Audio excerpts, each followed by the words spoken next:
Hello? Hello, hello, hello, hello, hello, hello, hello. Hello, hello. Hello. Hi, everyone. Hi. Hi, hi, hi, hi, hi, hi, hi, hi, hi.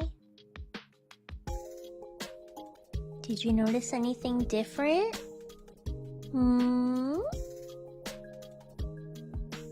Have you noticed anything different today?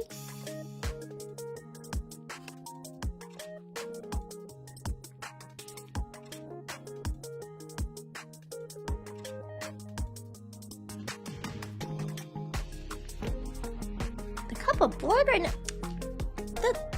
That is tea, and that has been here since debut. Eric. Okay. No. Not what I'm talking about. I'm talking about the BGM.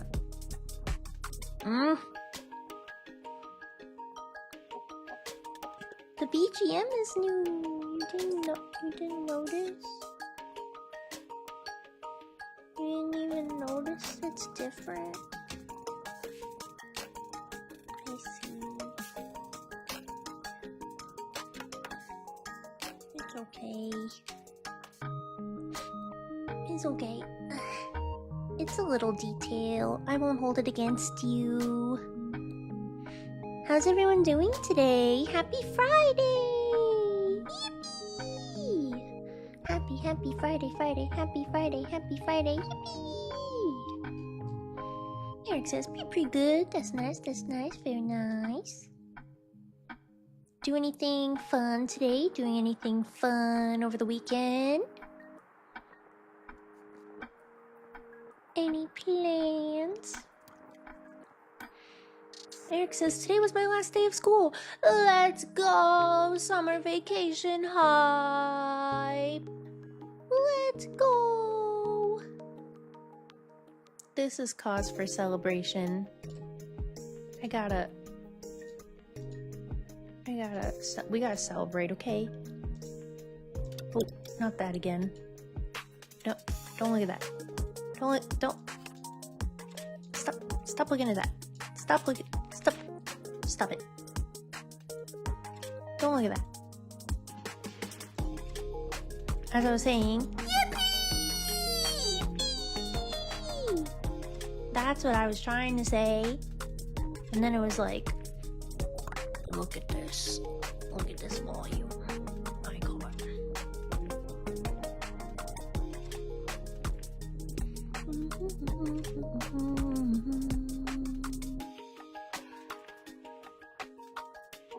I was going to the pool tomorrow, but it's postponed because of weather. No! Womp womp. That sucks. No.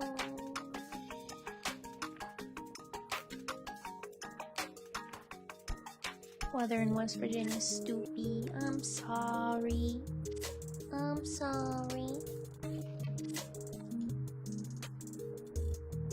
I hope it gets better so you can go. Sounds like a lot of fun. It's really hot where I am. Eric says it's supposed to be summer. I know, right? Here, I'm gonna adjust my mic just a little bit. You let me know if it's too quiet, okay? How's this? Is this okay? Or is it too quiet now? Yeah, it's really hot here. It's good. Yippee! Yeah, here's the thing is, it's good if you want to have a pool day, you know, do some summer activities. But, you know, I have plans over the weekend too. I'm doing stuff with family. But the problem is, the problem with that is I may be doing things with family, but if we're out and about and we're not, you know, at the beach or swimming or anything fun where you get to, you know, get a break from the heat, then it's actually not so fun sometimes. Sometimes it's just really sweaty. it's really sweaty out right now is what I'm saying. And we're gonna be going to places, let's just say places that might magnify that a little bit. We need to swap. That's what we need. That's what we need to do.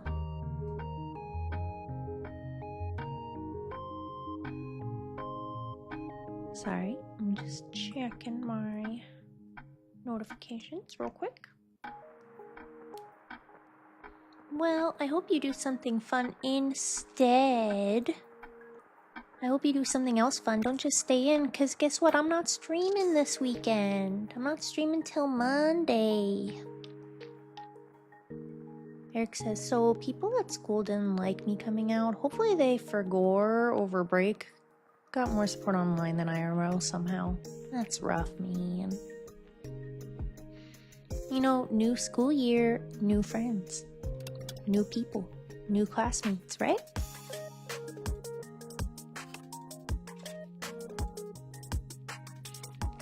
And then you can just keep that stuff in your back pocket until there's someone you trust with it. You know what I mean? Not everyone's ready for the modern era.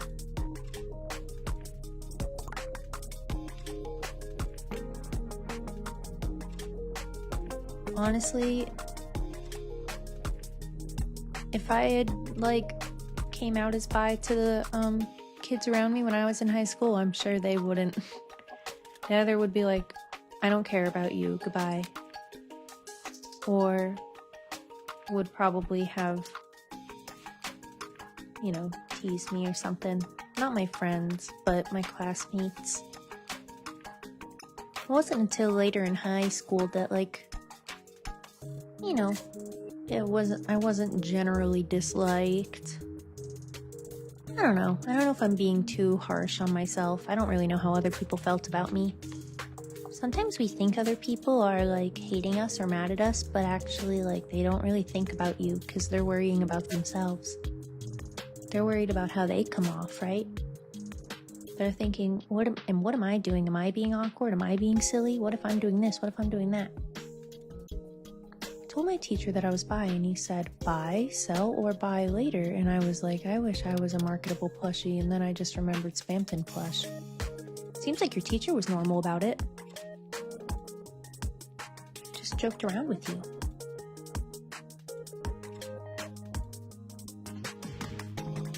He was just being a gooball.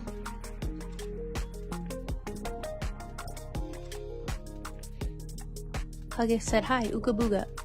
Hello, welcome back. See, I remembered how to say your name.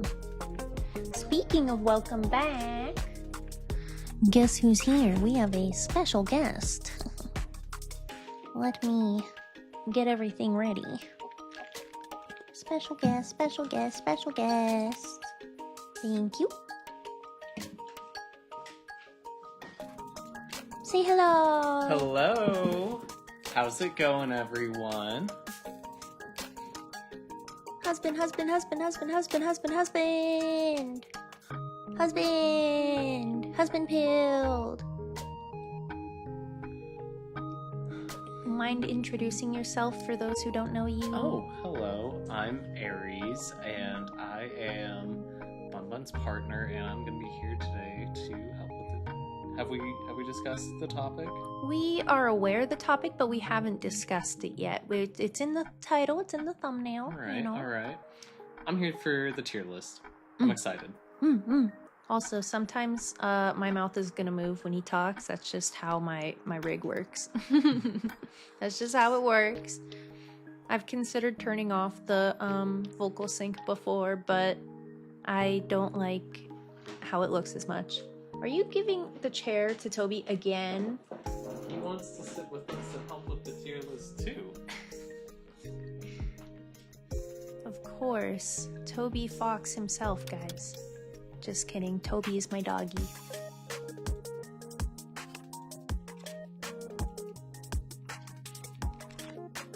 Huggus says, give me one of those damn pastries. I'm more into the pastries. I know, right? Did you know I drew this background? I Actually, I drew everything on this screen. If you see it, I drew it. The only thing I didn't do is rig my 3D model. But I designed my 3D model. And I designed my logo in the bottom. And I designed Aries. And I drew every single pastry in the background. You drew this stuff? I did! Why do you like it? Dies. No, don't die. Just like it. Oh, I see a comment for me. Yeah, I've played Undertale and Deltarune chapters 1 and 2. I'm really excited for chapter 3 and 4 to come out next week. I'm excited to watch Bunbun play it, actually. Who's hyped? See, you have chatters. People are here for you for what? I'm excited. I'm excited. People are gonna really love this tier list, I think. Oh, yeah. Wow, that was loud in my ear. Oopsies. Hope that wasn't loud for you. The mic is pointed a little differently, so I might sound slightly more disjointed than normal, but that's just so that everyone can hear Aries real good.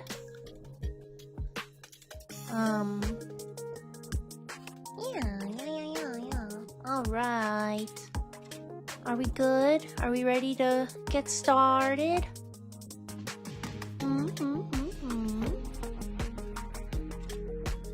Oh, and I know you haven't formally met each other, but his name is Huggus. Huggus. Yeah. Alright, happy to have you. Yeah, and you've met, I mean, not formally met Eric, but you are familiar with Eric.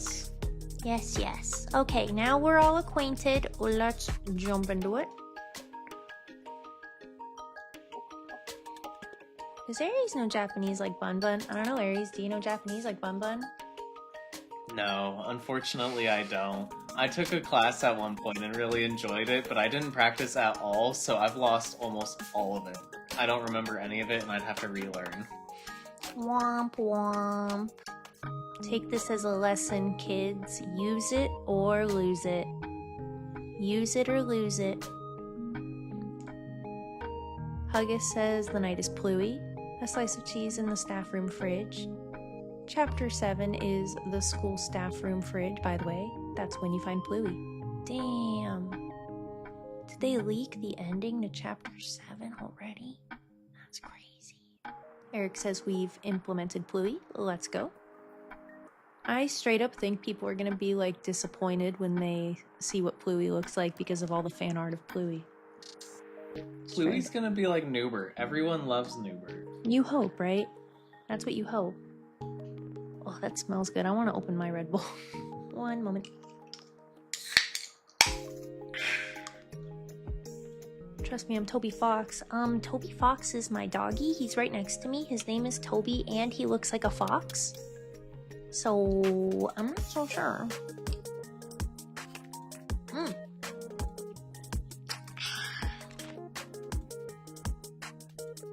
So, let me ask you guys, can you see everything good? Let me see this. You can just put it directly on here. Okay. I just need that for the mouse.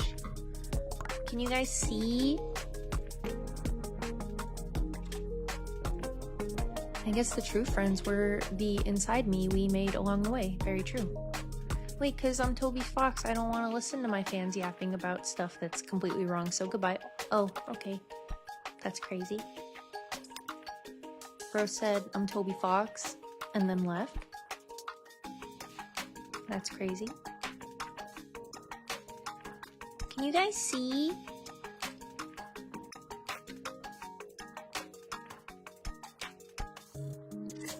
Oh, there's my mouse. Everything a good size? Yeah. Is it somewhat readable? I can read it to you if you can't read it.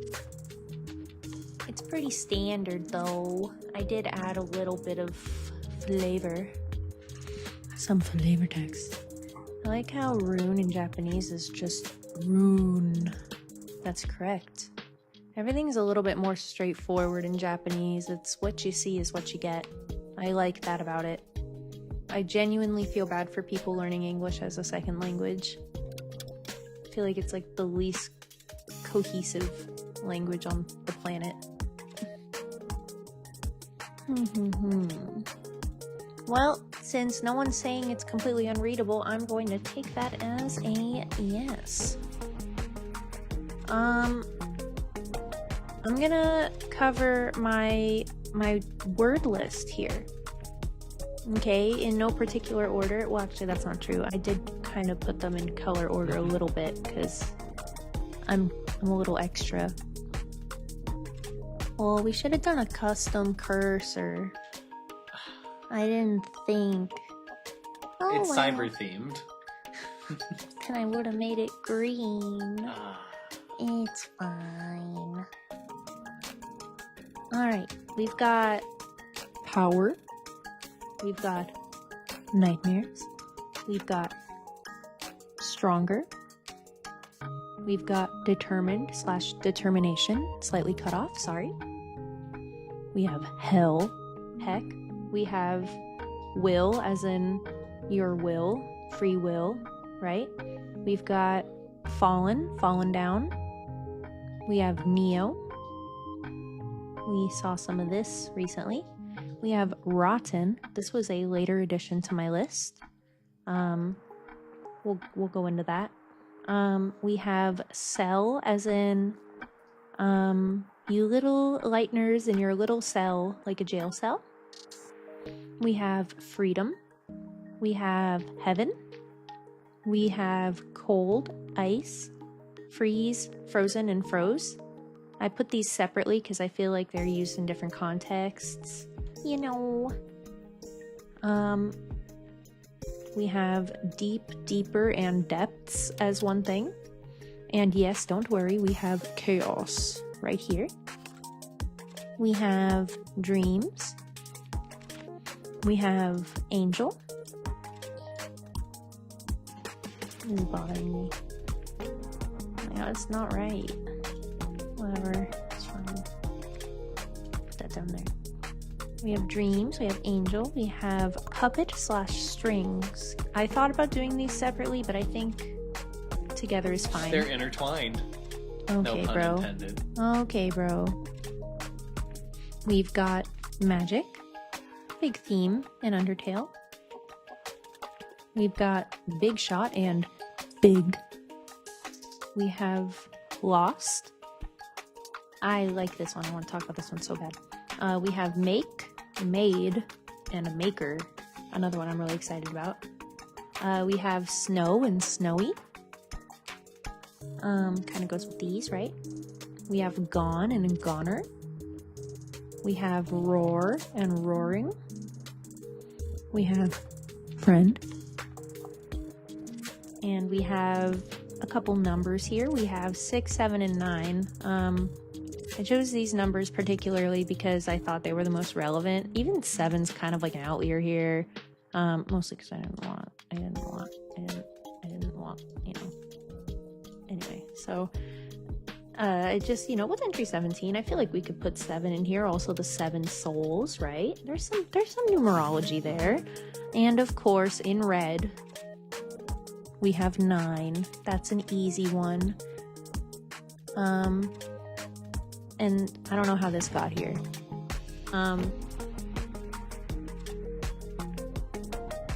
Where did that 2 come from? This might be a 9 and you think it's a 2. It might be really small, I'm sorry. Holy wall of text, Eric.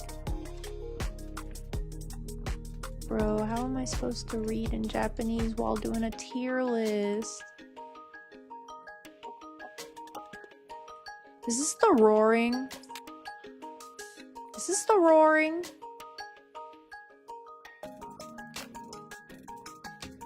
I can tell. It was a legend of hope. It was a in the Japanese Deltarune, not roaring. Is it the legend? It's so crazy.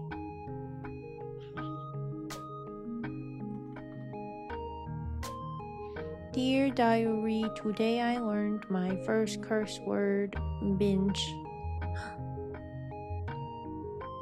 Is that me? I don't know what you're talking about. Since when is 2 mentioned in the legend? What do you... What 2? Oh, this 2. Oh, you meant your comment.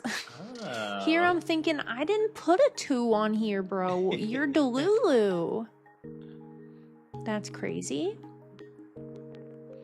Man, oh man. Okay, real quick, before we get started, let me make sure that I have everything set up properly. Oh. Oh.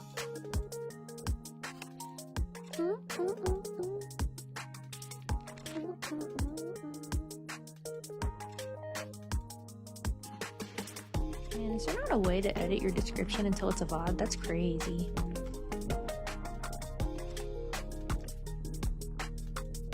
Osteostale, hello, I see you lurking. Hello, hello, hello, hello. Even though you have limited knowledge about the topic, I appreciate your support. Oh, another question for you. Ooh, do I actually accept that I'm Toby Fox unlike Bunbun? Because I am. It's your call. I'm gonna hope no, so you don't steal our ideas for chapter 5, 6, and 7. It's too late for chapter 3 and 4, but you're just coming here to get ideas for 5, 6, and 7 if you are. I'm gonna hope you're not. Oh, I see. Wishful thinking, is that it? Yes. Good take. Good take. Alright. I think we're done stalling for a minute. Yes. Which one do you guys want to start on? Do you want to pick one? Or should I just go from the top? I'll give you a second to respond.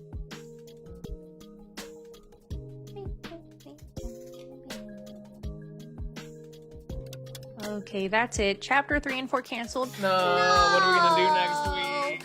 You don't understand. I planned my whole schedule around this game. I started streaming because of this game. Such a shame.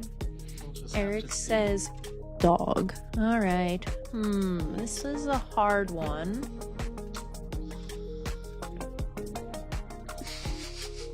Decisions.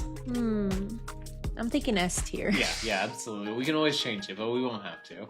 Yeah, we won't have to.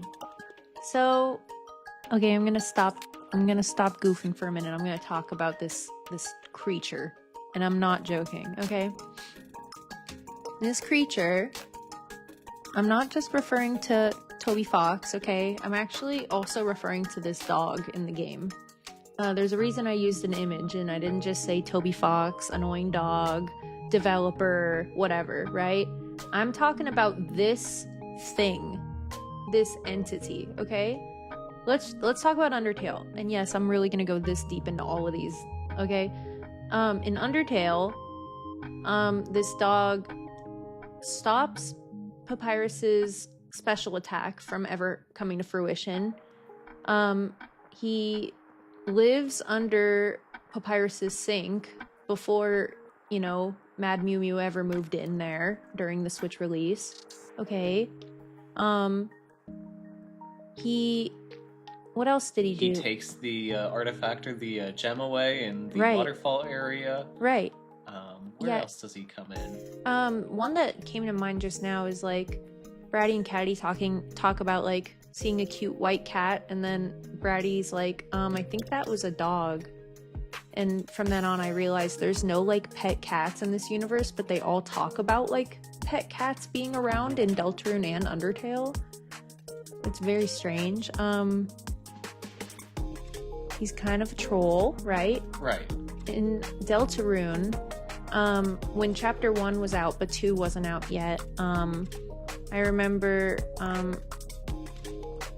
there was flavor text about him being in the computer lab. Kind of hinting at the next one, right? Right. So, in chapter 2, we've got a lot of dog appearances. So we've got the whole reason there was a traffic jam that like railroaded us into the library / computer lab was because there was a dog in a Little Tykes car doing donuts that caused an accident to happen and also caused Undyne to start suplexing cars. Right. I guess that's just what happens. She's doing her best. Mm-hmm. And we also met the annoying dog in the Little Tykes car when we very specifically went to the Moss Easter egg area, which is also the room between Easter egg area. So you can't get to the egg room without getting smashed into by the annoying dog. Then right after that, it gives you a game over screen, but it's like a gag one, and it plays the Undertale game over music. And then the dog runs over that, right? Right. It's very strange. Like, it's like, okay, you may be thinking, oh, it's just a joke from the developer, right? I totally understand, you know, Toby Fox is kind of a little jokester, a little silly guy. Oh, one other is, it's not the annoying white dog, but I believe the cones that block you off and railroad you at a different point are also have the annoying dog face on them. That's right, and they bark when you click on them. They go, oh, I didn't remember that.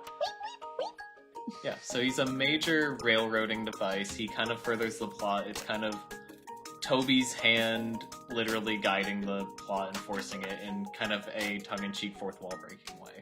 Exactly, and as we know by now, right, the Undertale games and Deltarune games, right, fourth wall breaking is pretty serious, you know?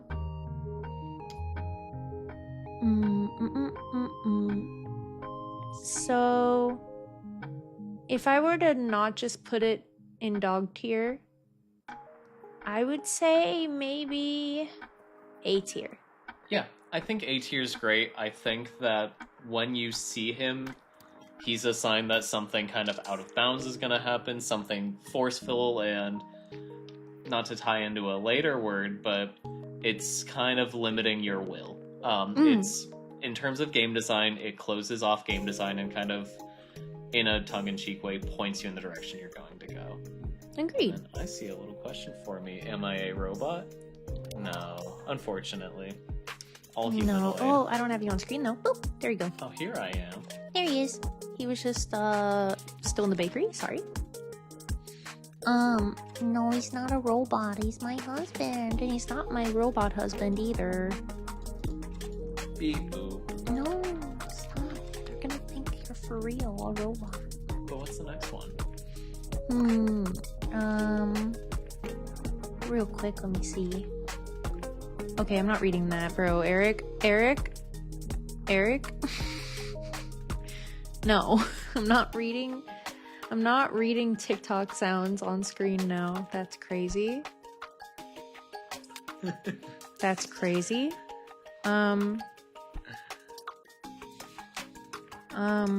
Let's see. Oh wait, copyright? That's not why. Okay, next one. Power. Power's crazy in Deltarune. Power existed in Undertale, right? It existed in the G run, as the alternative. Oh, you know what I'm adding real quick? Shoot. Oh. I don't have an image for this. Give me 1 second. Give me 1 second here.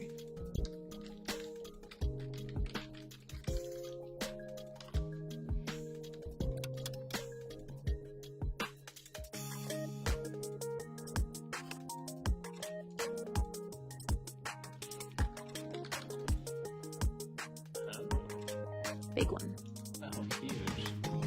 I don't know how I forgot this, but I feel like in these tier lists, you always gotta add a few things after the fact, right?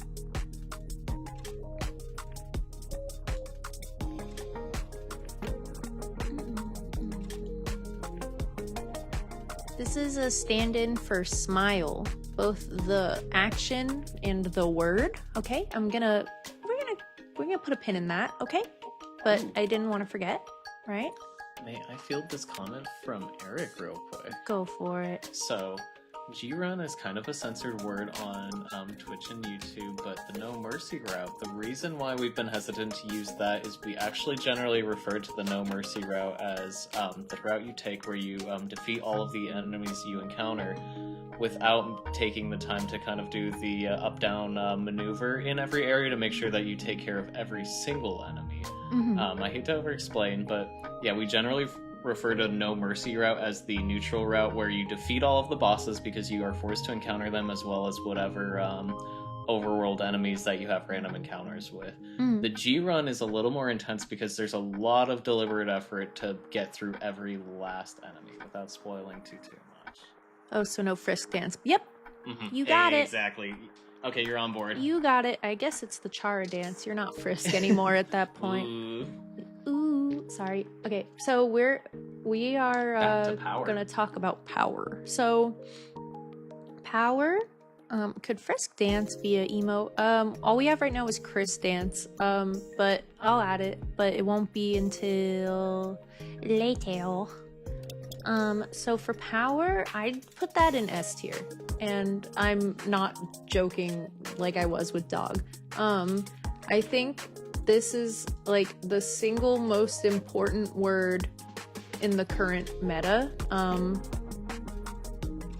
Dweebu has showed up after we already cracked open our cans. What's going on?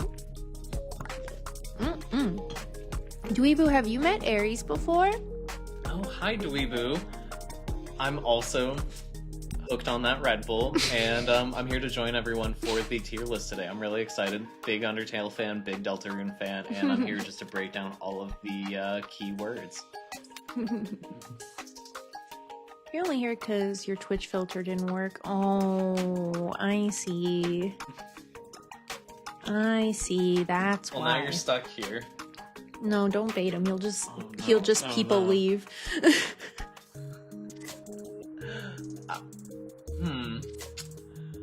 You have a chat. I have horns. Oh shoot! I have to take care of something. You talk to Eric. I'll deal with that real quick. Okay, got it. Red Bull. It's cannibalism. It is a little messed up. Makes you think about where your drinks come from. It just makes me stronger. Oh, but we're not onto that word yet. We'll get there. We'll get there. Well, regardless, Dweebu, glad to have you. Missed you yesterday. I was on for I was on for 7.5 hours, so you missed out. I think this one's gonna be a good one, though. But on to power? On to power. So, I think S tier because, if you can't read this, it says incredibly relevant, unsubtle foreshadowing. I certainly believe that. I think they aren't hiding it. I think it's very in your face. I think what makes it S tier as opposed to A tier is the fact that it's in both routes in chapter 2 and in chapter 1 as well, before there were routes to begin with. The fact that it replaces determination, which was the de facto, theme, I guess, of Undertale, I think makes it an automatic S tier.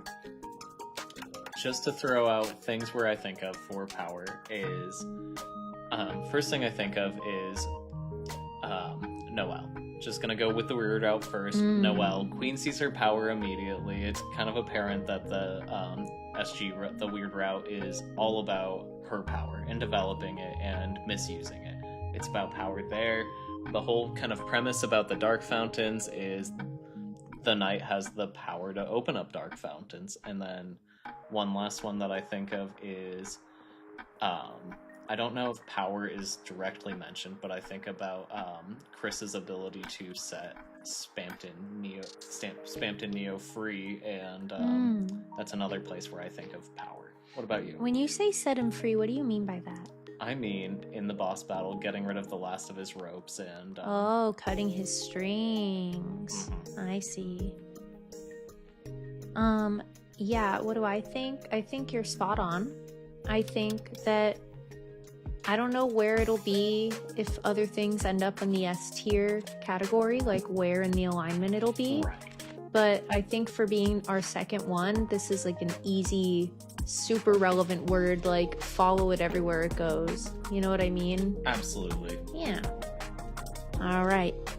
Are we good so far? Are we in agreement so far? Can we move along? Can we move along? I'm gonna move along. Nightmares.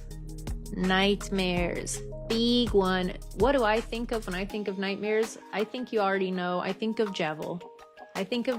So, Aries, if you don't remember, one of the classic quotes, in fact, I can pull it up just to get it exactly right, is about a nightmare awaking in your heart after you defeat him. So, let's see.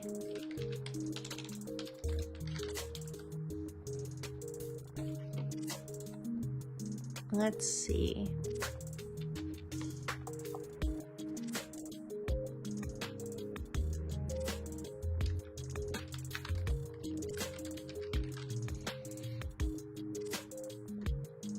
If Jevil is pacified, he proclaims that he will sleep for, quote, the other 100 years, and that, quote, a nightmare will awaken in their hearts in the shadow of the night's hand. He questions the party's ability to stop it before giving the armor Jevil's tail. It's a little different if you fight, right? He says, he prophesizes about the return of the queen, foreshadowing her role in chapter 2, along with, quote, the knight's hand drifting closer. Before warning the party, many are stronger than him. He ended this speech by saying, quote, take me and do your strongest, and then gave us the devil's knife. So I cannot help but think of little old Jevil. So where does it end up in the tier list though? Because that's chapter 1. Does it have a relevance to chapter 2? That's a good question. Let me think. Also, Huggus, we might be a little bit slow to answer off-topic questions just because we're going to try and keep everything on rails. But if you have questions about the game and like the topic that we're discussing, we're probably more likely to address it sooner. Okay? So, as far as nightmares go, even though I can't immediately recall... Oh, you know, I thought of one. In Weird Root, instead of waking up and being like, oh, I had a good dream, like, after the events of the Dark World, she says more like a nightmare. And she's like, it was terrible. And they're like, oh. Oh. So she is like, this was a nightmare situation. Interesting. And it really was a living nightmare for her. She proceeded very hard. She did a lot of proceeding, okay? Mm-hmm. So I'd say nightmares. Ooh, this is hard because I have my own opinions about dreams and nightmares being one of the most important overarching themes of the game. But does that mean that it's super relevant to what's to come? Is unclear, right? Where does it land? I would say... I'd say S tier. And if you disagree, just tell me your thoughts. Tell me your thoughts and opinions. I want to know. S tier. That... You know, for me, it was like a B tier. I think B tier. Tell me more.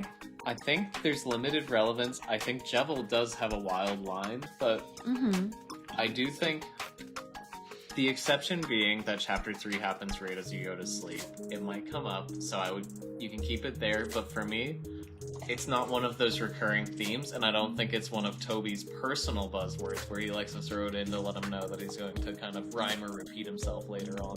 Thematically, nightmares are important, but as a buzzword, I'm not so sure it falls there. It's a B to me. So, let me ask you, if you saw more of this word, would it be higher up on the list? Absolutely. If chapter 3 and 4 even mention nightmares, bump it up. Or but if it was in 1 or 2 more, basically? Yeah, it's definitely a volume thing. It's just not in it enough. The theme is there, but I don't know that it's one of his words. Okay. What about A tier? Would you be willing to compromise with A tier? Because I think very relevant cannot be ignored is accurate to what I'm saying and also what you're saying. Okay. Does that work? Mm-hmm. Because B tier I put somewhat relevant, probably going to mean something someday. And I don't quite agree with that, but I do think I can agree with it being unable, that it's something you cannot ignore. I see. Do you feel good about that? Yeah. You think it's already a theme, we're gonna see more. It's not something loose end that he might pick up, I think it's here. It's pretty important and it's relevant now. Alright. But not necessarily as relevant as power, right? Huggish says, what is Sans Undertale? Sorry, my dog is gross.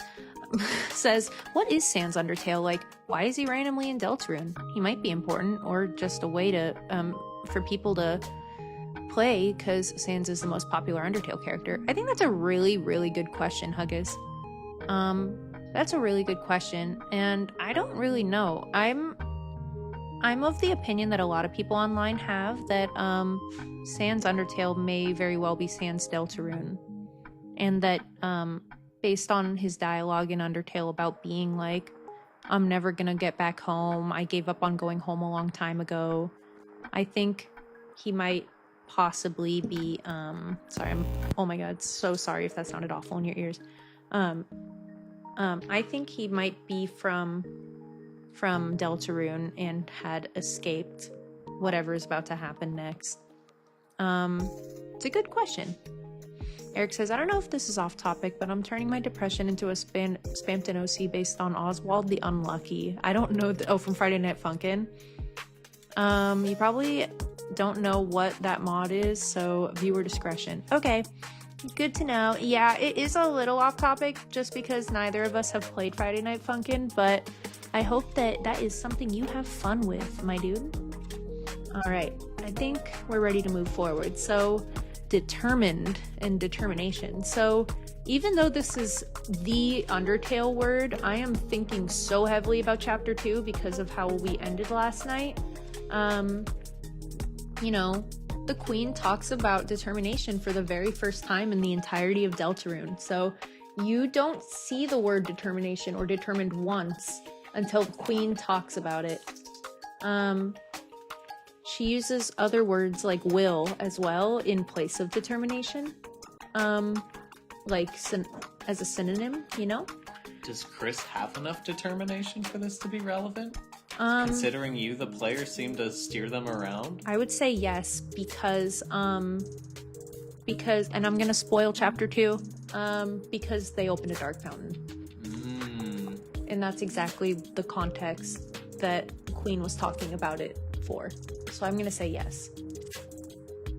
That's good. They opened a dark fountain, right? And the idea is if someone is just determined enough, then they can open a dark fountain with their will, right? Right. And then in Undertale, determination's a bit more of a stand-in for the will to go on, the will to continue, the will to make good choices, the will to stand up for what you believe in. You know, it's definitely more of a pacifist or neutral root word as opposed to a G-run word, you know? And I think that I want to kind of put it in B tier, which feels wrong. It feels wrong to put a word this powerful in B tier, especially given that it's, like I said, like the buzzword of of Undertale, but I'm not feeling a lot about determination. I might even go as far as C tier. You know what? Maybe that's Undertale's word. Maybe it's not going to have as much relevance as we think. I want to hear your thoughts in chat about this one, because this is kind of controversial. How do you feel about determined and determination being in C tier, specifically in the context of how we think it's going to be relevant to chapters 3 through 7 and whatever comes after that? What do you think? Also, I might turn my mic down just a little bit more. I'm getting a little bit of feedback and it's hurting my ears. But I can turn it up on your side a little bit. Let's try this. This should be good. Just hurting my ears a little bit. Thoughts? Opinions? Questions? About the placement of determination. Oh, sorry. Determination.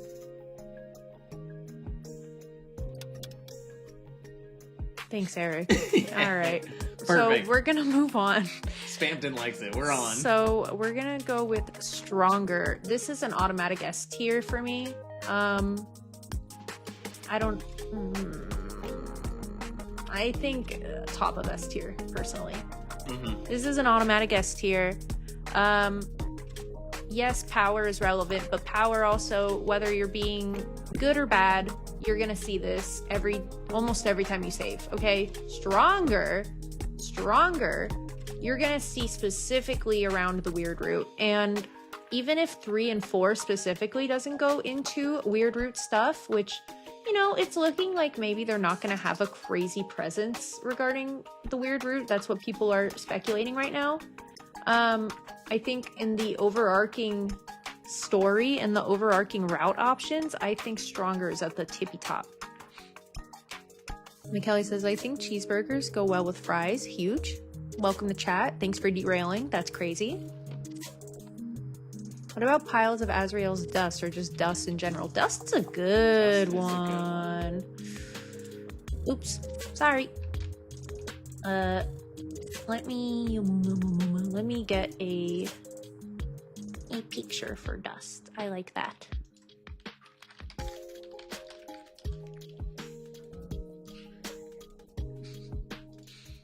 What's so funny? No? You sure? Looking for one that's like slightly legible, but they're all so bad looking. Oh, guess what? I found someone that likes hole mole as much as you. Who? Eric loves hole mole. Good, it's my favorite. 2 P's, the two of you. I hope it doesn't get rid of the smile, or I'm going to be very sad. Check this out. Hole mole. It works every time. Yeah, okay, there's my dust image. The dust iceberg. McKelly says, I'm here to contribute absolutely nothing to the current conversation. Okay, thank you for nothing, McKelly. It's time to learn so you're ready for next week. Yeah, even though you haven't played either of the games. You might as well have. Okay, sure. Do I have a hole mole emote? No, but I need one. Hole mole. Yeah, nothing more to say about this. I think, honestly, strength and getting stronger, what I think of is, oh my god, my ears still hurt. I don't know what's up with the feedback today. It might be your positioning. I know, but it's not usually that bad. Anyway, sorry. I love that dust picture. Yeah, I have an emote for that one. I think it's, I don't know the capitalization, but I think it's Azrael Pile of Dust. I think it's all lowercase. All lowercase? It's hard to say with these emotes. Sometimes it's like one letter is capitalized. Anyway, what was I saying? Oh, so I think... See, why would you mislead Eric like that? I'm a fool. just a fool, but a freaking liar. A fool and a fraud. Oh, McKelly linked it, but that's not gonna help. That's not gonna... Wait, unless that's something else. Is that holy moly?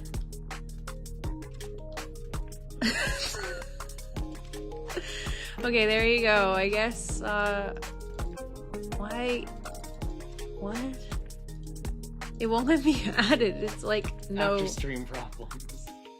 It won't let me add the emote. It's like one thing too far.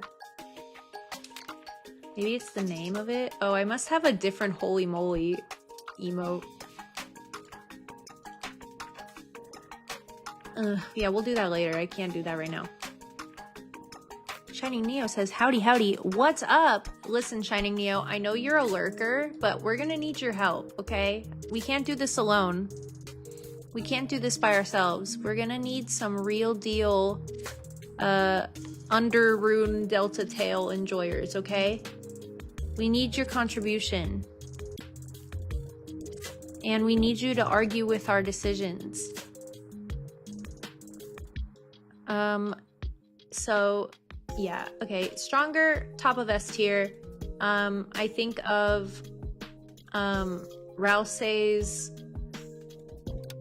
chapter 2 manual about, fallen recruits, where it says, if you defeat enemies now, they won't be recruited, but you may get stronger. I also think of Noelle saying that she feels stronger as she continues through Weird Route. I just think it's like the reason why these are next to each other is kind of clear, right? It's like, I think the pursuit of power and the pursuit of strength and becoming stronger is going to be one of the most important recurring themes in the chapters to come. Thoughts? I think that Weird Route, it's going to be super relevant if you are good.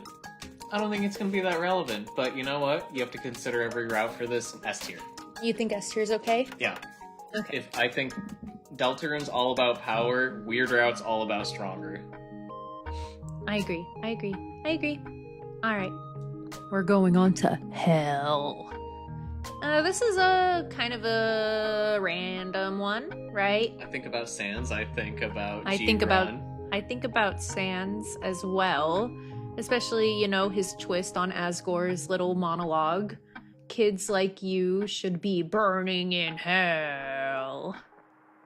Heck, parentheses hell. That's actually true. It is in chapter 2, where Queen goes, what the heck? And then in parentheses says hell. Oh, and then Susie in your house goes, Chris, what the heck? Yes, yes. This tier list is very confusing. I have no idea what the fuck's going on. McKelly, you are not helping. You have not been paying attention to my, like, 28 concurrent hours of streaming. Hell's roar bubbles from the depths. True! See, Shining Neo, this is what we need, right? I have roar, and I have depths, but I forgot about that it's Hell's roar. Ah! This is why I needed your input. Okay. In that way, I'd say B tier.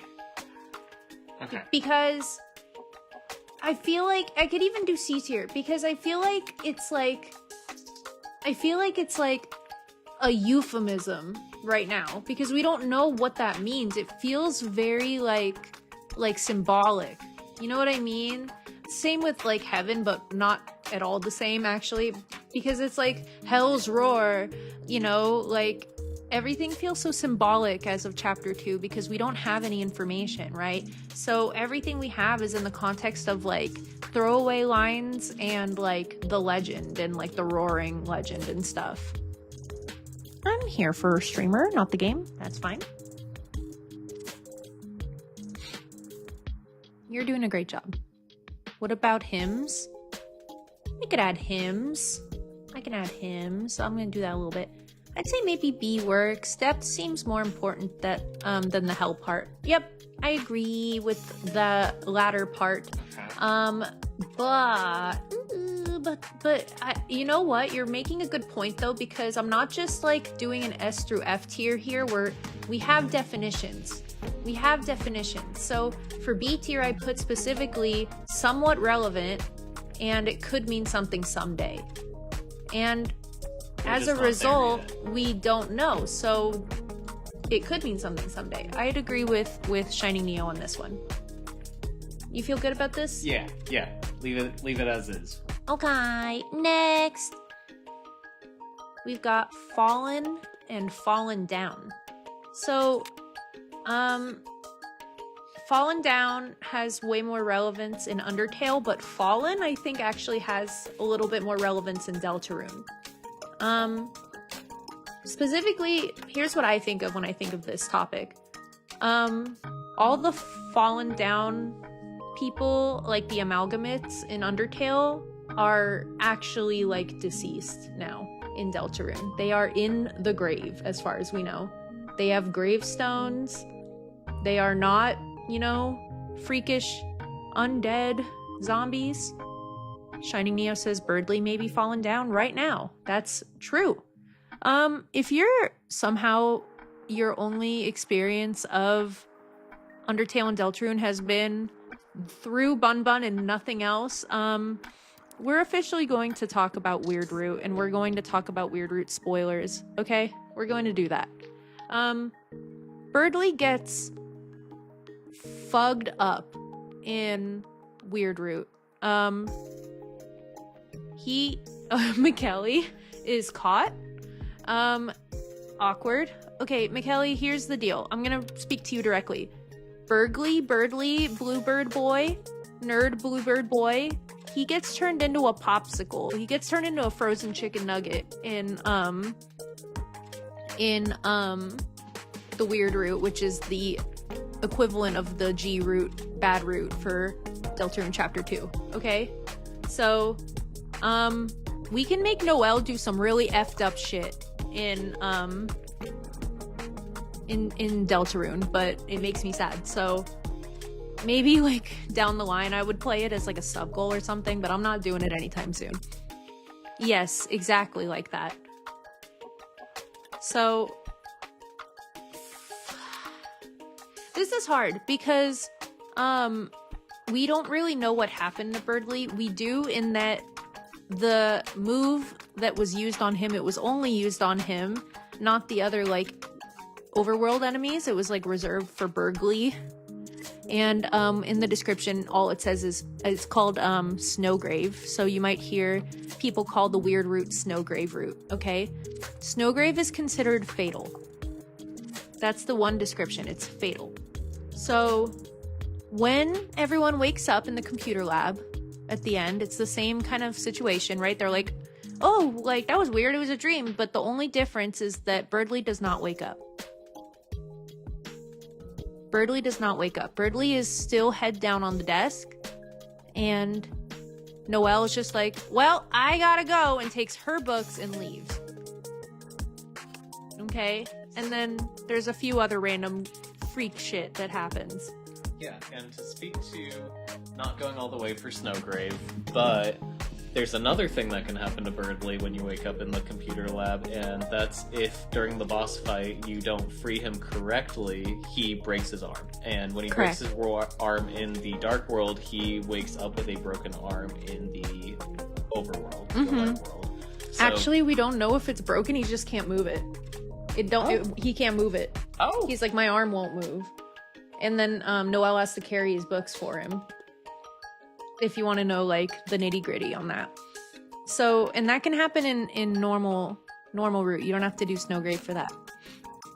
Eric says, fun fact, in older versions of Deltarune, you could abort Snowgrave at Birdly, but keep Snowgrave's spell. It actually kills enemies and uses the unused enemy death animation where it fades into red dust. Yep, that's so true. Cool. And people that use, like, glitches and bugs and stuff can get Snowgrave to work on rando enemies, and they have a completely different animation. So like, let's say you use Ice Shock, which is a non-fatal, like, but still like aggro, and like not recruitable like move. Basically, it's like a bad spell. You're not like using the act menu, right?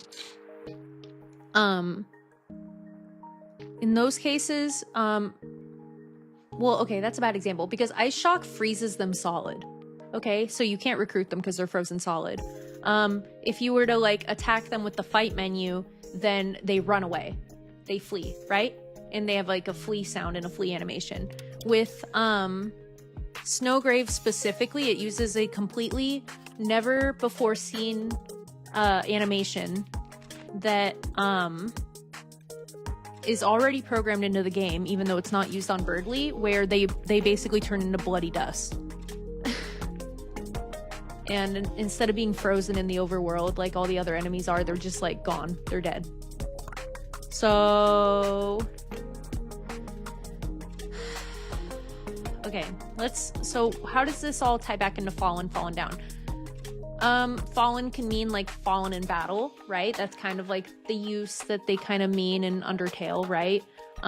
It also speaks to a specific phase in the yeah, exactly. Eric says comatose. So basically in Undertale, this is very like nuanced. So it is the stage before you die and turn to dust, but after you've fallen. So after you go into a coma.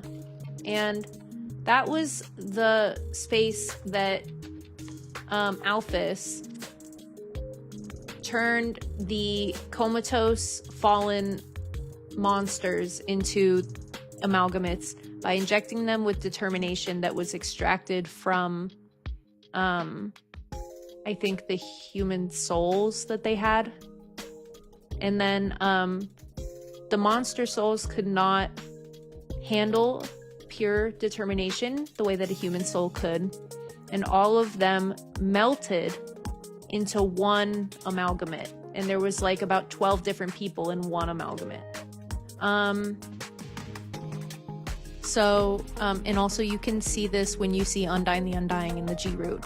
She literally gets so determined to protect her kind that she starts to melt while still alive because she refuses to die.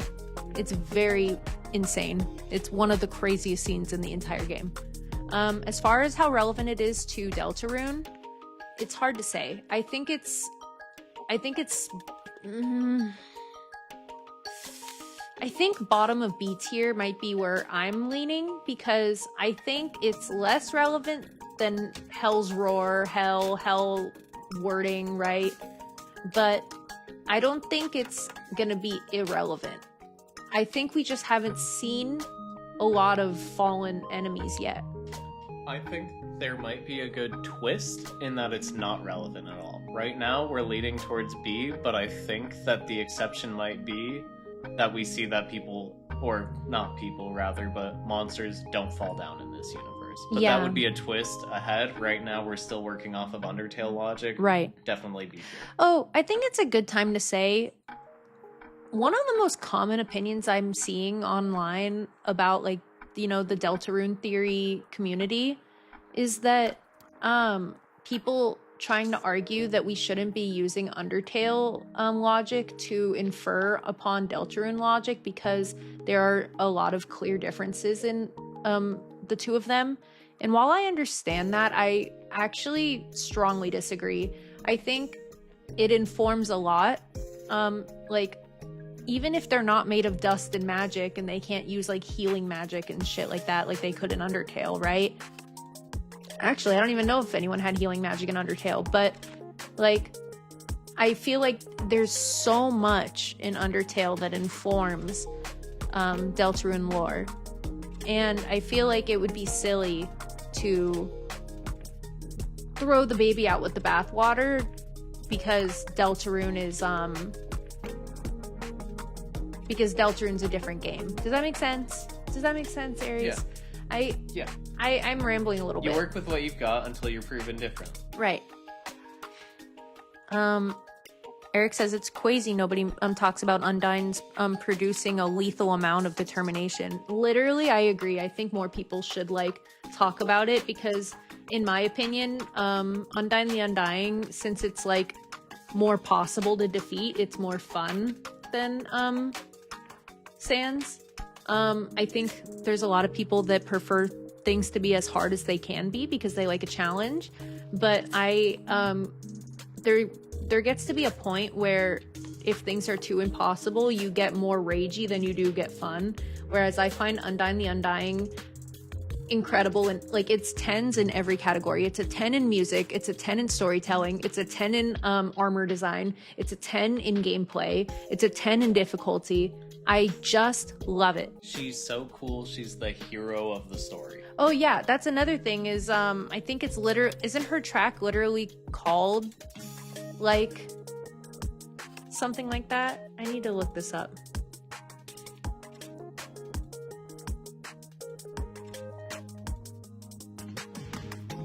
Battle against a true hero. Thanks, Eric. Exactly. Nice. Battle against a true hero. So, yeah. She's goated. Okay, we're moving on. Will. So will is used interchangeably with the word determination in Queen's monologue at the end of chapter 2. I think she says something about like if their will was strong enough, like could anyone produce a dark fountain? Something like that. I think will is super relevant. I think will is way more relevant than determination, even though they're used interchangeably. And that might seem kind of weird or stupid, but personally, I think it's super important. Shining Neo says free will. That's another really important point. That's why will is an S tier for me. Absolutely. Yeah. Free will is kind of what I think about. I find the Spampton boss fight to be so interesting because I think that it's like a haunting parallel to Chris, and it's kind of why Chris breaks down at the end of it. Yeah, will is definitely will because of free will is what makes it an S tier word. I think that future chapters are going to explore how you kind of, as the Red Heart, as the player, puppeteer Chris on a string, and how Spampton's kind of like an ugly like reflection of that, and like it's kind of haunting, and that's what makes Spampton so cool, is it's like a scary preview for Chris. I think that's a great point. Shining Neo says agreed. S seems good. Agreed. I'm gonna quickly do something because I thought of another buzzword. I'm just gonna say it because I don't know what I'm gonna use for this, and it's a little bit difficult to get the images to work properly, and I don't want to make a whole new thing. So the word I'm looking for is refuse or refused, because in Undertale it's a double entendre. It's used at the end of the true neutral, or rather true pacifist, and it's the idea that both it refused to quit, and also that it refused together. Does that make sense? Does that make sense? Okay, I think I know what I'm gonna do.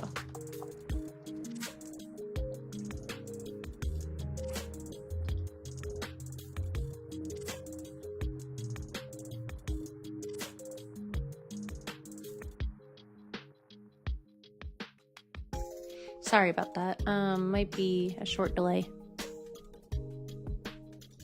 Sorry. Feel free to talk to chat if you'd like. Yeah, absolutely. Oops. Oops, oops, oops. Oops, oops. Oh, I must have done on the wrong menu. Shoot. I hope I didn't lose all our progress. I don't know how long you've been watching me.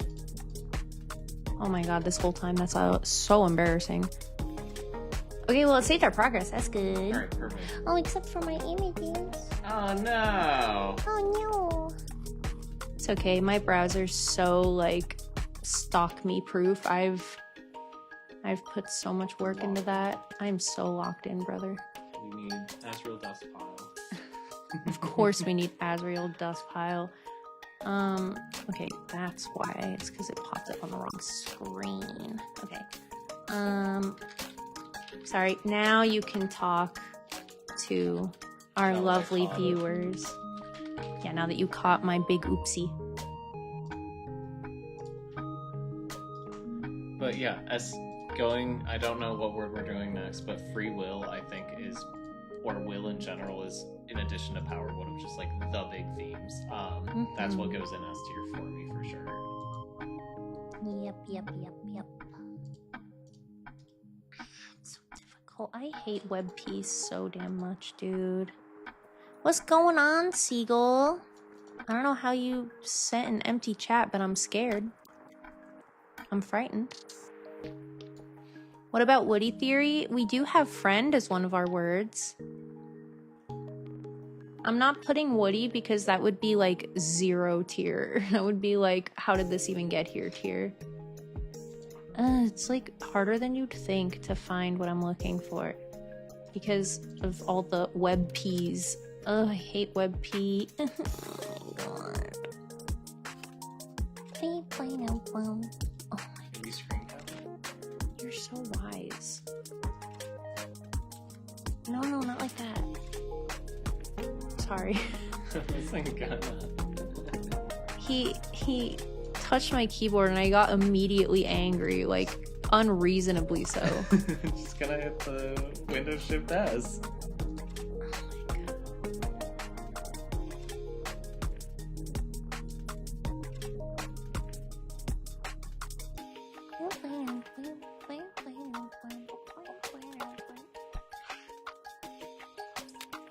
I'm not a perfectionist. I'm not.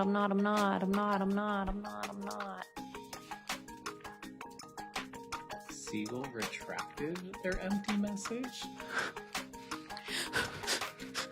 One fear.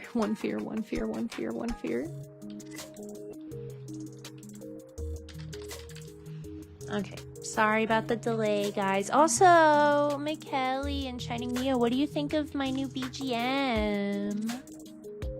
Cute, right? Nah.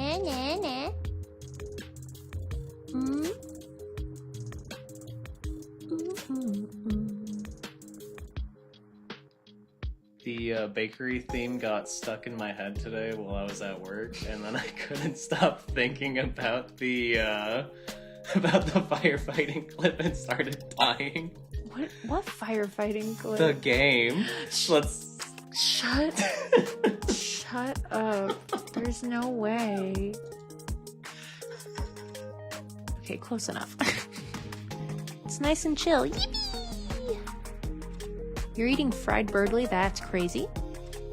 Okay, sorry about the delay. Okay. So, let's do one of these images. They're just too fun. This one, even though I just spent all this time on it, I'm already putting it in D tier. No way! Here's the thing. It's not in Deltarune. But I feel like it's pretty relevant to the idea that, you know, refusing to give up, refusing to fall, right? And also, I feel like we're gonna learn a lot about what the F is going on with the soul, like at the very end of the game, like in a few years. You know? Okay, But what if it refused? Oh, it refusing. Krispy Kreme is making new donuts. Krispy Kreme. I don't get your reference, bro. I'm sorry. Your obscure reference. C tier. No way. No. D tier. D, likely irrelevant. I don't think this matters much overall. I'm sorry. I've been vetoed. That's That's just where I'm leaning. That's fine. That's fine. I understand. I'm a C minus gal myself, but The only thing that I could give it for that is D's nice. Lol. Okay, guys, Listen. fucking ganging up on me is crazy if right it was now. cropped a little better, it would just What the hell? Okay, I'm cropping it again. please move I'm on. cropping it again. You guys bullied me. You guys are so mean. That's crazy. Man, you can't have shit in the Bun-Bun bakery.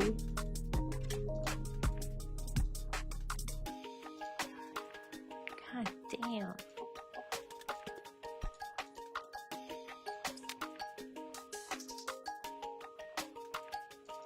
There. You happy now? Yeah, Is there that better? it is. Well, this one's just gonna be here forever now. No, I'm just kidding. I'm gonna refresh it.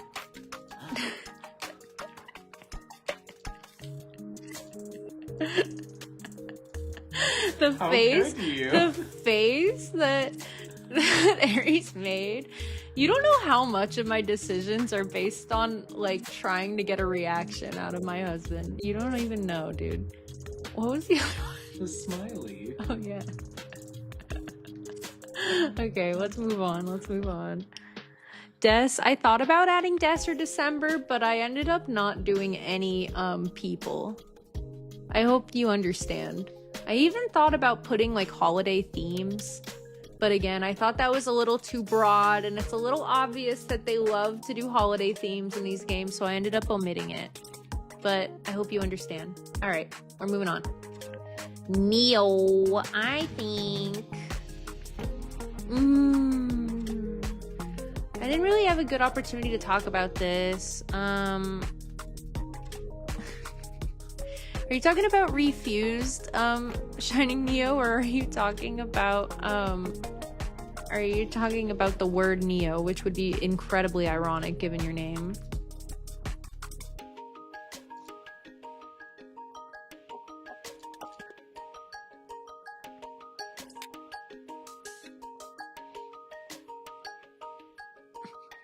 Neo? Really?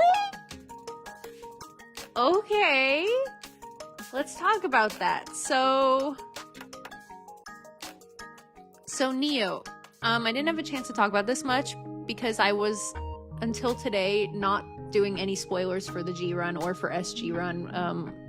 So like, I'm still gonna call it G run because I don't want to use that word right now, but the very evil route and Snowgrave. So in the G run, we get to fight a different version of Mettaton. It is Mettaton Neo, you guessed it.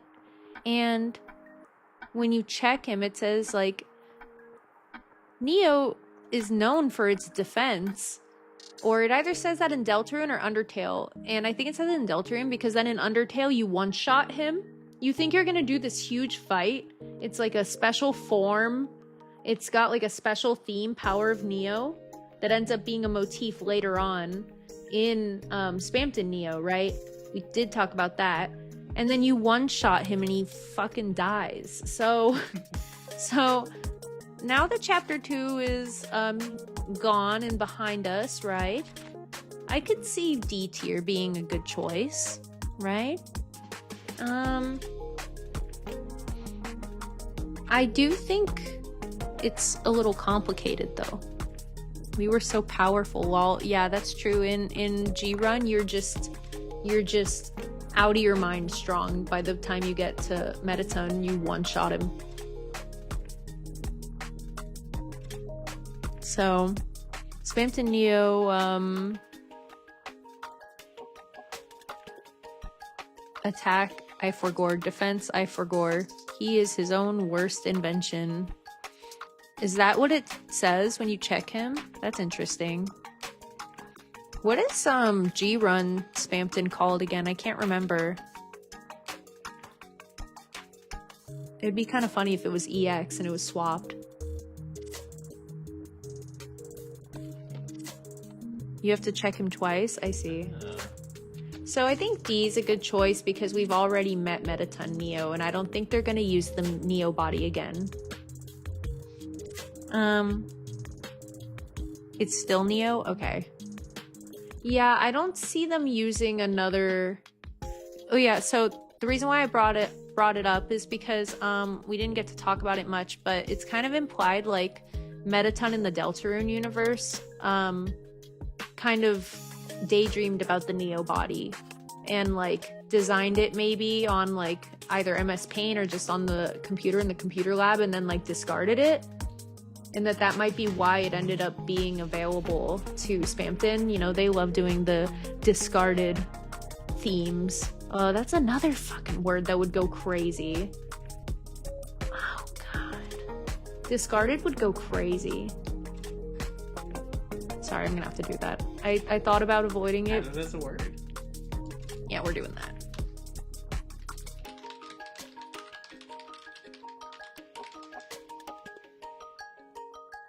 Okay, yeah.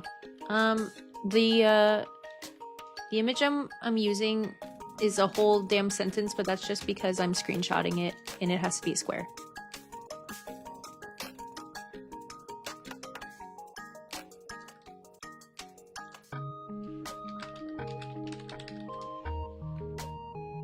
I love this BGM, low-key. I wish you could hear it.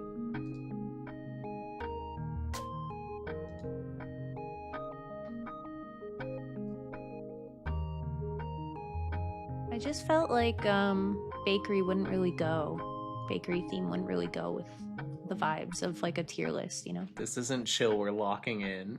Oh, sorry. No, that's why it wasn't Well, this is chiller than the bakery, so that's awkward. Is it? Yeah. I don't know. He can't hear it. No, Here. but I listened to it. It's not bakery core. The bakery core, I get the bakery image burned into my head. This, I can go with whatever. I don't know what you guys think, because you haven't really been watching any of the collab streams we've done. I feel like I sound completely different when I'm talking to and with Aries than I do when I'm streaming alone. I feel like my voice sounds different. I feel like I have a different inflection. I feel like my laugh is different. Let me know what you think, if it's noticeable or if I'm just delulu.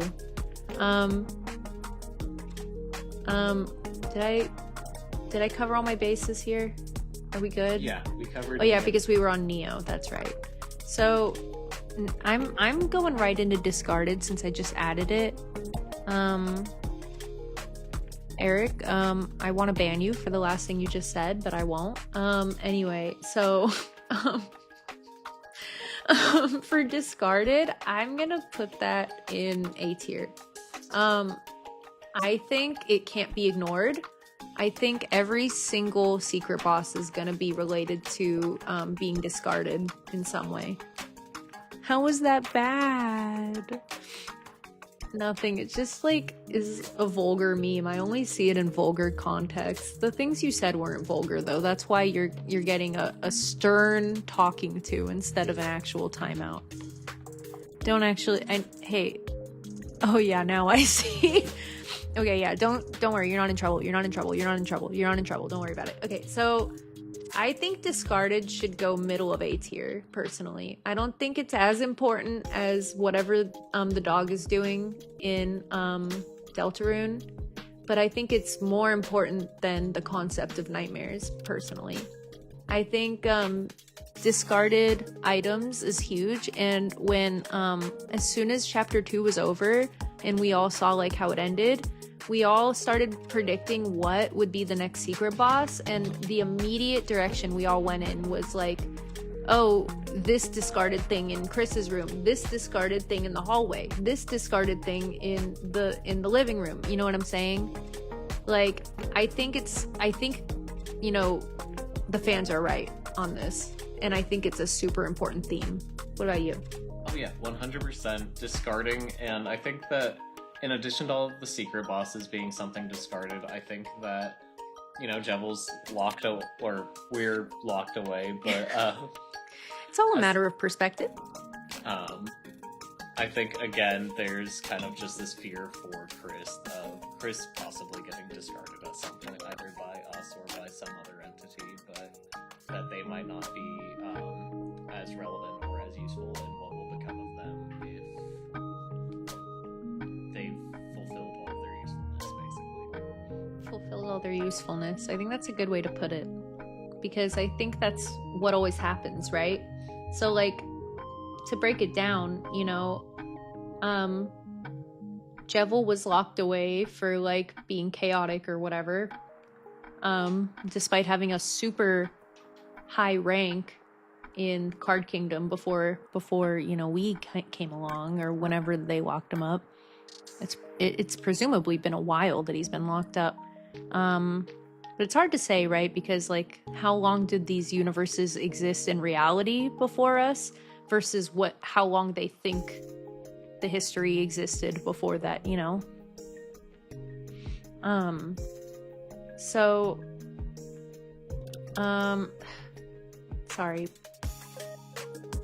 Oh, yeah, okay. Thank you. So, with Spampton, he actually is kind of layered with this one. So, first of all, it's like, you know, the idea of like spam emails, like discarded emails thrown away in the garbage was like in the overworld. But also, he was sort of discarded by his friends and discarded by whoever was on the other end of the phone, right? And his Neo body was discarded. Right. And he was thrown out of the mansion by Queen. So I think it's very important. You know what I'm saying? Eric, bro, what are you talking about, man? Eric's got his own little stream going on. And our vessel was discarded. Thank you. That's where this text came from. Hello. That's where this text came from, and I forgot. I missed that. Shining Neo, you are the backbone of this tier list. Thank you. Our sub sandwich was discarded. It was, I'm sorry. So, alright. I think middle of A tier is pretty good. I just don't feel like it's as important as these themes on the top here. And I also still think that anywhere where you see a dog is going to have crazy implications. So, middle of A tier, okay? Rotten. We're gonna talk about Rotten for a minute. So, this was a late addition to my list, and I wasn't sure if I was gonna put this, but there is a reason, okay? First of all, I'm pretty sure I saw it in the context of a moment in Deltarune Chapter 2, not like outside of Deltarune. Like, I'm pretty sure there was something someone talking about rotten. I think it might have been, all I can remember right now is like, I don't think this is it, but all I can think about is Susie calling Chris a corpse. But there was another use of the word rotten that I can't remember that's actually in game. But as Eric is correctly pointing out, in the newsletter, or in a tweet actually, a blue sky, if you will, they very last minute added something that made all of the own tea, like the me tea, rot by next chapter, which is going to happen to us because we didn't do any of it. We didn't do any of that. So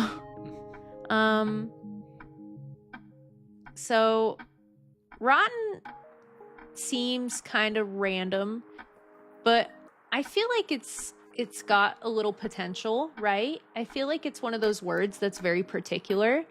Another thing that gives credence to this, in my opinion, is he didn't just say, hey, we implemented rotten tea. He said that, and then he did a reply to it, and then he said, the bug testers all, like, suddenly were, like, wondering if this was, like, a glitch or a bug, like, if this was supposed to happen. So, he didn't have to tell us that. To me, that tells me that it sort of is like a bug. Like, it sort of is like something went wrong. Does that make sense? Like, I feel like it is meant to kind of make you raise an eyebrow when you hear about it. You know what I'm saying? Yeah, absolutely. And exactly, it was right when he said we were implementing Pluie, so we know it's important. I'm thinking bottom of D tier. Okay. And I kind of want to Bump it up. You feel it. No. You guys argued with me about it, so I'm not gonna do that. All right, moving on. Cell. So, despite it being green, we're not talking about like mitosis right now, guys. We're not talking about matter and, you know, the human body. We're talking about you little lighteners in your little cells, jail cells. Obviously, Jevil comes to mind, but something else I was thinking about was in chapter 2, and we did this in our playthrough. The dogs, not everyone gets this dialogue because usually people beeline to Undine when they get into the jail, and she immediately like laughs her ass off about the dark world and then lets all of the criminals out on accident. But if you talk to the dogs before she does that, which we did, they talk about how they were going to sneak into the huge mansion, but then some freaky like figure scared the crap out of them, like some shadowy figure scared them, and they ran straight into Undine's arms, and she like suplexed them into a jail cell or something. And they were like basically saying like, we're so happy we're in here instead of like where we were. They were so scared. So that's 2 different times in Deltarune where they were like kind of subverting what you normally think of about like a cell, where instead of being like, get me out, Jevil was like, you're the one that's in prison, not me, I'm free. And the dogs were like, nah, like we're much safer in here. You know what I'm saying? Yeah. Like, it's very weird. Won't you let yourselves outside? That's what he says when you unlock his cell. So there's one other spot that we see a ooh, cell. Tell me more. You're right. Thank you. And it's the birdcage in Chris's bedroom. Oh my god, no, there's another one still, but you talk first. You talk first. So at the end of chapter 1, you get your heart thrown into a birdcage. The one that I believe at the start of the game in chapter 1 or chapter 2, it says nothing would be able to get out if it was like put in there. Yeah, it's chapter 2. That's your heart, and they don't put any weight on whether it's better to be inside or out of the cell, because I think they're leaving that up to interpretation. But considering the other 2 cases of a cell, it's better to be inside. Maybe it is better to be out of Chris's body and in the birdcage while Chris does whatever they do in the night. True. Maybe that is the maybe in a way, because at the end of chapter 2, when we were stuffed into the cabinet, it says your hands are now clean, which obviously is supposed to be like a double meaning, right? It's supposed to be like, whatever Chris just did has nothing to do with you. Your hands are clean, right? So I think you're right in that it might be implying that whether we should be inside, we should want to be outside, that that is a cell that we are stuck in, and that is it's unclear which side we are on and which side we want to be on. The one I remembered is in chapter 1, there's a whole section where we're thrown in jail right before the Jevil fight, you know? Oh, I realized. I think your A and S tier are cropped on the screen. Oops. Thank you. What would I do without my co-host? Where'd he go? There it is. So, thank you. Sorry about that. So, yeah, you spend a whole portion of chapter 1 in jail, and there's like weirdness around how you can or cannot tell Susie how to like escape. Right. Like when you're like go left or right, you think they're just gonna like choose one and think I'm gonna go left, but instead Susie goes, "What? Chris, did you just say something?" And like, right. It's like, what are they doing? Like, why are they trying to tell me like which way to go? I can't even hear them right now.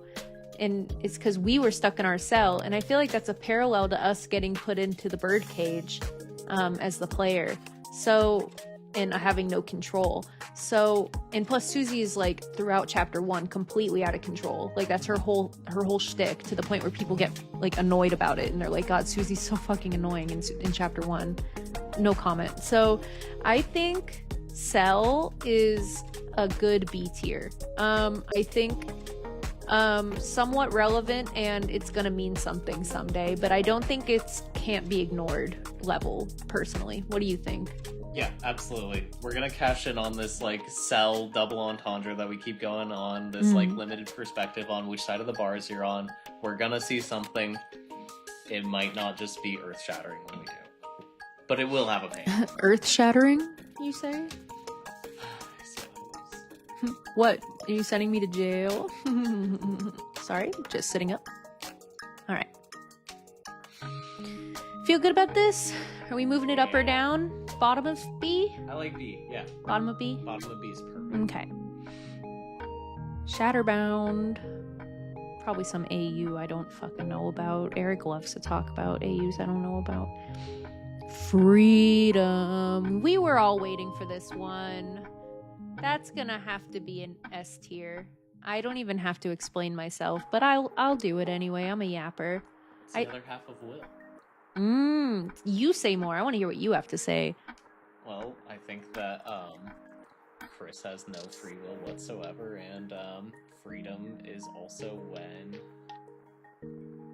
your red soul is out of your body and to run around and do whatever it is Chris does in the night. So you're saying Chris has freedom in that moment, not us? Yeah. Okay. Sorry, it gets confusing because usually when we say we mean Chris, but we we're mean not Chris the protagonist. During the times when we're not Chris. Yeah, but we are not Chris in that moment, actually. Freedom. Ooh. Now, even though I'm very, stern about it being in S tier, I'm actually really conflicted about where in S tier. I feel like freedom might be, freedom might be top. And let me explain. All of the pursuit of strength and power and force of will, in my opinion, is to achieve freedom from what we've seen. And I'd love to hear your guys' thoughts on this, because this is kind of up for interpretation, because we don't know everything right now. We don't know the motivations of Chris for sure. Something I've actually noticed in this playthrough specifically, and I want to touch on it, is I realized just how little information we get from Chris compared to the rest of the cast. So like, it's to the point where we can give items to our party and we get to see what they think of it. Like, that's pretty intense levels of flavor text, like, and attention to detail.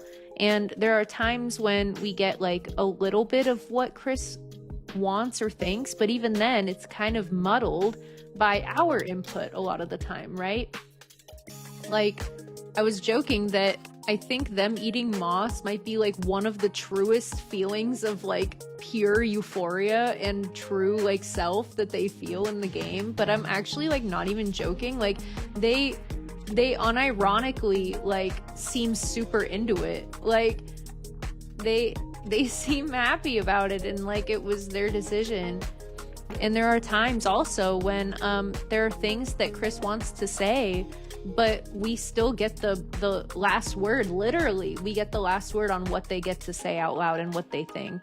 Yeah, we absolutely mute all of the personality out of Chris, and I think a good example that kind of shows this off is the piano in the hospital in both chapters, especially in the chapter 2 one when you play and you just get the worst sound and Chris gets visibly frustrated. I think that that's just a way to show off that you're basically ruining Chris's vibe, more or less. Yeah, you're not even giving them the freedom to express themselves via like music and piano, which is like as we know from the Spamton sweepstakes, which we've barely touched on this channel, but holy crap, is there a lot of information in that regard. Hold on one sec, I'm gonna go into that.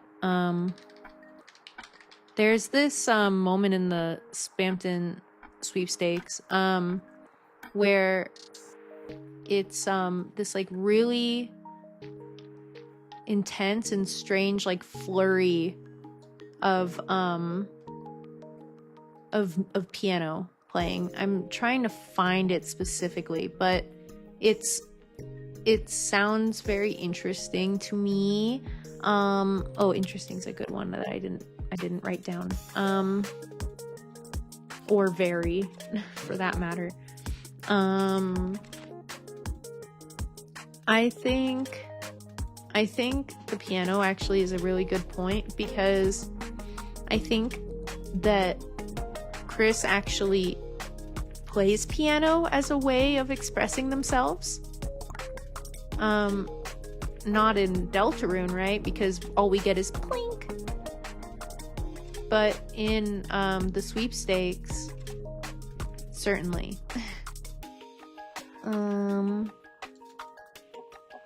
Let's see if I can find it.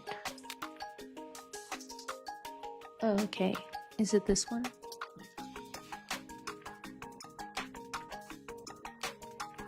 So, the specific URL. So, if you don't know, the way the Spamton sweepstakes works is it's different like clickables and like hyperlinks basically after like the Deltarune website. So on deltarune.com/shadowmen, like MEN, it's the next one. Oh, it's the next one down? Yeah. Where is Formatting. it? Oh, the formatting got busted. Just kidding. It's deltarune.com/Chris_Dreamer_Chris, which also is kind of weird in my opinion. It says, and this isn't true, this is like flavor. It says, this is a private post. Only friends can see this. Actually, I might even be able to pull it up. Let me see. Can you see this, guys? I'm not going to play the audio just because I don't feel like I can confidently... Oh, shoot, it's a little cut off for you because of how I have everything cropped, unfortunately. But this is the best I can do. Sorry, it's cut off. You can always go to the website and find it, but it says, it's funny.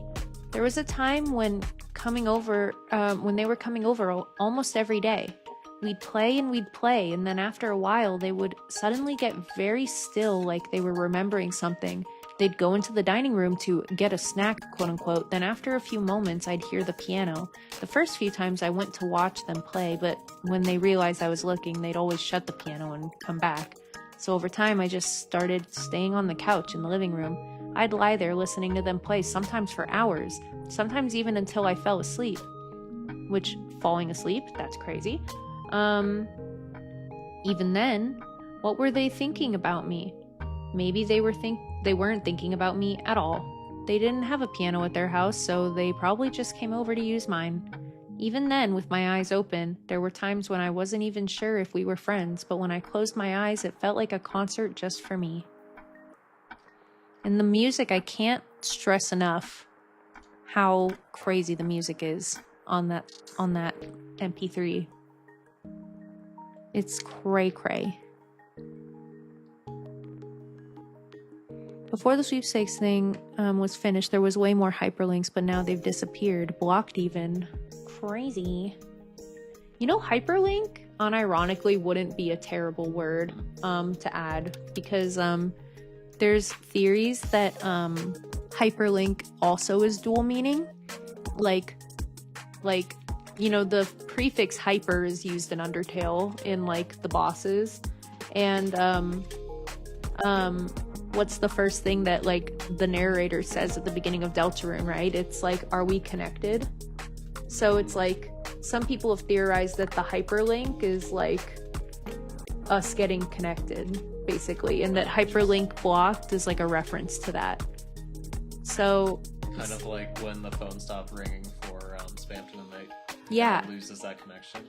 Hyperlink definitely means something. I agree. I feel like it's not just... A lot of people think hyperlink blocked is like basically like censor bar, but I don't agree. I think it's like a literal like meaning of the word hyperlink, not a computer hyperlink. It's almost like a pun at that point. You know what I'm saying? That one I'm probably going to add shortly, but I don't even remember why I started talking about this. Freedom, that's why. Yeah. So all of this is to say, I think that freedom might be the most important theme in Deltarune. And that's a bold take, so I want to hear your thoughts on that while I get the hyperlink thing ready.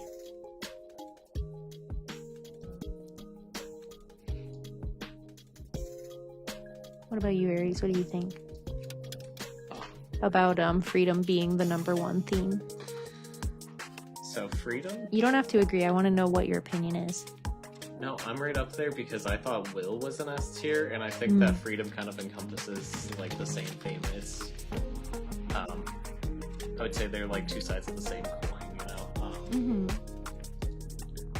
I think that Will, has a lot more to do with what you're doing in the actual in-universe like world. I think freedom is a lot more about the contentious relationship between the player and Chris.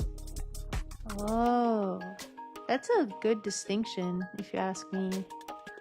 Like, Will is what you might use to open a dark fountain, you know? Yeah. Freedom is why you blink on the piano instead of play. Or the lack thereof. This is such a good image. You've been making, haven't you? You've been making hyperlink blocked is something that Spamton Neo says in Snowgrave. God, I love... I don't want to play it, but God is the frickin' flavor text in Snowgrave so damn good. It's crazy. Crazy good. I forgot we're screenshotting because WebP. Hope you guys are having fun. I know this is a little slow pace, but there's just so much to discuss. You know what I'm saying?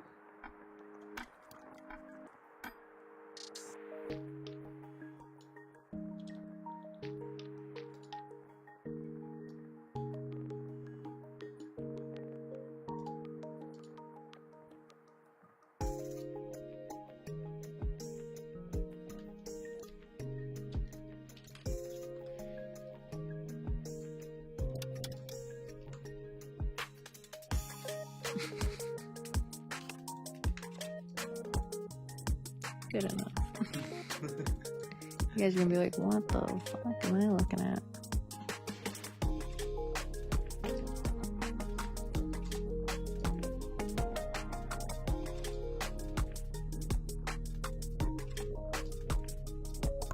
God, I love this paint. Unrelated.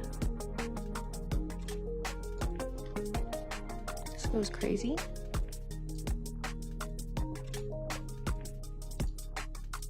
You've been making, haven't you? Ada. First Ada of the stream? Alright.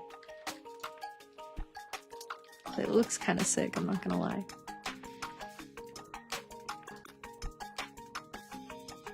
This BGM goes crazy. You can wear the headphones for a while if you want. If I sound weird, it's because I can't hear myself anymore. So apologies. I like the percussion. It's really pretty, right? Mm-hmm.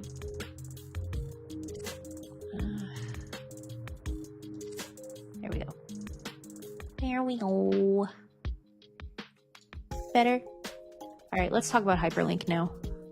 Can't hear yourself? Then how are you talking? I can only hear myself in my noodle. No, you can leave that on, it's okay.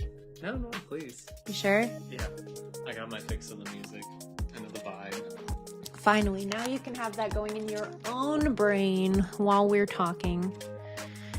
Okay, we're gonna talk about hyperlink now because we were going into it so much. I think hyperlink is A tier because I don't think it's like Oh my god, we're gonna talk about hyperlink so much in the future. Like, we may never talk about hyperlink again. We might not do any internet allegories or phrases again, and it might get a Chapter 2 Dark World exclusive. Right. But I still think with that in mind, even though that should put it like here or even here or here, I think it still deserves A tier because of what we talked about. Well, I think that if we are using it as like a metaphor for connecting the player and Chris, then it's still gonna come up in a different shape, probably more themed to wherever we end up in Chapter 3 and 4. I agree. So, in that way, is hyperlink a stand-in for being connected? Maybe, but I think it's more that hyperlink is something. It's not something that's going to mean something someday or like anything about the future. I think it's something you can't ignore right now. Yeah. And I think that's what puts it firmly at the bottom of A tier, personally. In fact, speaking about, and maybe I've rambled enough that we've already kind of covered it. You've been making hyperlink blocked being it's a Snowgrave line. Mm-hmm. It's kind of, is it Chris's then connection to Noelle and kind of making pushing her connections to go like full Snowgrave? Well, let's talk about that. You were worried about rambling? Let's talk about that. Yeah. Okay, we're gonna talk about make, made, and maker, and also, yes, it includes making as well. I didn't remember that there's a making moment as well. Let's go rambling. Let's go rambling. Rambling. Is that all you people care about? Is that all you care about? That's another one that I do just to make Aries laugh with hole mole. He's a simple-minded creature. I'm just kidding. I think it's an S tier. I think it's an S tier, and I think it's a real sleeper. S tier, all the way up there. Yeah, I think it's a sleeper. Okay. Let me elaborate, okay? So, these words, I feel like you could know nothing about Deltarune. You could have stumbled upon it today, and you could have put these in S tier, just based on the, like, power in the word itself, you know? Like, if you were like, which themes are strong themes, you could put all these themes and be right without knowing a damn thing about the game, right? However, I feel like, you know, so if you're unclear on why I'm fixating on this term or this word, it's not just used when Spamton goes, "You've been making, haven't you?" It's also used in Queen's monologue. She says that the knight took his blade into his hand and like made, and it's very strange because, you know, in the English language you don't tend to use make or made as a complete sentence. Like, you know, you learn about like verbs in school, right? And it's like you learn that you can have like a 2-word sentence, right? You learn that like I ran, I sat, I walked, right? Or like it's technically a part of speech you can use, although most people don't speak like that, right? So when you say made or make, you tend to say what is being made, what you are making, you know? So it immediately sticks out as like almost like a typo, if that makes sense. Right. And I feel like it's just got so many places in the game that are really important parts of the game where this word shows up. So Goner Maker is the literal in code name for the sequence when you're doing the character customizer. It's called the Goner Maker. Okay? So made, make, and maker. It's and kind making. Of like, and making. It's kind of just like a god tier creation. And like that's the word that you use for almost like a, I don't know, like a world shifting act. Yeah, I would say so. Okay. We don't even know really what it means. You know what I'm saying? Like, we don't really understand like where it comes from and what it's about. It's used for Goner Maker. It's used when Queen said that. It's used in the Spampton dialogue in Snowgrave. And I'm sure there's other things I'm forgetting that involve make, maker, made. I think the specific line for Queen is so good that I think it's worth reading.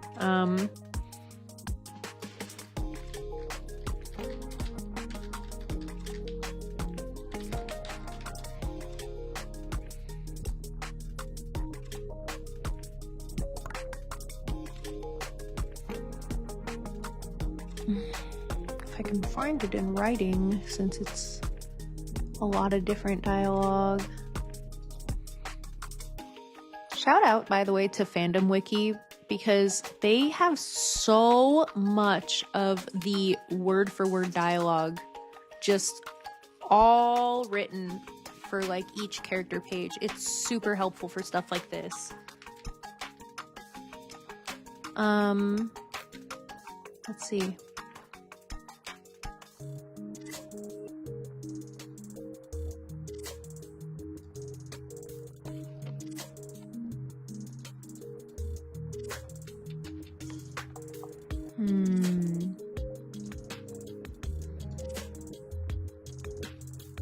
Sorry, I'm looking for it. Have you ever gotten raided? Yeah, actually, I got raided by McKelly and Bluefoo in my very first debut stream, and it led to me making some of the greatest internet friends I've made in my entire life, and that's saying something, because literally I've been on the internet since I was like 10 years old. And I'm older than that now.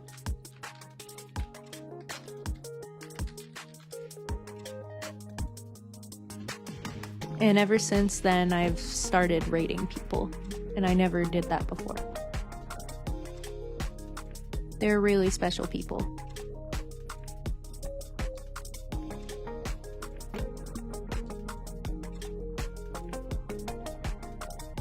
Sorry, I'm still looking for a screenshot of the dialogue. It coursed its will into its blade and made. And made, the two words, is its own screen. Like, again, it looks like a typo. You know what I mean? It doesn't look right.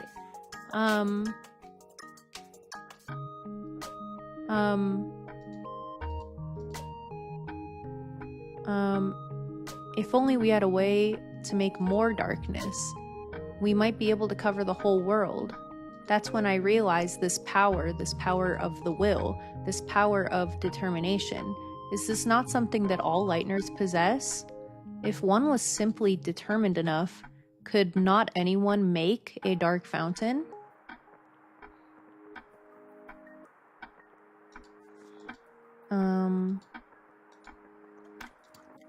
So then, if the night has taken its leave, then I will simply make a new one. And then that's the visual when I like said that's weird, because it shows like the Lightners in the projection in the background, and then it melded them together. If you said you rated people on YouTube, you may want to tell YouTube what that means, because YouTube takes that bad out of context. Yeah, obviously, I'm talking about redirecting is what it's called on YouTube, but I've never done it on YouTube. I've only done it on Twitch. Yep. We're talking about redirects. Yep. Anyhow. So, I just wanted to talk about it because, she says make and made like 4 times as the verb of like her sentences, you know? She knows what's up. She knows it's a powerful word. I feel pretty confident putting it in S tier. I even think it might be above. Oh, that's hard. Well, S tier is such a competitive tier. No, I see you putting it right next to power, and maybe that's why Queen's so fixated on Noelle, is because she has the power, and you know. But will is so strong because it's our will to make Noelle do the things she does in Snowgrave that causes her to have to like obey the voice, basically. Even if Chris is downed during the Birdleaf fight, she says I can still hear like a command and it's not in Chris's voice and stuff like that. It's like some other like disjointed like persuading voice, you know what I'm saying? I think you've got it in the right spot. You think so? Yeah. What do you think, Shining Neo? Do you think it's fair to put make and made and maker above the concept of will in S tier, or should it go back down underneath will? Because will is a very strong theme, but I think making and made is too much of like a strange word choice for it to be bottom of S tier, personally.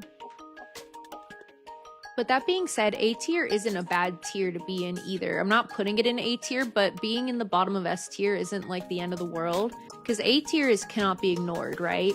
Very relevant. So if it were at the bottom of S tier, it's not like it sucks. You know what I mean? It's still more like relevant than Annoying Dog.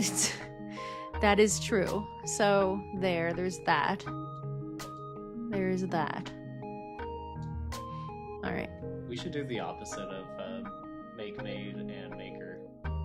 Yeah, we should do gone. Making goes in Goner Maker, and making hyperlink blocked seems very important, so S. I agree. Yeah, leave it above will. I think those two are so huge little like dialogue like bits, or not dialogue even because it's code, but text is what I mean more than dialogue. It's used in like both monologue and dialogue and text, so I feel like it really truly has just such overarching themes. By the way, I'm having so much fun. I looked around Tiermaker's website.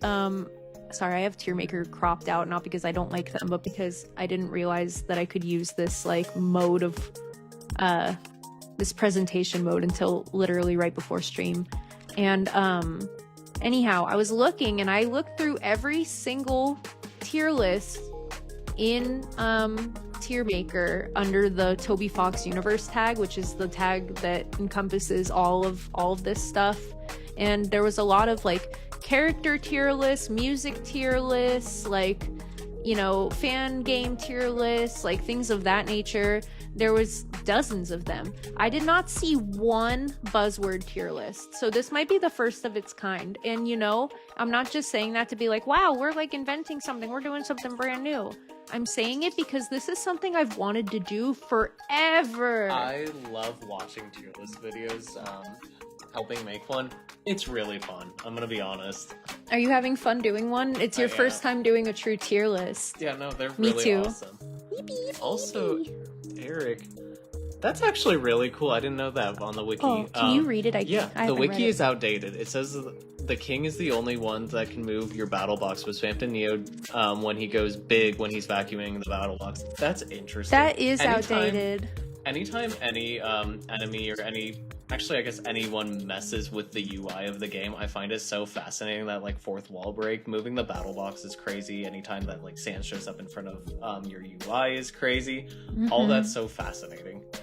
I think UI and which layer of UI you're on is so important to pay attention to. Meta. It's super meta. Agreed. Sans dance. Are you talking about moving the box? Is that what you're referring to? Or are you talking about the twerking sans emote? Because that's what I'm thinking when you say that. Okay, let's go on with Goner and Gone. So, I'm putting that in S tier also. I think bottom of S tier is a pretty good spot. Actually, you know what? I'm thinking top of A tier. I'm thinking top of A tier for Gone and Goner, because we haven't seen much of anything since chapter 1, and then before that we had the Goners, the Okay, so if you don't know, there's the Gaster followers, which are like the grayscale ones that talk about Gaster, and they're like one of the fun values you can do. And then Monster Kid is called Goner Kid, and he looks very similar. Okay, wait, let me rephrase that. Monster Kid is still Monster Kid, but there's a fun value where you can encounter Goner Kid, which looks like Monster Kid but grayscale, just like the Gaster followers. That's what I'm trying to say. And I think it's super important and can't be ignored, but I don't know that it's actually unsubtle foreshadowing for like the entire like overarching themes of the game. Thoughts?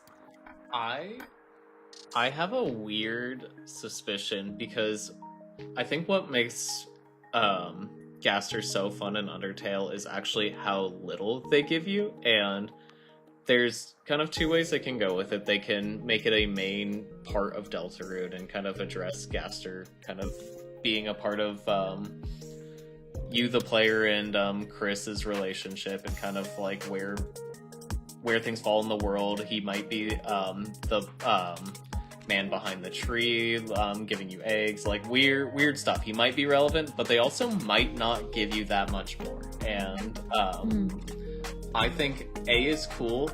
It might even pan out to be a lower tier right now, though, because I know something that it might get moved later on in our tier list. It might go down.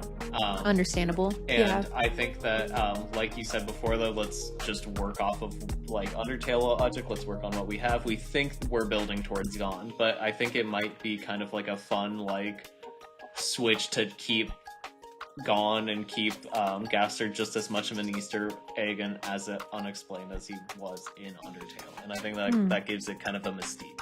I completely agree. That's actually why I have it so high, is the mystique. Yeah, it's A tier, not because you're going to get answers later, because I think you're going to get answers about power and freedom and that kind of thing. Gone, it might just be one of those things that's in the back burner, and we end up in like 2040, chapter 7 comes out, and we still don't have the answers we want. And that might be kind of the appeal. That's so cool. Just thinking about Goner and Gone stuff getting revealed anytime soon, whether it's in a week or in a few years, just like puts a huge grin on my face, because this is like a 10-year debate. Like, this stuff's so fun. Like, this is what Undertale's all about for me, is like, you know, as someone that never got into the fan games, I never went through that phase that I think we all saw online, whether we were in it or not, where everyone was like drawing fanfic of Gaster, and they had like a canon Gaster like motif and design, and they like always drew him a certain way, even though we only had that like one mystery man, like actually two mystery man like sprites, since like there's the one when you click on it where it disappears and it makes like a face. So like for me, like, yes, we all had a lot of fun talking about like Gaster, joking about Gaster. It got to the point where it got memed on because it was so silly how crazy down the rabbit hole you could go with like the fan stuff and like speculation, and to the point also where people were accepting fanon as truth because it just was so prolific, and it was hard to avoid. So for me, this stuff is like the most exciting stuff for is the most exciting stuff that I want to be revealed. Like, I want to figure out Gaster and like what the mystery man's about and everything, but I really like the like mystique of how they talk about him being like shattered across dimensions, and how he has like followers that you can only encounter in like 3 fun values, 4 if you include Goner Kid. You know, it's weird. It's bizarre. It's a bizarre detail. And it's where you get most of the Gaster lore, is in a weird random fun value that most players will never see outside of the internet. And it gives it this like ARG element where it's like he knew after like, so like initially when he posted the game, he put the thing in the code that's like, don't spoil the game, don't leak everything. But then after he changed it to be like, okay, understood, like, got it, you're gonna do it. And from that point on, I think he embraced kind of the like the schoolyard rumor element of like of video games. Does that make sense? Yeah, like kind of the Mew under the truck type thing, right? You kind of acknowledge you can't do nothing with it. Right. Oops, can't see my mouse. So I just love this, and I have to put it at the top because I want to know. It might be copium a little bit. I like it, honestly. If they never go into the goners, it's gonna bum me out. It's like an itch that you can't scratch. Yeah, like I've heard people say like they don't want Gaster to be revealed because the disappointment is unavoidable if they ever reveal anything. Like it's like solving who God is basically in the real world. It's like, okay, mystery solved. We don't have to think about that anymore. It's like conversely, like if we ever get like canon lore about Gaster, it's gonna like hurt my fanon brain and like hurt my feelings. Similarly, like if we don't get goner information and like just like keep it mysterious, I'm gonna be so sad because I find this stuff so freaking cool and interesting, and I actually want them to break the mystique for it. I'm in that same camp. I think the temptation to leave it as is great, but man, I want more. Always. I'm jonesing. Where to next? When chapter 3 and 4 is out, I'm gonna try to avoid all spoilers to see you play it.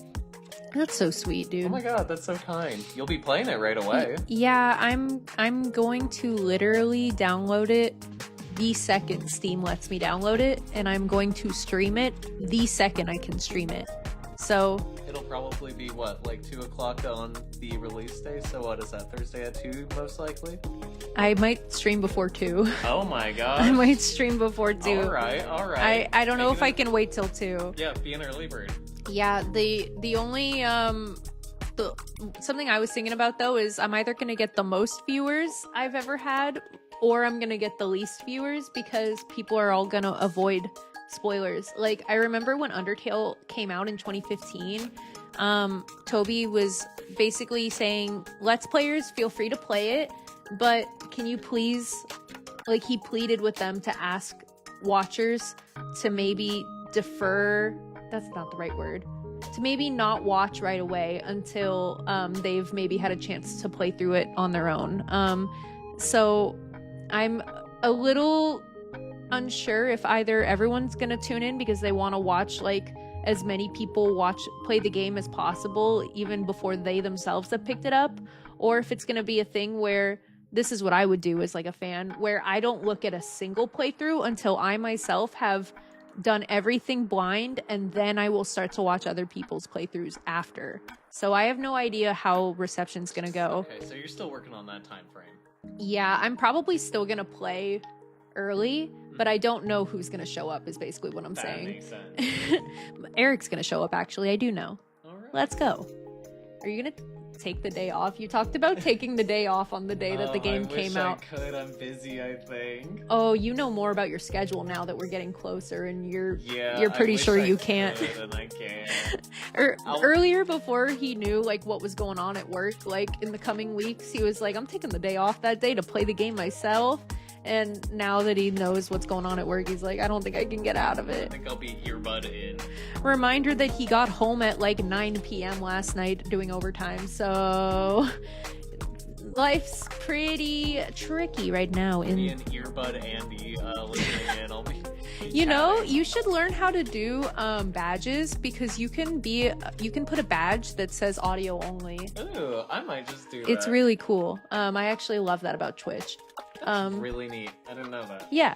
So anyway, let's move forward to another very strong contender. Heaven. Almost heaven, West Virginia. Oh my god, you're in West Virginia, Eric. That's about you somehow. Okay, sorry. That's enough parasocial behavior. Smiling. Heaven, I can't comfortably put Heaven in S tier where we're at right now. And you might be thinking, what? BB, what the hell are you talking about? Here's why. Okay, I think it can't be ignored. I even think it might be unsubtle foreshadowing, but we don't even know what it means to like pierce the skies and like get to heaven. We don't know what like heaven like will shatter like the earth's like, I don't even remember the words at this point. I don't know what I'm saying. I just feel like there's just, we don't understand. It's like what I was saying with freedom. I think it was, maybe it was Nightmare.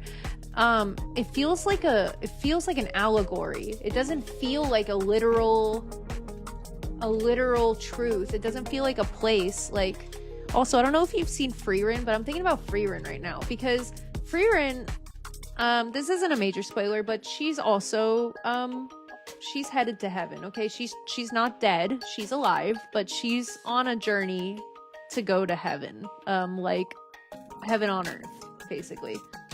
And they speak about it in a similar way, where it's like, oh, like, where are you headed? And it says heaven, and then they're like, that sounds good to me. And like, it's like they're almost like speaking about it in like vague poetic terms more than they're actually talking about it as like a real place. Does that make sense? Yeah. It feels like if they were more concrete about what heaven is, what heaven means, who's in heaven, how you get into heaven, I could put it in S tier.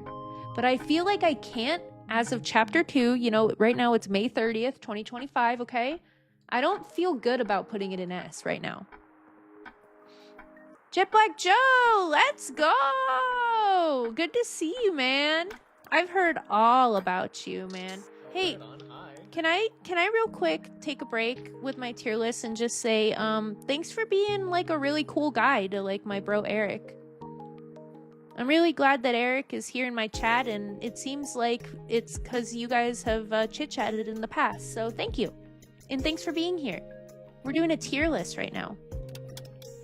Eric Games brought me here. Well, Eric has been bringing all kinds of cool chatters into my chat recently, so I'm humbled and I'm very honored to have you here, my dude. What do you think about Jet Black Joe? What do you think about putting the concept of heaven in A tier as opposed to S tier? So if you can't read it, the screen says S tier, incredibly relevant, unsubtle foreshadowing. A tier says very relevant, cannot be ignored. Basically, the distinction that we've been making is like whether or not it's like one of the strongest themes basically in Deltarune. I think that's kind of how we've been defining these. Whereas A tier is more like, if you see it, you better be raising your eyebrows and like jumping out of your chair and pointing at the screen like a soy jack. Like, you know what I'm saying? It's keep your ear out for that. Because yeah. If you hear anything in A tier, it's relevant, you know?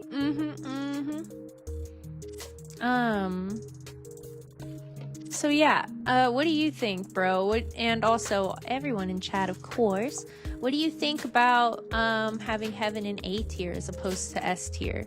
Because personally, I feel like I can't put it in S tier until we have more solid information about what and where and everything about what heaven means in the context of Deltarune. Plus, if I remember correctly, and again, correct me if I'm wrong, I don't think heaven's mentioned at all in Undertale. The angel is discussed. I don't believe so. I don't think even in the cathedral at all it's right. Relevant. No. I think the closest thing, and it's completely different because it's a very tangible place, is breaking the barrier and getting out, you know? I think that's the closest thing to heaven, but they don't even refer to it as heaven ever. No, not even as a metaphor. Exactly, and that actually ties back to what I was thinking, right? Jet Black Joe says it's A tier because Spamton mentions heaven, but we don't know what it is fully. I agree. We're all on the same page. If we see more, it'll bump up for next pre-release tier list. Oh man, okay. Fast forward to us in a few weeks after we've finished everything, we've learned everything, we've watched every game theory, we've watched every Jaru and Shay video, we've watched every Mystic Slime and Half-Bred Chaos video. and we have all our opinions. We will have to revisit and maybe add more terms to this tier list.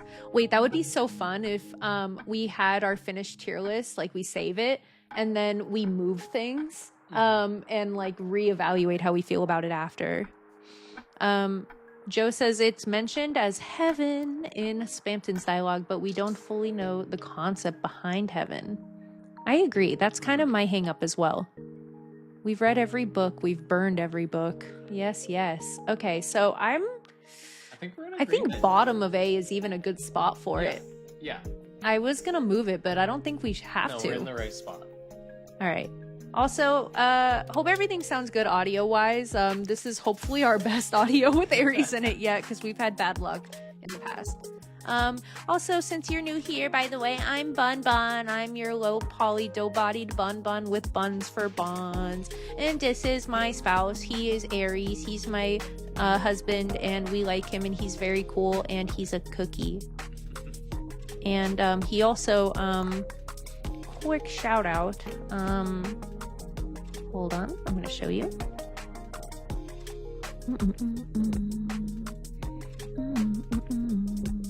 Where is... There it is. He also created this background with the little bun-bun in the corner. Yeah, just a cool little stream background. It went really well with the Cyber World background. Yeah, he's awesome. He helps me with doing some backdrops from time to time. He's very good at art. We're both artists, but he has a skill set that I don't have, and I really love it. Audio is great. Yeah, I have had bad luck with past stream mics. Was muted for like 4 streams, and yeah, it's rough. It's rough when that happens. What happened last time Aries was on with me was I was testing a new setup so that he could hear BGM, because of course you cannot play chapter 2 without hearing the music. I'm sorry. And also the sound effects, because hello, like, ooh, right? So what's it called? So I had a setup where he could hear and I can hear. So we had basically 2 audio outputs at the same time. I had to install things in OBS, not to get kind of, fourth wall a little bit, but and it ended up being where the BGM was so loud that you couldn't hear us talk, and it was just like it was really bad. It's really bad. I plan on CCing that whole stream, even though it's 4 hours, because I just feel so guilty about it. Joe says, I do VR content in streams usually for gaming on my end. That's sick, dude. I actually really want to do VR at some point since, I'm 3D. Look at me. Wee, wee. I can throw my hands up too. Yow! Hold on. My model designer said that my face toggles should be able to work with VR chat, so I haven't tried it yet though. Yippee, yippee, yippee, yippee, yippee, yippee, yippee. Oh, wow. Let's go. Sorry, I smacked the mic.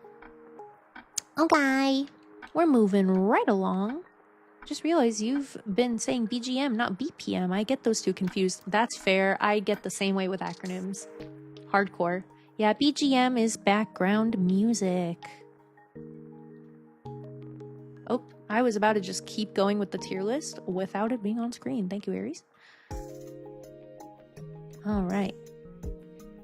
Jet Black Joe says, it is very fun and amazing if you know the right people to do conversations with. I do VR chat and have a blast. Yeah, I would probably do private server. I don't feel comfortable. I don't feel comfortable streaming to my own channel because I don't know what they're gonna say.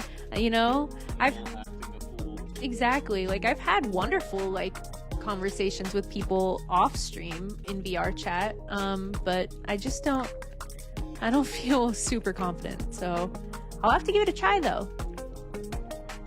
I'll have to ask you for pointers if I ever jump into it. You seem like the guy. we are going into the Oh my goodness. the chilly, the cold, the icy, the freezy, the slippy slidey themes. These are all the same concepts, but I'm putting them separately. I'm putting them separately just because they are used in separate contexts, right? Jet Black says, I'm sorry, I can't talk. Jet Black Joe says, I would recommend Friends Plus or just Friends. I could help on VR chat if needed. Thank you so much. That's so sweet. Thank you, thank you. Thank you, thank you, thank you, thank you. If you aren't aware, I've only been streaming for 2 weeks today. It's my 2-week anniversary. Let's go. So I'll take all the help I can get. He says, gonna go for a bit. I'll be back. All right, take care. Thanks for stopping in. See ya. Bye-bye. Bye-bye-bye. Eric says, happy anniversary. Thank you. It's only 2 weeks. It doesn't feel that exciting. You're gonna have to keep doing that, because then it's gonna be like, happy 3-week anniversary, happy 1 month anniversary, happy 2 month anniversary, and then you're just gonna keep wishing me a happy anniversary. And then it's gonna lose its meaning, right? He says, congrats, I've been around for 1.5 years. Dang, we got, between you and Eric, we got a couple of YouTube veterans in the chat. That's awesome. Alrighty. Let's go back to our tier list, shall we? So, we have cold. So, I think of 2 things with cold as opposed to frozen and ice and stuff. And also, I'm gonna move snow up here because we have a lot to talk about with these 4 things. So, specifically what I think of for cold is, is Lancer when he turns to stone. He goes, it's cold, it's so cold. And he talks about it being cold. I also think about, Shiny Neo says cold, the Don't Forget song. You're right. I'm going through the lyrics in my head. There's a light inside your soul that's still shining in the cold. With the truth, the promise in our hearts. Don't forget. Yep. That's shining in the cold with the truth, the promise in our hearts. Your singing voice sounds almost exactly like Lena Rain. Stop it! You can only flatter me so much. I talked about this in the past, but I'm not a good singer. I just have perfect pitch, and perfect pitch doesn't mean that you're good at singing. It means that if you know what the pitch, what the key that you're hitting is, you can do it. You can replicate that same sound effect. But it doesn't make you good at singing. You know, you actually have to train. And I've never done that, and I'm not good at it. So, but no, please keep flattering me.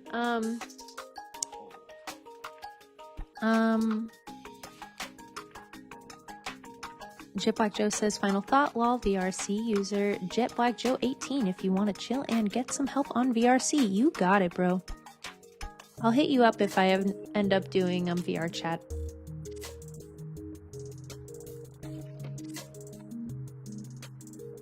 Eric says, I can play by ear and memory. Oh yeah, I forgot you're a pianist too. Eric started playing piano at 4, and I also started playing piano at 4. So you've just got like the muscle memory down. That's awesome. Yeah, I played by ear as well. I didn't. I can read sheet music if I, put it on the table with like a pencil and I start like basically like translating it, but I can't sight read the way that musicians that are properly like trained can do. Notes are too complicated like you with kanji. That's so true. It's actually very similar to that. It's like, for me actually though, it's not kanji, it's like vocab words in Japanese. So like when you were like sending me words and I was trying to like figure out what it was referencing, like where you were basically translating like Deltarune quotes into Japanese, and I was trying to guess what they were. I can't like just read it like it's nothing. I have to like take it line by line, and then I have to be like, oh, this word means flower. Oh, this word means like, you know, I don't know. You know what I mean. The only notes, quote unquote, I can read is those falling piano note videos. Oh, the what is it called? Like synthesia? Synthesia? Yeah. I didn't know that there were people that actually like got benefit from those. I know that's so silly. It is Synthesia. I didn't know Synthesia. I have it. It's an app. Oh, okay. So that's like the proper noun. That's like saying like Vocaloid when you mean like wait, what is the word that's not Vocaloid? Bad example because I don't know the other word for it. You only know that name brand. That name brand. Hyperlink blocked. Also, might need some mods on YouTube's end as well when you become more popular. Is there something wrong with my YouTube chat? I'm not saying that as like a mean question. I'm actually asking genuinely, is there something that's not working in my YouTube chat? Because I honestly give a little bit more attention to Twitch chat because most people don't pop in on YouTube. It wasn't until like a week ago that I upgraded Twitch, and like, you know, a friend of mine helped me do 7 TV emotes, and now I have like 200 emotes that my Twitch chatters can use. Man, I'm straight stalling with cold because I don't know what to do with it. So yeah, cold being in Don't Forget, as Shining Neo pointed out. And I didn't mention this, but they said, I think it's a B. B is a good spot for it, similar to Cell, but I think higher than Cell and higher than Fallen Down, personally. Maybe even higher than Hell. Well, yeah.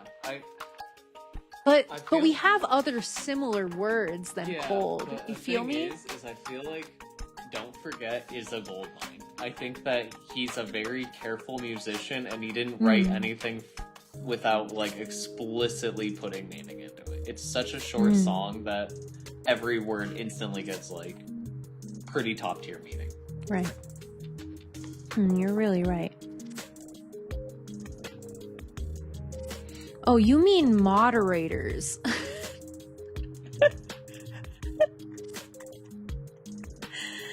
Oh my god. Help. Dough brain. Sorry, I have dough for brains. You meant moderator, not, you know, modding something. Oh my god. Press 1 for help. Help my little dough brain. Stamped an angel. I'd say cold. I'm comfortable with where it is. I don't know that it's higher than Hell. Even though it's a really good word, I almost feel like cold is not used enough for it to go above Hell. Whereas Hell, I feel like there's more potential with Hell than just the word cold, as opposed to freezing and ice and snow, personally. But if you really feel like it should be top of B, I can move it. But I need to hear your argument. I can't just do it from vibes. Shoot. Because I can see... It definitely needs to land in B, but better than Hell. Because you already have Heaven up in A, so it's like, I feel like they should be side by side. Don't think about it like that, in my opinion. Don't think about two things being side by side. You have to be able to... I'm sorry to interrupt you, but you have to be able to judge the words worth one by one, because at the very end, if we're like, we need to keep these side by side, we can do that. But right now, we're assessing each word. Sorry to interrupt you. I mean, Cold has merit. Cold gets a buff, and I would say that because it's literally called Snowgrave, I think any of these blue tone, cold tone, no pun intended, any of these buzzwords, they're just gonna land high. Yeah, I because agree. I think that the Snowgrave run is starting something crazy. Yeah. And I think it's going to be relevant to the future. And I Yeah. think Hell, similarly, similar to Heaven, isn't as concrete. I think Cold's very relevant. You're watching it in action, it's going to come up even more. Because, I mean, is Noelle, if Noelle shows up in Chapter 3 directly, going to just have ice powers in the same way? Right. I know that in the hospital, in the game that her and Rudy are playing, they talk about, oh, we lost the party's mage, you know. Right. It's potentially. Dragon Blazers 2, if you wanted to know. Yeah, actually. Yeah. For Dragon Blazers 2, they talk about not being able to do certain attacks because you've lost your mage. I think that might be a metaphor for not being able to use Ice Shock and use other things, but I don't know. So...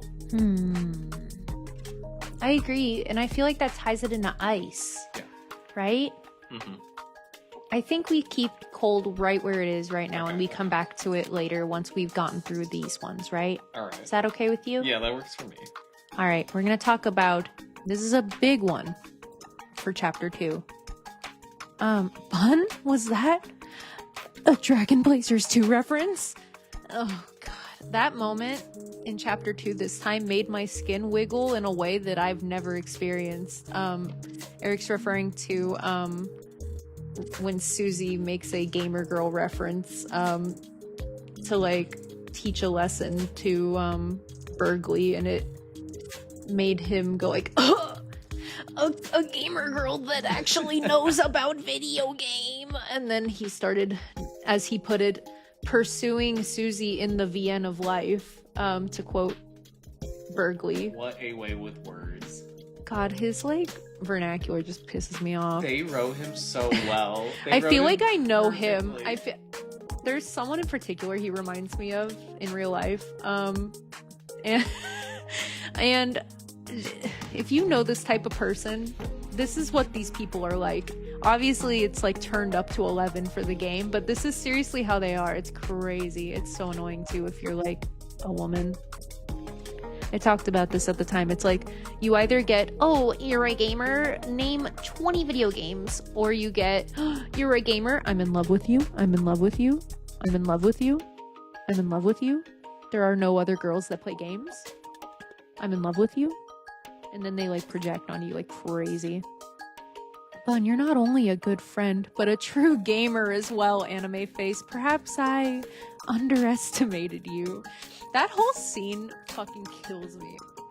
Thank you for putting that in chat. That made me smile. Okay, let's speaking of Frozen, let's get into it.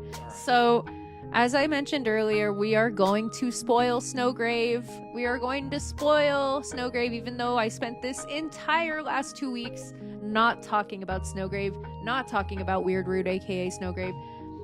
We're going to talk about it. So, freeze, frozen, froze. A less obvious one that always comes to my mind is, Rudy talks about how, she freezes under pressure like a deer in headlights. They love puns in that family. It's fucking crazy. But it's like, even before we knew about her ice powers in chapter 1, he was saying that, like, she has a tendency to freeze.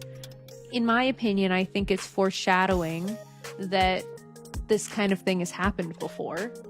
In my opinion, I think this isn't the first time that Noelle has gone beast mode, to put it one way. She freezes every single enemy solid with ice shock. Yes, that's ice. We'll talk about that. But I feel like it's important to say that they're frozen solid. You know what I mean? I feel like this is an important place to talk about it. I think it represents two facets of Noelle's personality. I think there's something about her that she doesn't like about herself, and it's that under pressure she doesn't really advocate for herself. They set it up immediately in the classroom scene in chapter 2 where she volunteers to read, and then she basically allows Birdley to cut her off and be like, I'll do it, and what does he say? He's like, I'll take the humiliating blow for you. And then she's like, actually, I'm fine doing it. And then Alphys is like, what? Like, speak up, and does the thing that, like, some teachers do where they don't advocate for their quieter students. That stuff drives me crazy because it's really sad. You know, those kids, like, get less help and less education and less support. And I think that's kind of Noelle's whole problem, right? Is she's very alone right now. She's not getting a lot of support. And she has a tendency to kind of, like, freeze up, you know? And so when you don't have your sister around, because we don't know where she went, you don't have your dad because he's in the hospital, and your mom is a workaholic and is always at the office every time we're out, even like by the time Noelle's like should be going home, you know, she probably doesn't have a lot of Noelle confirmed as a macabre person. I can see that. I can see her being quite macabre. I can see her being one of those people that lets things simmer and then lets things bottle up and then explodes. Like, you kind of see that with her in Queen, where she's like, when are you gonna understand that, like, I don't want to be under your control? A crazy thing to say, by the way, given the alternate route that you can do, right? So I feel like the freeze, and then you can think about it also as like fight or flight or freeze, right? So like when you talk about her being a deer in headlights, it's like she freezes. She's not acting. Act is also a big word, but I think it's too vague to include in this list, to be honest with you. It's a little on the nose, but not in an unsubtle foreshadowing way, but just like a actual core mechanic. It's like putting Mercy in like an Undertale like tier list. It's like, no duh, it's a big part of the game. That's the game. So yeah, I feel like what happens is if you keep freezing in these fight or flight moments, fight or flight isn't just, oh, I'm uncomfortable, right? Fight or flight is like, I feel like I'm in a dangerous situation and this could be life or death for me. And that can still be just like confrontation with like scary people, right? So if you freeze a lot, and not to use a pun, but actually I think it's actually really important to talk about, is Fawn is the fourth fight, flight, freeze Fawn. She's a fawn, okay? I feel like it's important to know if you're constantly like frozen, you're constantly fawning people, then you are being what's the word, not aloof, like compliant, I guess. You're being compliant. So you can watch her throughout chapter 2 getting like sick of it, you know, in the normal route. And I feel like it's a huge part of her character. And honestly, I don't really know where to put it, because I feel like we're gonna see more of this. I definitely feel like we're gonna see more of this. And another thing is, I haven't even touched the Sphampton sweepstakes.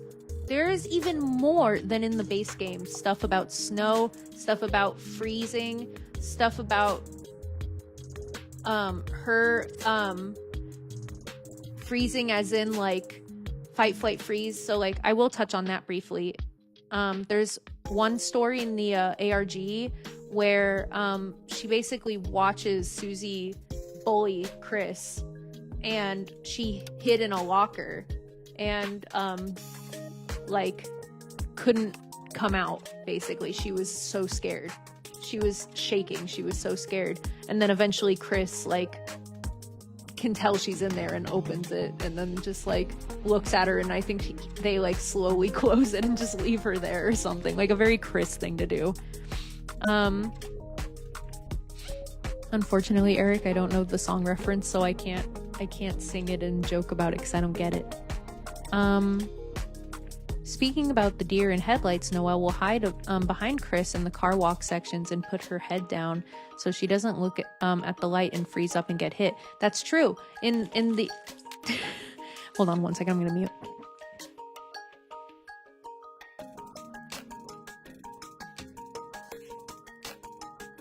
Sorry, we have Uncrustables and the plastic is so loud. So anyway, it's by KSI. Oh, I see, nice.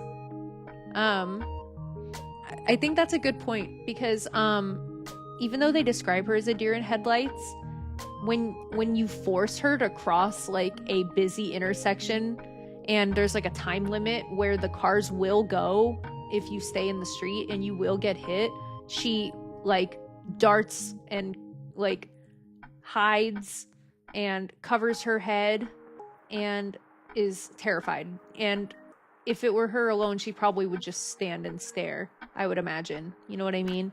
But we're kind of like, since she's following us around, like she kind of has to go and she looks terrified the whole time. Well, it's interesting because she will do something when she has to. Like right. when she first gets into the dark world and you kind of come into the wreckage of it and you see that the cyber field is just kind of trashed. And originally, if you're not kind of aware, you're like, oh, Queen did that. But then it kind of clicks later on that she's powerful from the get-go and just starts immediately blasting.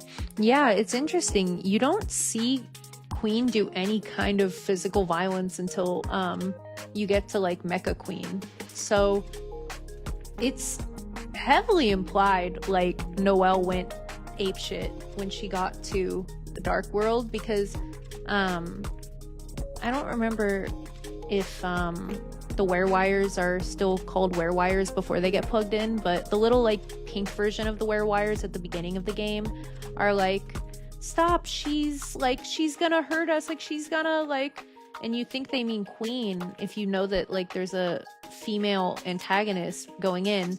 But I am of the belief, as Aries is talking about, that was for sure Noelle like backed into a corner doing the fight of the fight, flight, freeze. You know what I'm saying? So all of this all ties back to Noelle for me. I don't have anyone else that I think it's relevant to. Whereas like cold, I was like, oh, like Lancer talks about getting cold when like they turn to stone and stuff, and that it's in Don't Forget.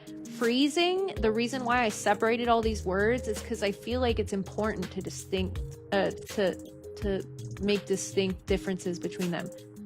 Freeze, I'm gonna put in bottom of A tier, I think, above cold, because I think that it can't be ignored more so than it might mean something someday.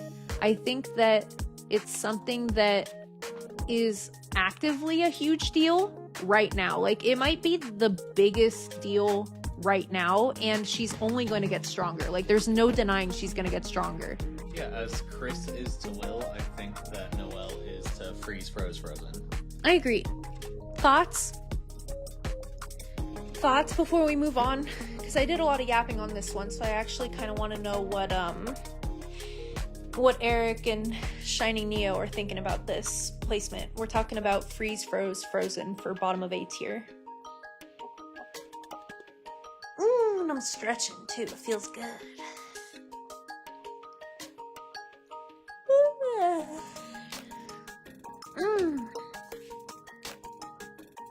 I've always been with the Noelle fight at start thing. I thought that was just me. It just feels like way more in alignment with what we know about these two characters. Like, I feel like Noelle just fits that better. Bluefu's here. Hi, Bunbun. What's up, girlfriend? Hello, hello, hello. Have you met Aries? My husband's here today. Say hi. Hi, Bluefu. Nice to meet you. I've heard a lot about you. I'm joining in for not the first stream, but I think this is the first stream that anyone's actually caught. The first stream anyone fucking bothered to show up to. Let's go. But we're making a killer tier list today. Yeah, this goes crazy. I can't wait for you to play Deltarune, honestly, because as an Undertale fan, you actually already know a ton of this stuff, but there's just so much you need to catch up on. And that being said, there are a lot of spoilers so far, and there's probably going to be some going forward. Bluefu, we've been spoiling things in Deltarune, not just stuff that we did on stream, but also the bad routes in both Undertale and Deltarune. So, you're welcome to stick around, but I don't I don't wanna ruin anything for you, okay? Okay, so viewer discretion is advised.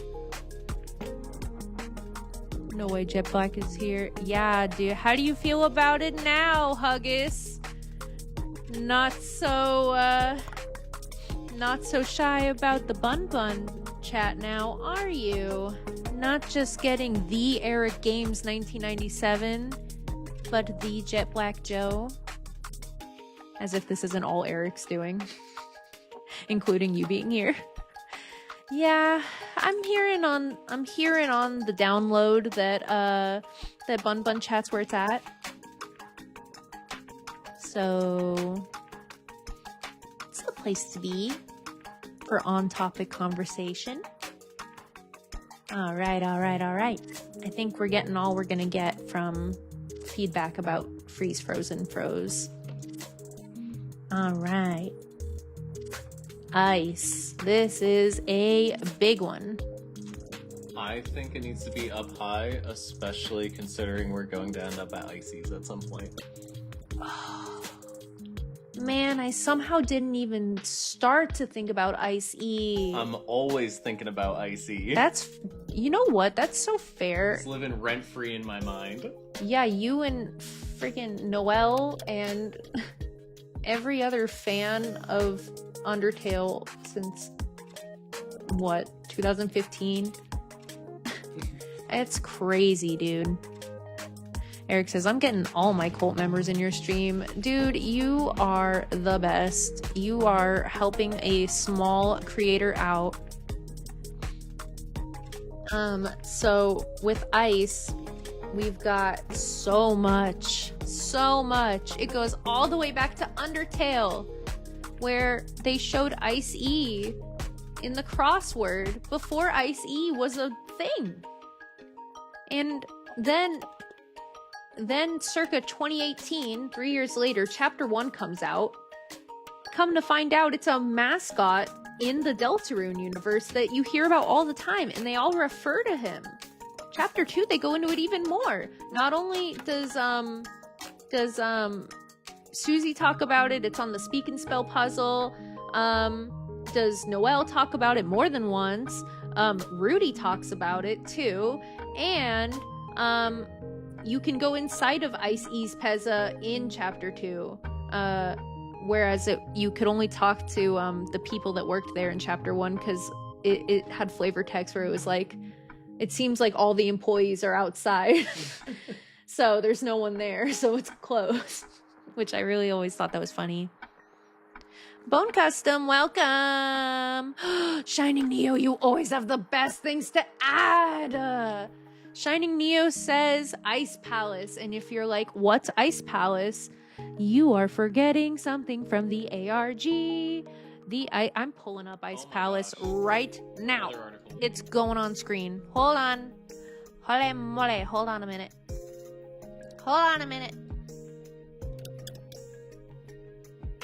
Oh, Bone Customs is a friend from school. Let's go. Welcome.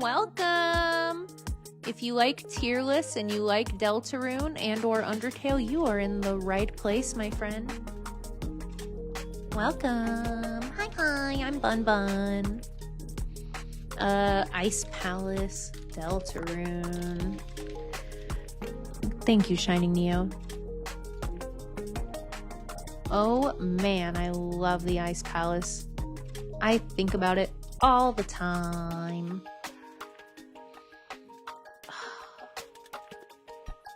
I need to go to the actual, web page. Let me go to the Deltarune website. Now you have 2 BBs on stream.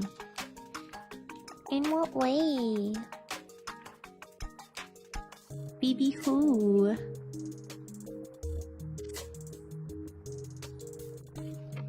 Not me checking to make sure I didn't have 2 BBs on screen. BB us? I don't know what you mean.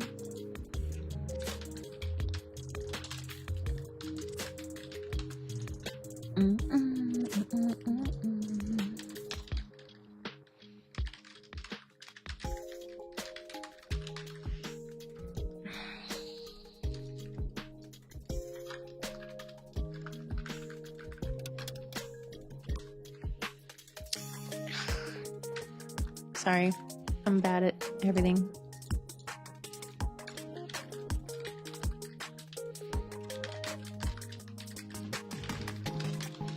Bony Boy and Moi. I see, you're the BBs. Is that what you guys are now? Thank you.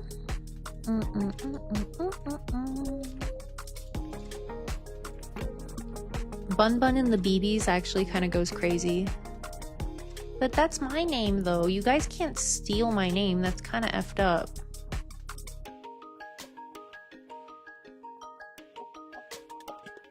First, Aries tries to steal my name. Oh, while we're at it, we can talk about another ARG thing. This is I'm gonna read it. Actually, I can put it on screen because it's in the middle of the screen. Okay, this is perfect actually. So this banner up here, if you see my mouse, is like one of those like ad banners on the Spamton sweepstakes. Wait, that's stealing? I thought that's what you called us, kiddos.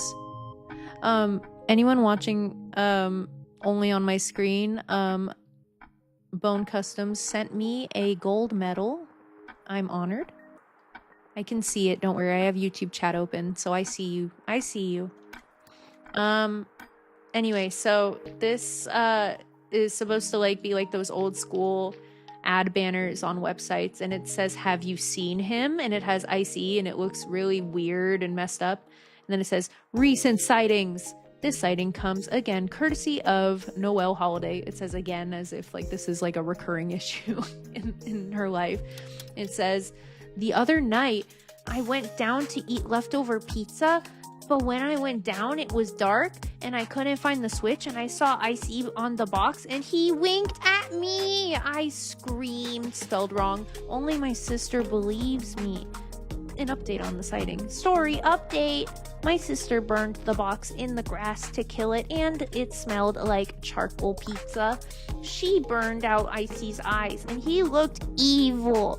And as he said, took it and said we should bury the box, and Chris dug the hole in the ground in the graveyard, and I was so scared a zombie would come up, and I tried to say, "Chris, I'm scared," and they turned around with the box over their face, and I screamed. So Des hid them and took it away, threw it away, and I thought it's going to come kill me.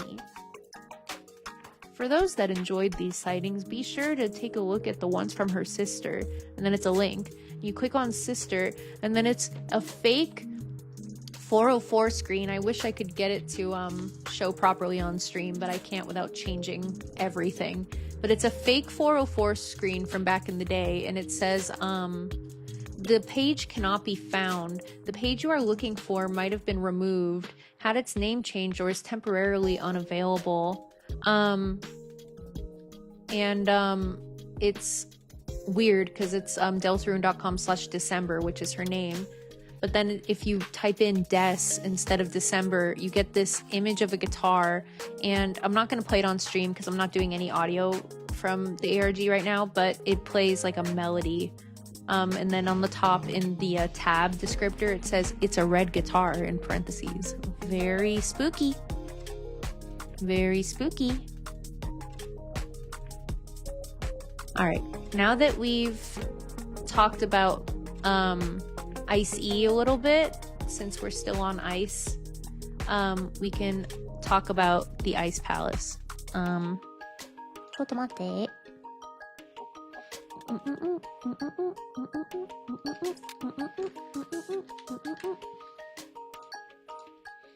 right, I'll put this one on screen too while we're at it. Screw it.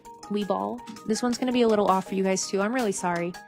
Again, it has man, maybe I will just give me 1 second here. I might try and actually make it visible. Just a minute.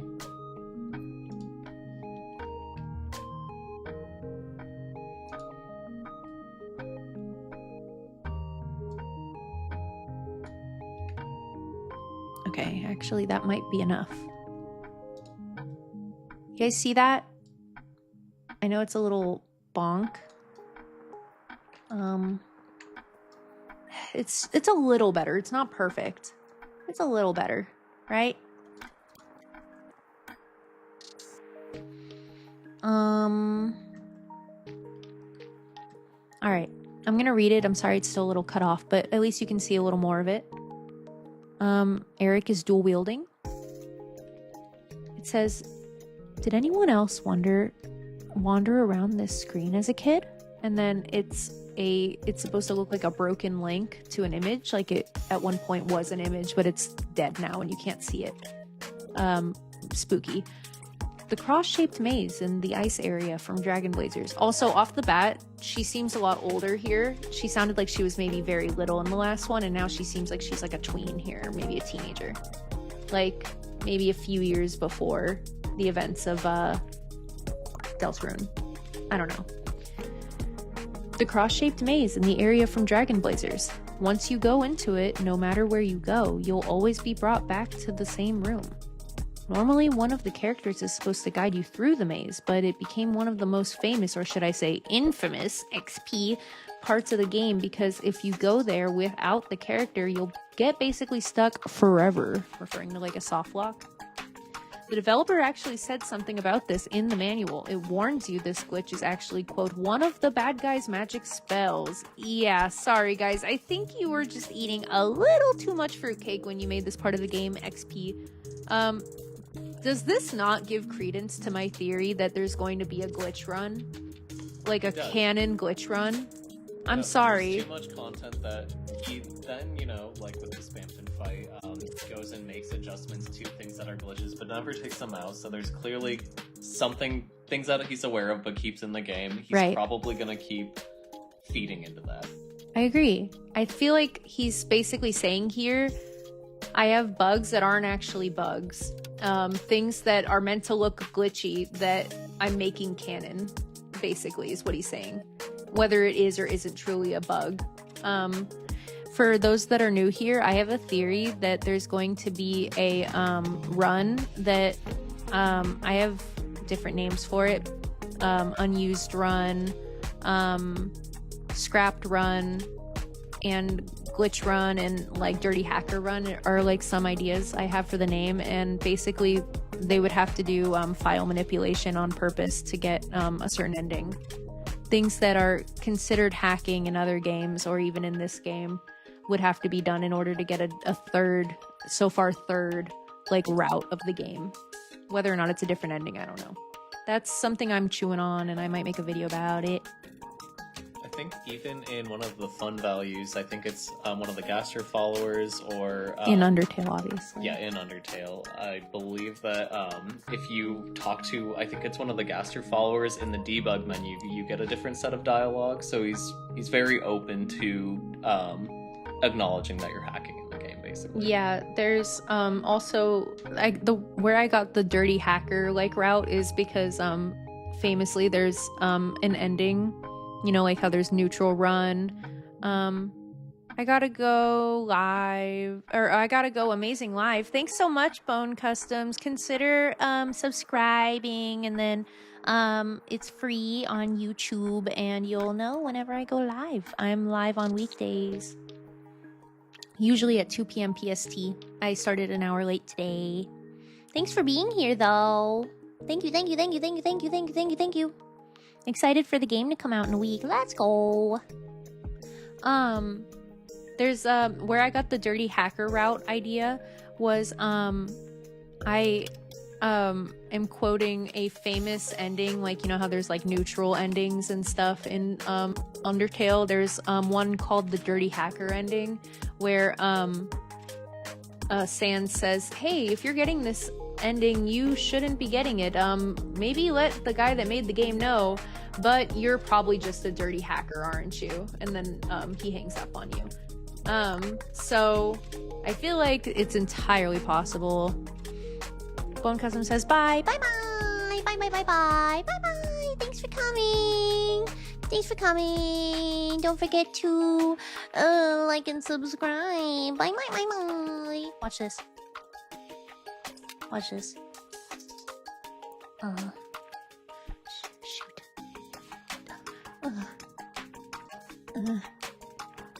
Oh, it's too late. I wasn't fast enough. No, like and subscribe. No. Oh, this one. That's great. Thanks a lot, Aries. Just happy to be a part Thanks of a lot, Aries. You covered up my advertisement. Now I'm covering you up.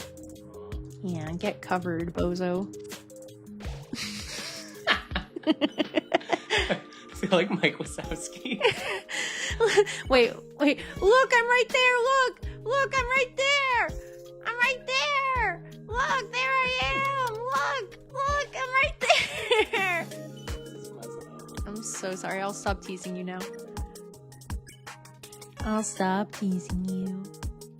I also added randomness in the post where Bone Custom saw and came in. It'd be a miracle if Da Cookie joined because he's also a streamer. I'm always watching Mike Wazowski. Always watch. I'm always watching Wazowski. Thank you. Okay, let's get back into it, shall we? Where did we leave off? I was just so excited to see a new chatter. Notably, they did not subscribe. I'm gonna cry. Even after I Mike Wazowski'd my husband. That's crazy. He probably already left because I took so long to find it.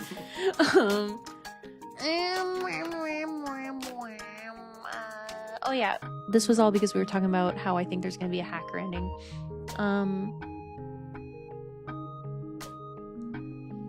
As a kid, I had no idea that this was a glitch. I literally spent hours on the screen wandering around thinking there was an exit.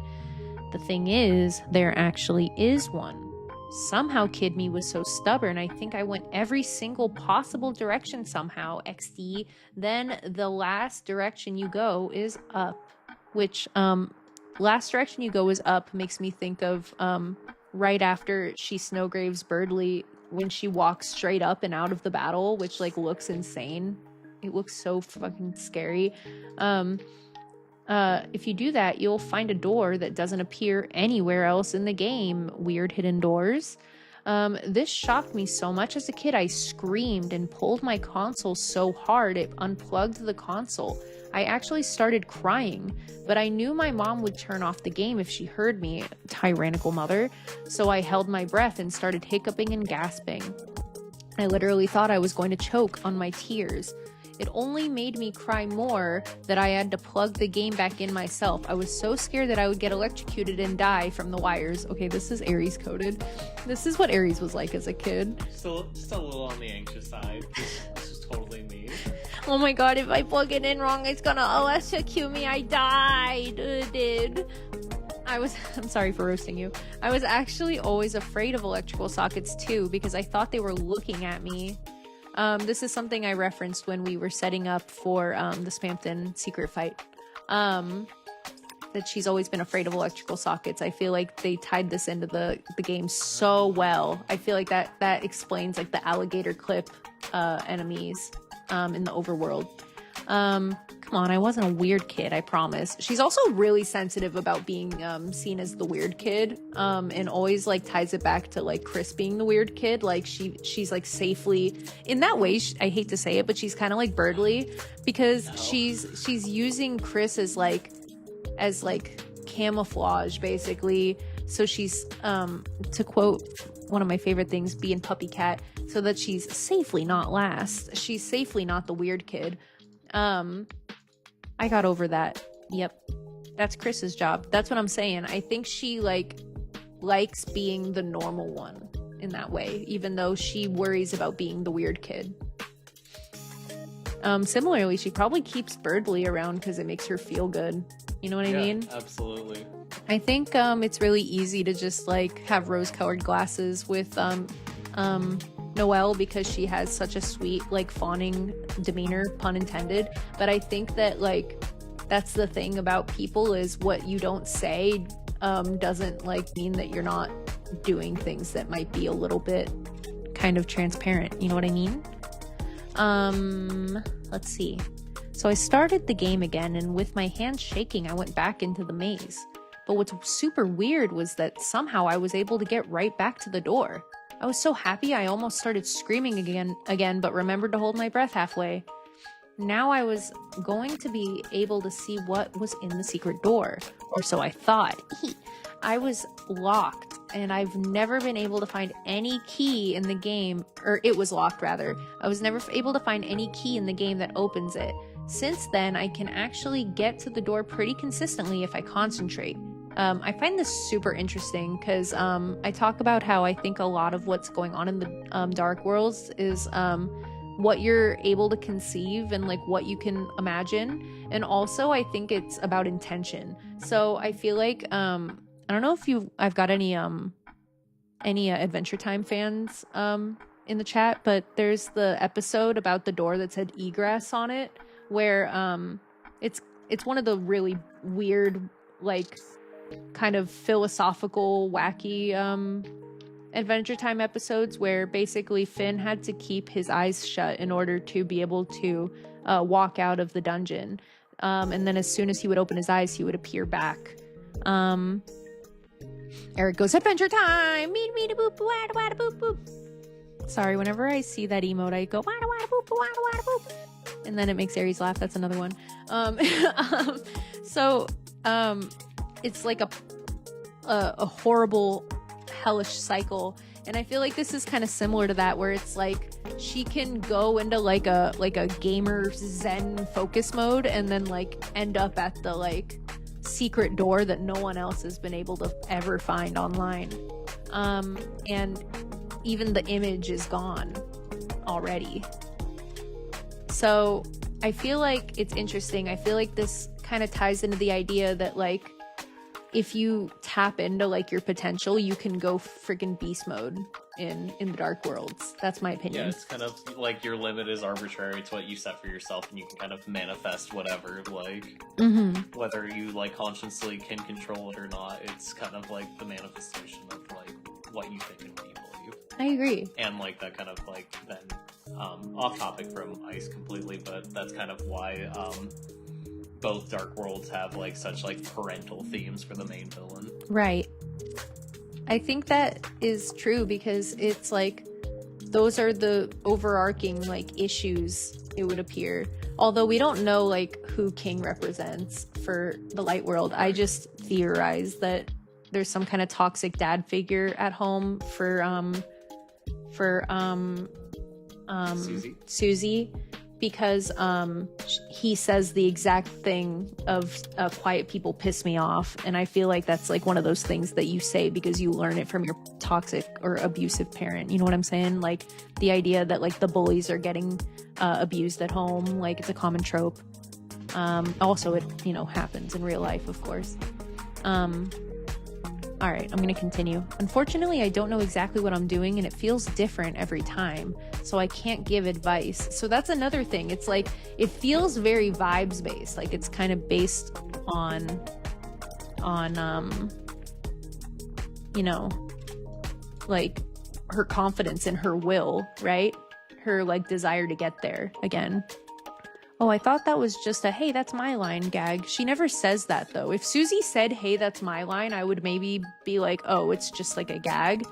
But he says it, and I always thought that maybe, like, there was some kind of abusive dynamic at home since, like, you know how everyone thinks Susie's homeless and stuff? Like, wouldn't it make sense that either she's homeless or she has a home, but she can't really go home because, like, her dad's toxic? You know what I mean? I feel like there's evidence of that, especially like not calling your parent to let them know you're not coming home because like they're not even gonna care if you come home or not, you know? I don't know. It says, I know this sounds really fake, but if anyone figures out a way to open the door, please, please, please sign my guest book, which is just like goes back to the splash page or whatever you would call that, the landing page for the ARG. I'll even put you in the Hall of Fame, you know, so there can be someone in it besides me. And then it's listening to Dragon Blazer's Glacier. And then there's where's the Aries, do you know where the other Ice Palace page is? Do you know what I'm talking about?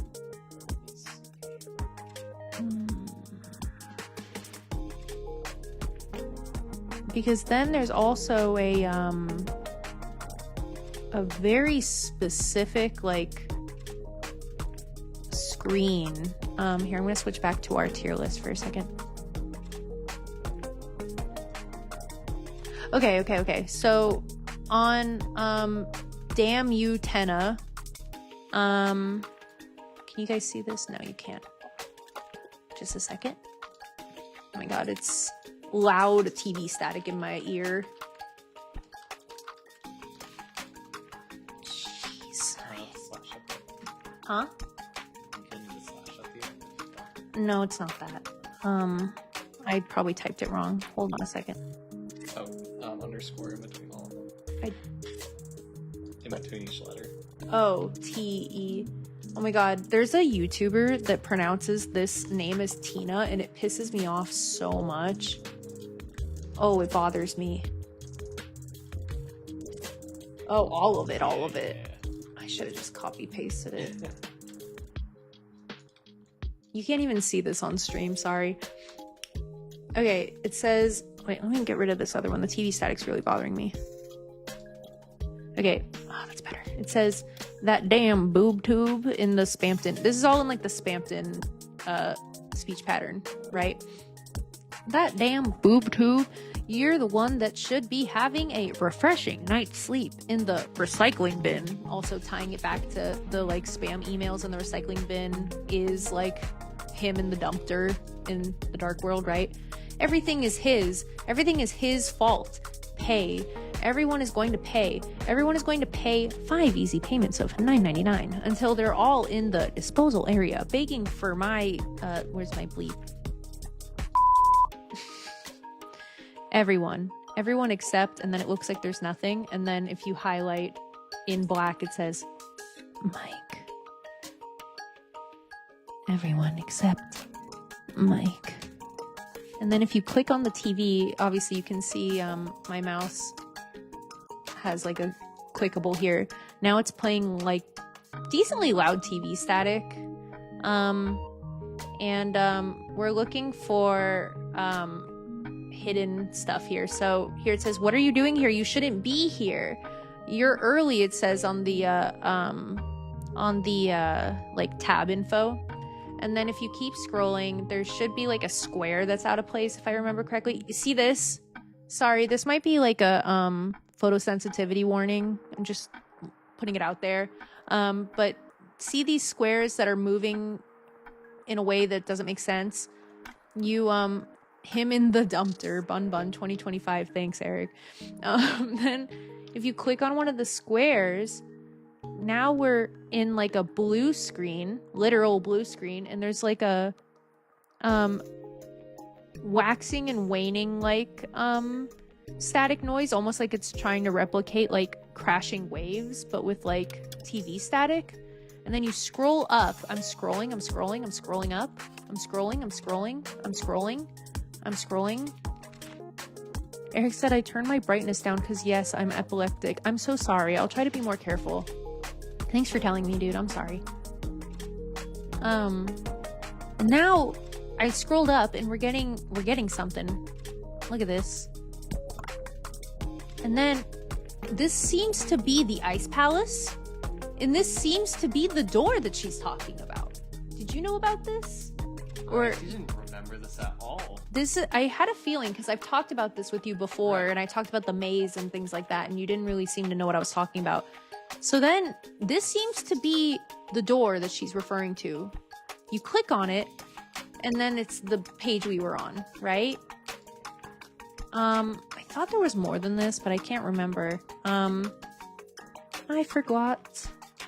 But that's kind of interesting because then you kind of are in the same maze where you're locked right. forever and ever. Yeah, you know? I'm stuck here. There's nowhere else to go. But it is relevant though because that's how you get this screen. So I don't think there's a way to get this outside of knowing the link, outside of like doing all that stuff we just did, right?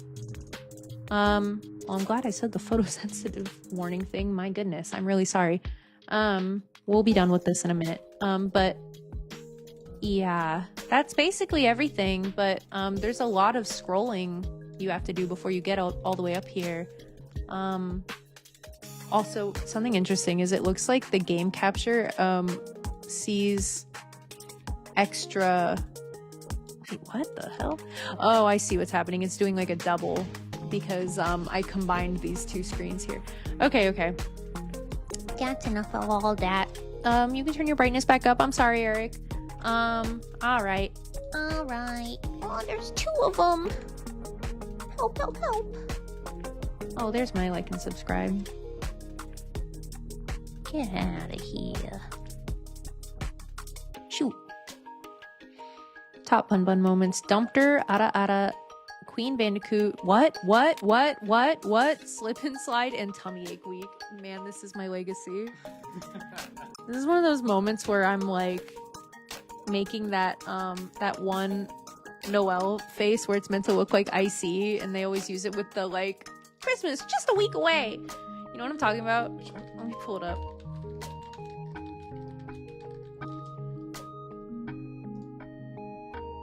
This one.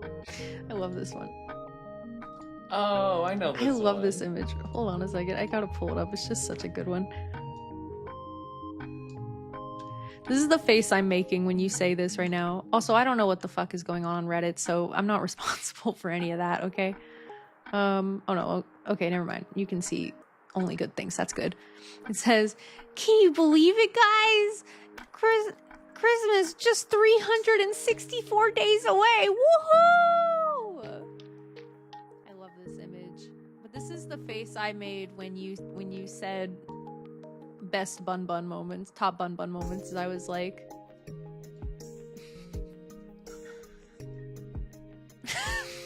this is what I felt in my soul when you said that. This is what I felt. My legacy will be Dumpter, Ara, and and what, and having a very serious conversation about being slip and slidle with you, and tummy ache week. Good freaking lord. Go streamer.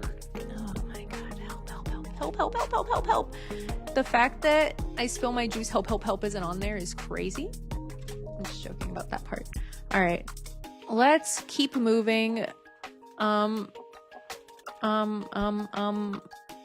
Shining Neo told me about Ice Palace like 20-30 minutes ago, it feels like at this point. Got lost in the maze. I'm sorry, it just gets so good once you get into the Spampton sweepstakes stuff, you know?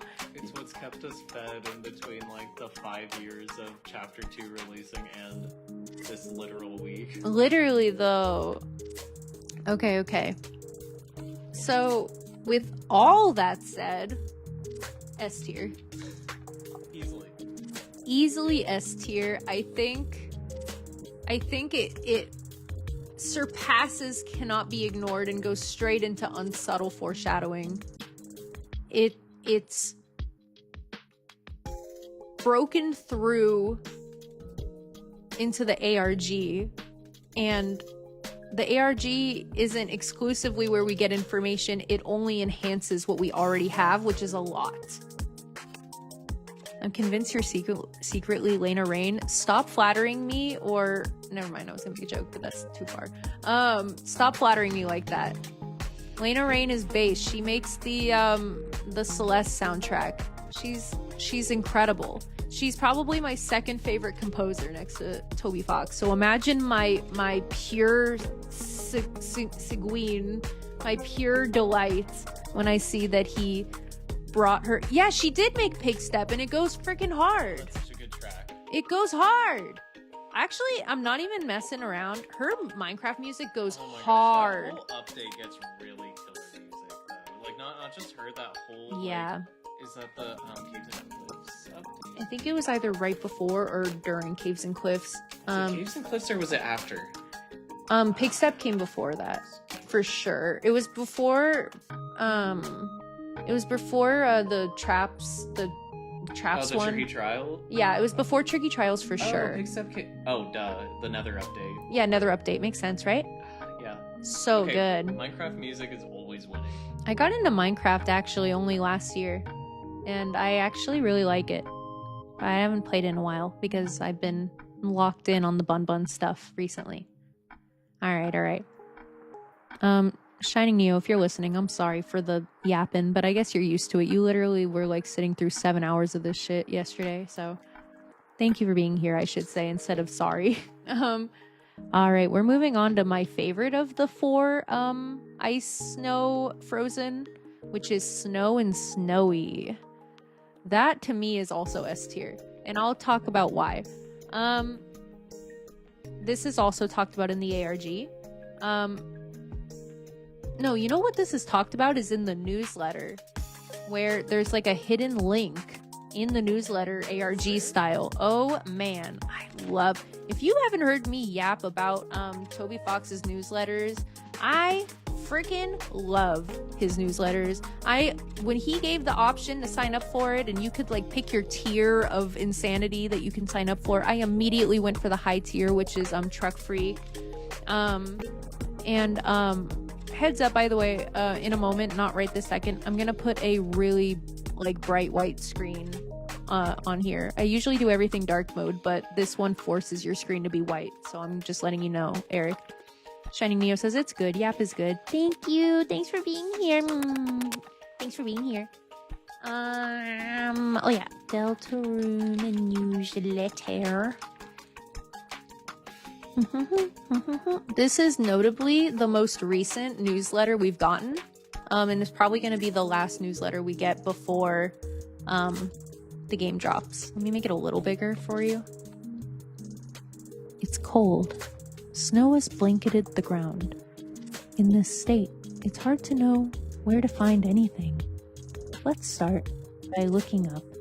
Also, I get a lot of my like little GIFs that I use from the newsletters because starting last year, Toby and Temmie started making adorable sprite art for the newsletters, and I'm obsessed with them. Up above was the blue sky. Suddenly a shadow appeared above you, and then you're forced to look at roast chicken here. Literally, Toby Fox calls this creature roast chicken. Hey, are you following me or something? Hey, if you're gonna follow me around, follow me at the place where it looks like a butterfly. It flew away, and then it's his link to his blue sky, where it's basically his Finsta, his spam. He basically uses Blue Sky as his spam account now, and I'm actually so into it. How is Heat's fire guy surviving the snow? That's actually Heat Flamesman. You're thinking of the Deltarune one? I'm just kidding. This is semantic. I'm just joking with you. No, we're not talking about this, Aries. No. Aries is obsessed with if you're really into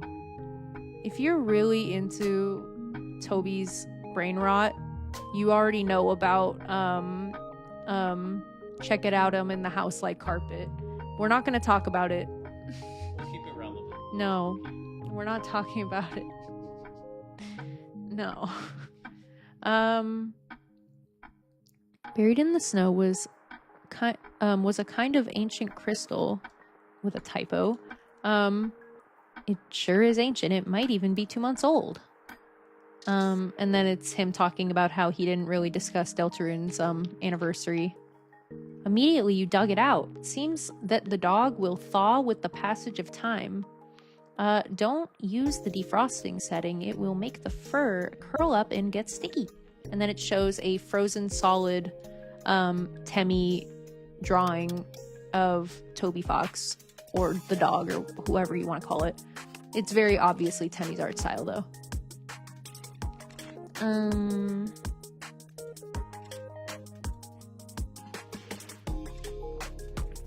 Sorry, I'm scrolling.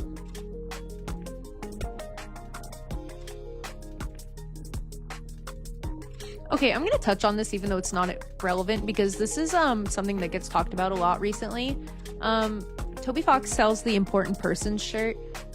It's worded this way because you could call this Chris's shirt, or you can call this Chara's shirt. It's sold identically on both Deltarune and Undertale's website. If you bought like both, someone actually took the time, I think it was Shay, like someone took the time to buy both to see if there was like different like cards inside, basically, because he usually is pretty good about detail. Toby Fox, that is, or whoever the fan gamer team is for the merch. It's like a long mask you can wear stretched over your skin. It will make you look more like someone with an important connection to you. And then it's a picture of the shirt, and then it says, you. Their love will become yours. Your love will become theirs. And then that's it. That's all he has to say about that. And I feel like this is pretty alarming. It has nothing to do with Snow. I just really want to talk about it since it's in the newsletter. We're scrolling. That's Toby in the background, not Toby Fox, but Toby Fox, my dog. No relation. Okay, so at the very bottom, on Halloween 2024, we announced that Chapter 3 and 4 will be released in 2025. That is 1,000,000,000% true.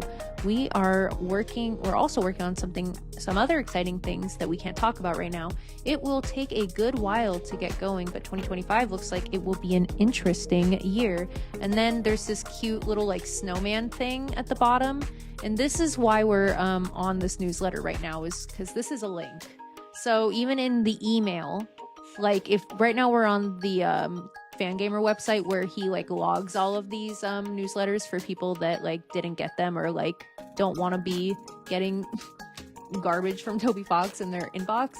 So if you click on it, you get this like purpley blue background, like gray blue, and it says, when it snows, me and my sister and everyone have a contest to make the biggest snow angel of all.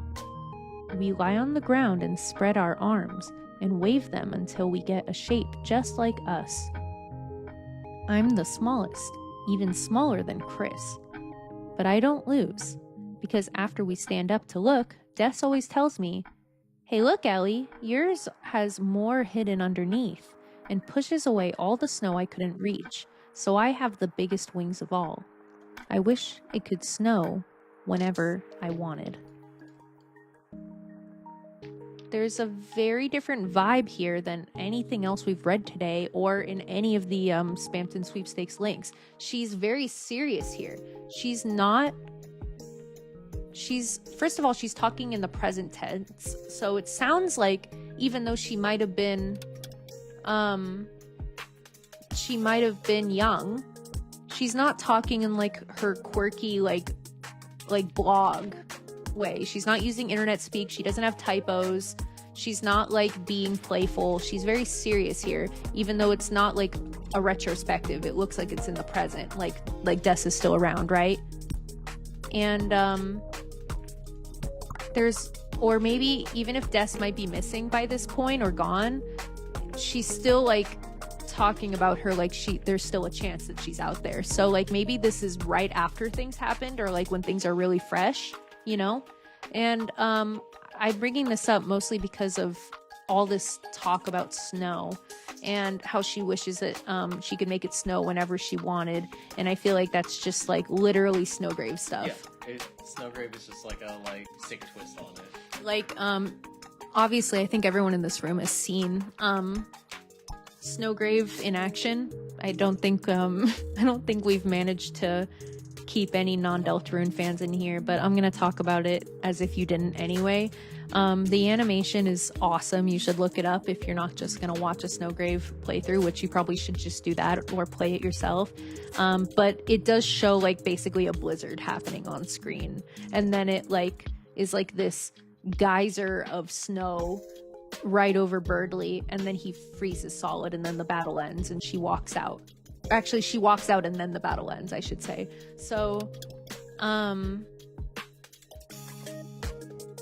much Cromer would it take for you to sing Oh True Love live? I already did. Actually, I already did. I did that. That's on my YouTube. Find Oh True Love on my Undertale playthrough. I did. I sang it. I sang it to the melody. So 0 Chromer. I'm very generous.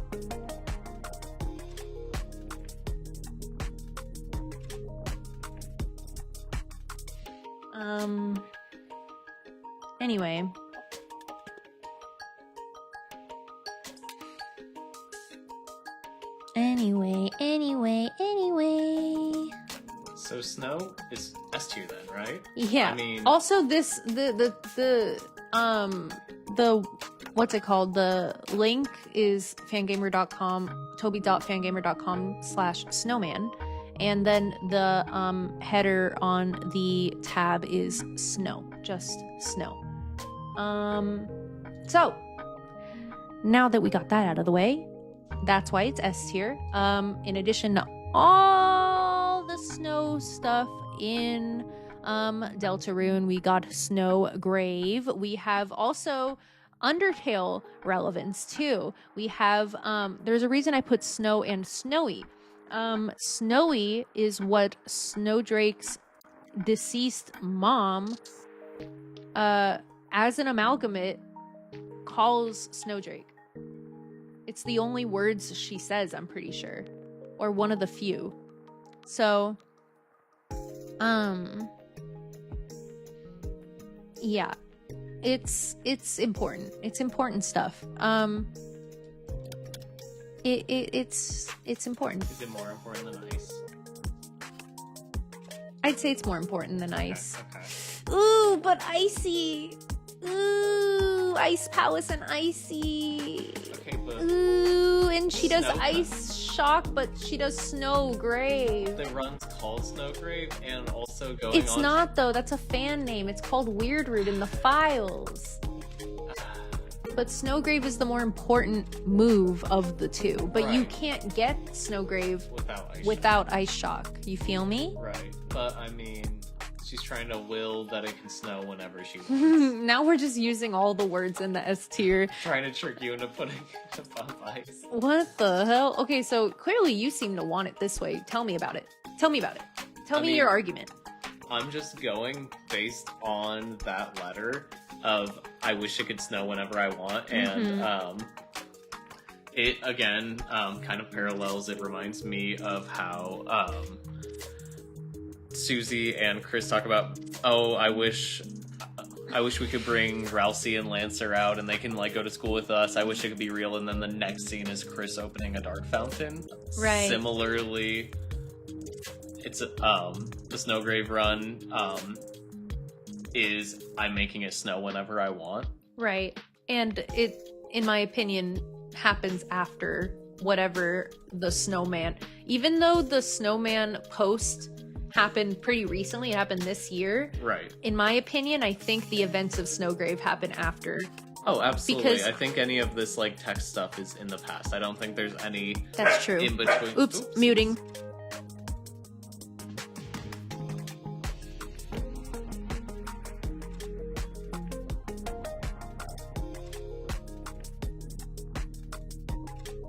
So sorry.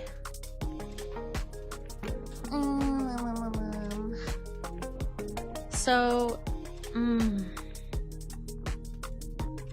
oh, it's tricky.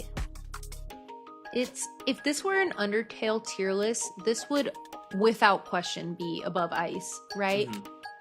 Mhm.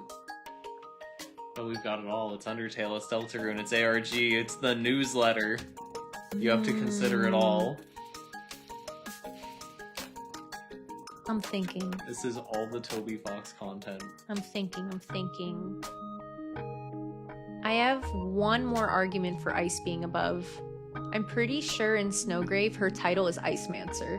Oh, that's too good. I'm gonna look it up. God, I love going full neurodivergent about this stuff with you. It's so fun. Aries, I'm really glad you're here. Thanks for being here, man. Again, I didn't know making a tier list would be so fun. This is awesome. So awesome.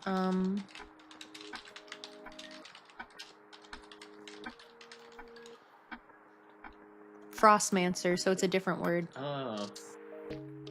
I don't think we can put another frozen water word on this tier Frost, I think I would associate with either of these words. I wouldn't be like, oh, that means ice, oh, that means snow. I'd say a slushy in between. Like, quite literally, right?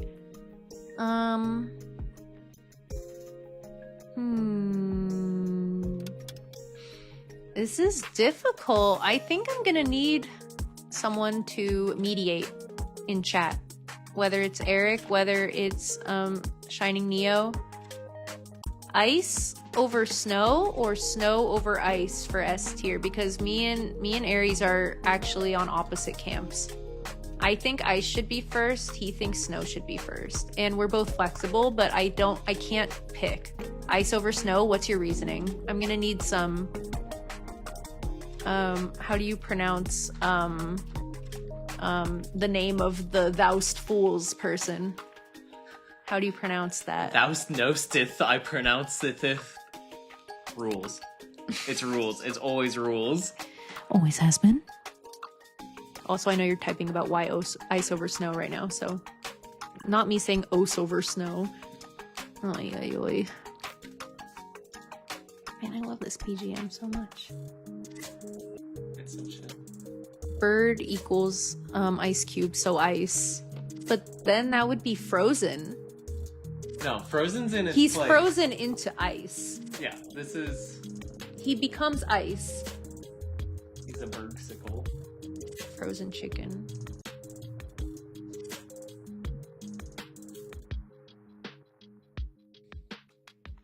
Alright. Alright, it's settled. Shining Neo, you're gonna be the only one that, bird pop. That's not helpful. Burbsicle? Ha ha ha. Was that yours? Oh, you got a all caps giggle. Good. Dude, that goes crazy. See, they love you. Aw. Alright. Dad was wrong. Sorry, now I'm thinking about Snowdrake. Snowdrake. No, get out of here. Please. I'd say A. Wait, you want to drop it? Hold on. You want to put snow down? Hold on. Hold on. A?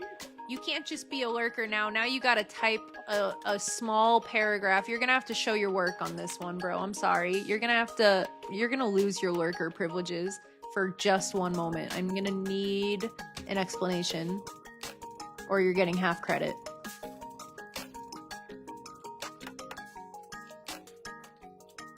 You don't want detention, do you? Okay, but if it does go A tier, it's going above freeze, frozen, froze, because like It would be top. we're Or kicking no, it not out. top. It would. Oh shit! Top of the waters. I can't believe you think snowy should go to A and Let's hear keep it, ice let's at hear bottom it. of S. That's crazy.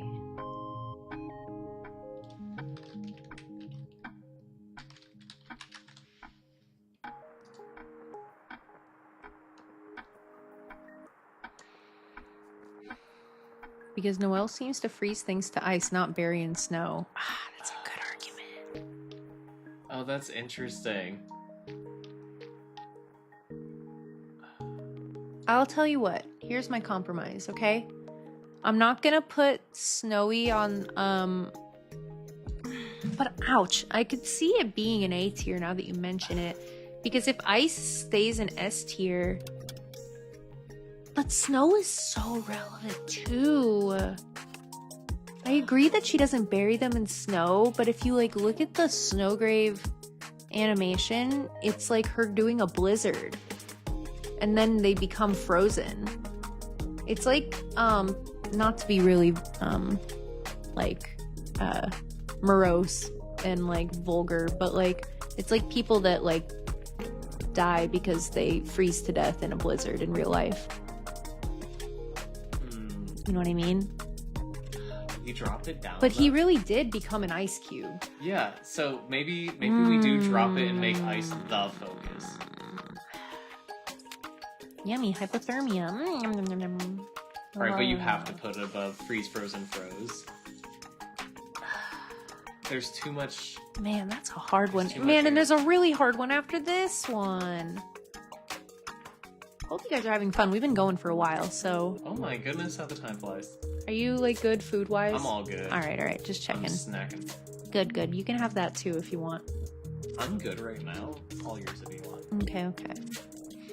Make sure you guys are eating and drinking water. Now, not me on the Snowgrave Deltarune wiki right now. Now the move is indeed called Snowgrave, so that kind of counters me. That's what, like, we were saying earlier, but you have a point that even though it's a blizzard and it's Snowgrave, he literally becomes a block of ice after. Yeah. There are overworld enemies frozen in ice.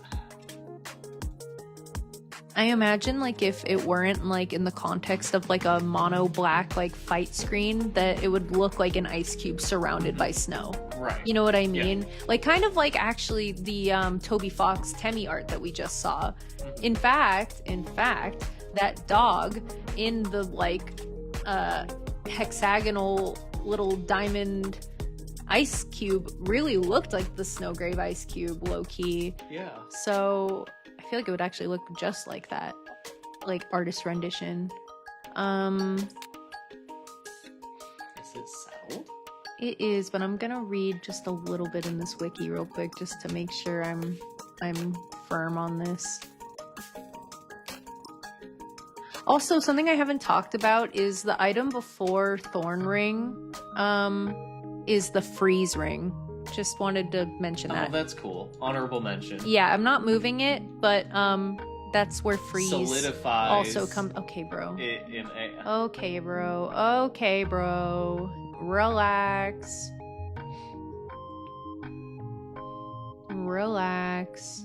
I'm not sorry. I know you're not sorry.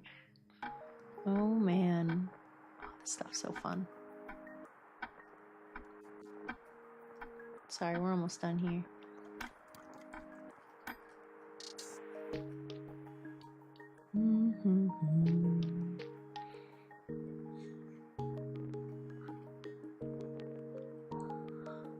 Alright. Sorry. Toby noise. Okay, this settles it for me. If you check Birdly during Snowgrave, it says enemy weakness ice. Try your strongest ice spell. That settles it for me. That settles it for me. It straight up calls it an ice spell. Snowgrave is an ice attack. The element is ice. Wait, is it really? Is the element ice for sure? No, I'm not. I think it is though. I think you're right. I'm not willing to look for that. That's gonna be too hard to find for a live stream. Okay, that settles it that ice is above snow for me. I'm gonna be real.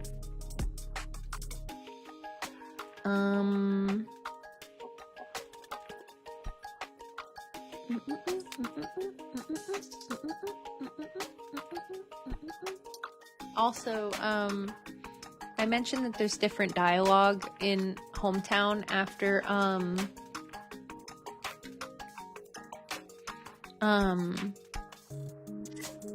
Snowgrave.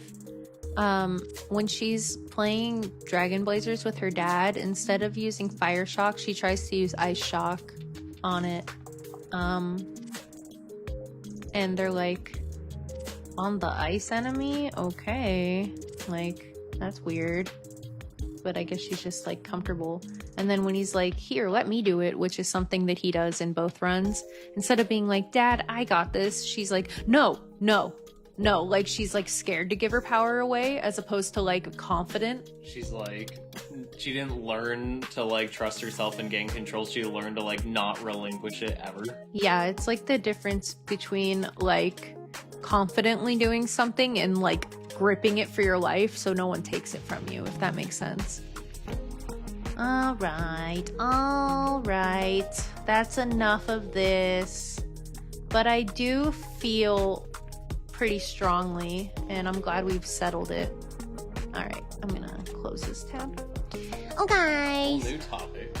Yeah, I was thinking instead of doing this, we should maybe do this one because it's That's kind of what I was thinking. It's so relevant after okay. the ladder. So I was thinking about doing the next one on here, but instead we're going to skip ahead a little and we're going to do Angel because it's relevant. Angel, in my opinion, is also S tier. I would put it maybe...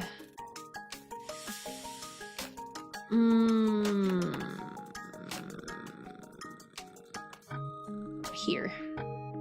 Okay. It's basically dead middle of S tier, audio listeners. I put it between Make, Made, Maker, and Power. My reasoning for this is, first of all, the reason it's an S tier is that it's not only a major theme in Undertale, but in Deltarune. It's talked about in the concept of the legend of the Deltarune in Undertale.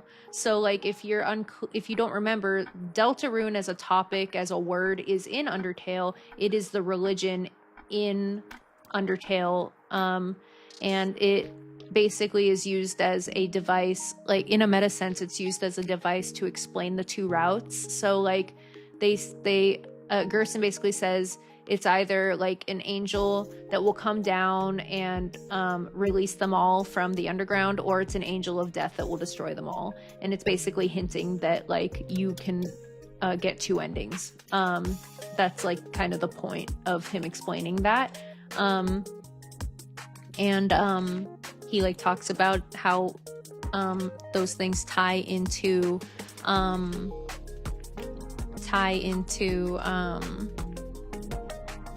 the actual symbol as well, like the Deltarune logo. So then fast forward to Deltarune. It's Angel's Heaven, Snow Angel, Spamton calls Noelle an angel or the angel. There's so much. Let's get into Azriel's wings in Undertale. That's right. Azriel's game on his computer. Right. The angel doll in Rudy's room that was made by Noelle and Des.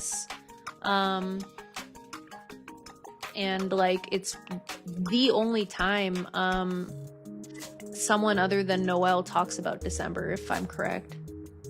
Oh, interesting. When Rudy says, hey, like, be nice. Noelle and her sister made that. And then Susie goes, Noelle's sister, under her breath. And then if you like interact again, all you get is a ... from Susie still thinking about it. So, which is out of character for her. Very strange behavior. Eric says Angel's Heaven. Exactly. That's in the legend. And it's also, I believe, in the Roaring, if I'm correct. I think the angel is like something an honorable mention, as to say it's not going to make it on this word list, but it's like, I think important to mention is Titan, because there's spoken about in the Roaring, is the Titans, but I'm not gonna add them because we don't know anything else about them. It's almost like adding any of the other characters. I would put it in F tier if I put it in here, because it would be not irrelevant, but I would have nothing to speculate about, basically. It would be like too hard to talk about, if that makes sense. Right. Titans content hasn't come out yet for us to speculate further on. Right. Basically. Yeah. I guess F tier wouldn't really be a good spot for it, but you know what I'm saying. It would be too hard to talk about.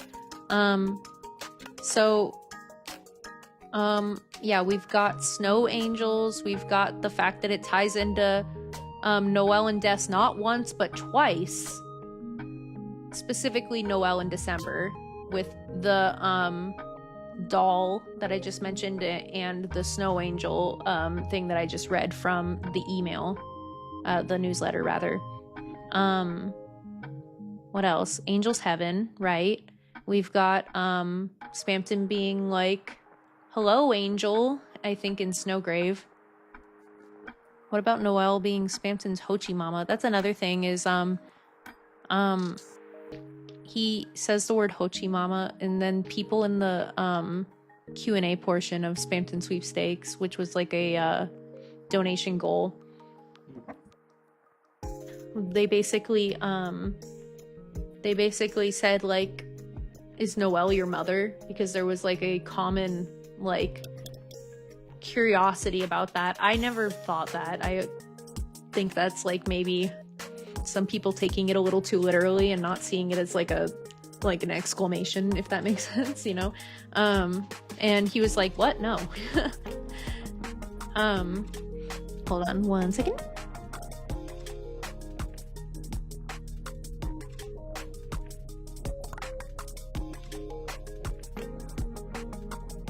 Aries will be right back. He has to step out and take care of Toby.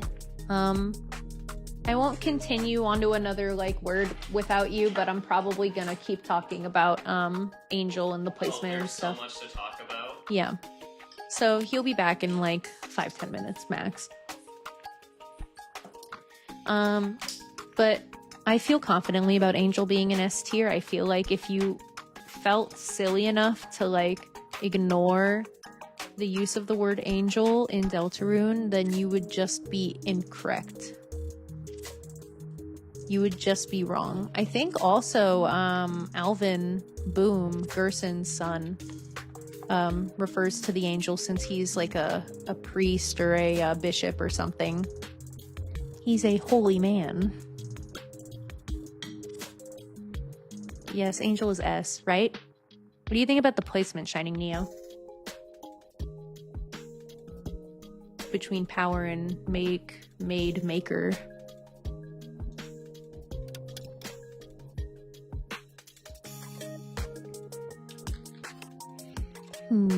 I'm also looking up some Alvin dialogue real quick.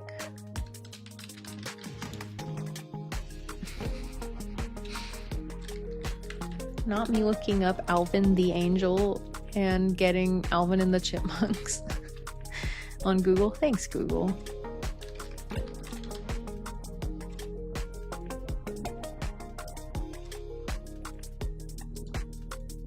Alvin!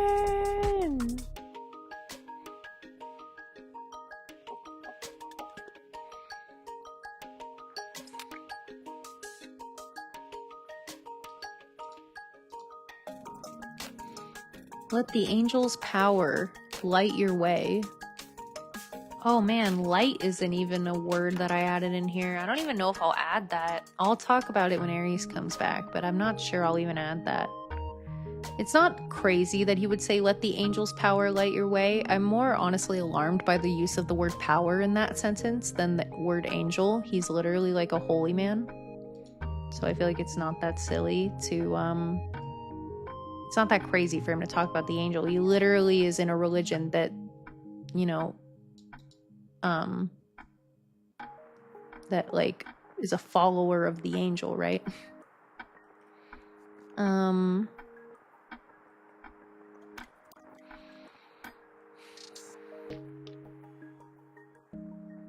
Sorry, I'm reading a little bit.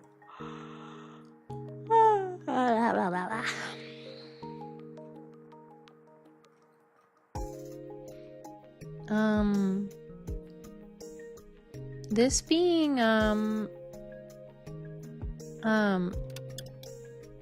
EP, just a little bit. I'm still drinking my Rebel. This is semi-related, but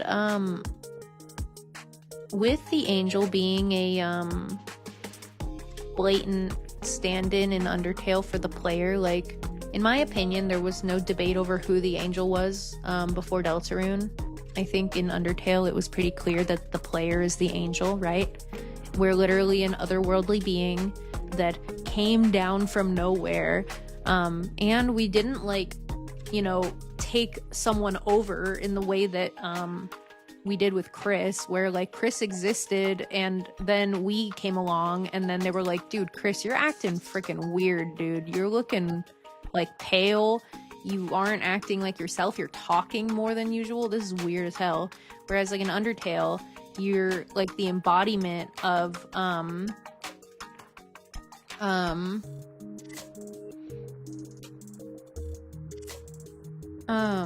sorry, I read Eric's message and I almost had a stroke. I'll talk about that in a second, but basically oh, I'm reading something really interesting. I'm reading something really interesting that says Azrael is based on Azrael from the Bible, which is the angel of death in several Abrahamic faiths. Did you hear all that? Yeah, I believe Azrael is Azrael is the angel of death in the Talmud, and which other text is it? Maybe the Quran? I think so. Also, Eric said while you were gone, I did ara to a classmate and got detention. Oh no. I'm really sorry that happened. I'm sorry that you did something that I like modeled for you. Genuinely, that's on me. And you said it's not your fault, but it is kind of my fault. I'm sorry about that. I'm sorry. Oh no. I know you didn't mean it in an inappropriate way or anything bad. I'm sorry I implanted that in your little squishy brain, your malleable, spongy brain. I'm sorry. Anyway, sorry, we were talking about Azrael. But anyway, and I was also talking about how before Deltarune came along, I feel like there was never any debate over yeah, I'm saying Azrael because it's spelled Azrael as opposed to how it's spelled in Undertale, which is Asriel, as to look like a combination of Asgore and Toriel, if that makes sense.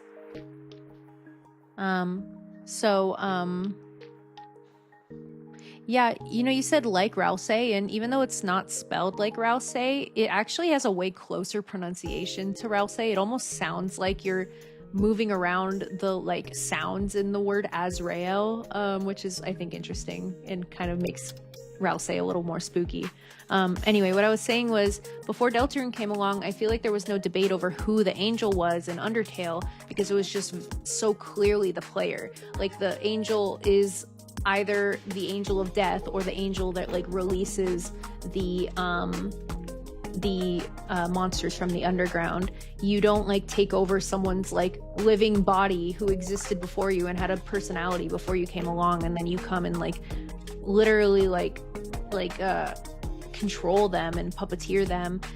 You were just some child that fell down and they got to know you.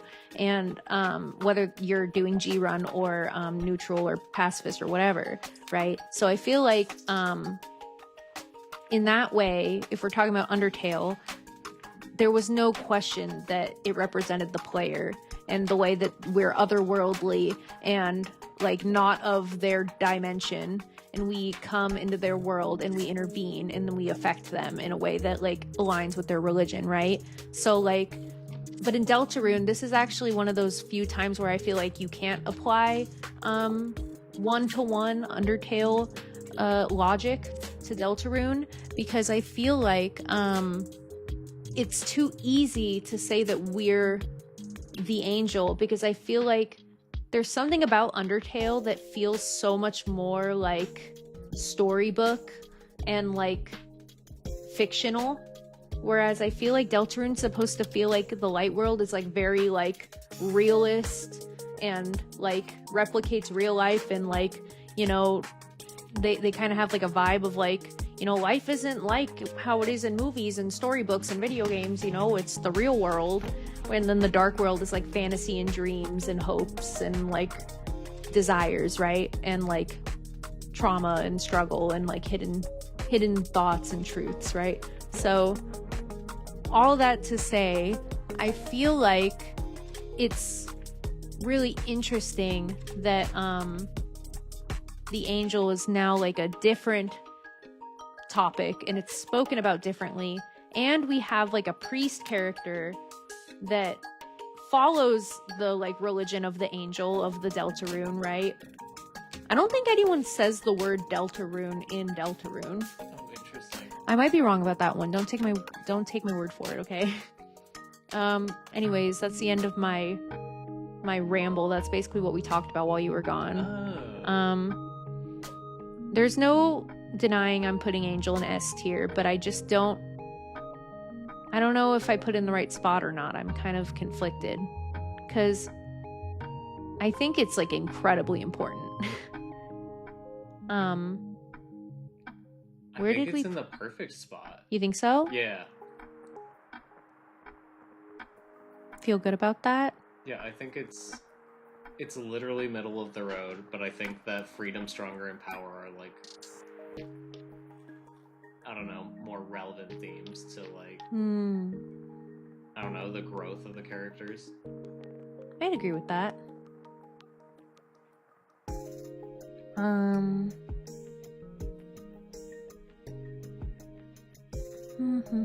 But anyway, the angel is a huge topic.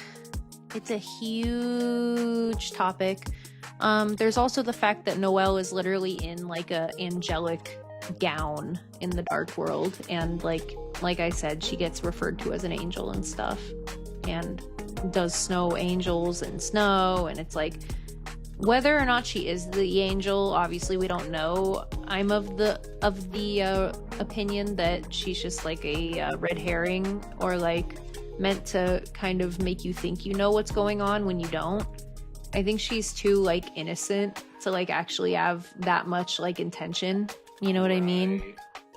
I think this is a crazy like out of pocket theory, but I think it's more likely that like some kind of otherworldly entity would take over Noelle and like make her become the angel. Oh, interesting. Than her being the angel right now, if that makes sense. That makes sense.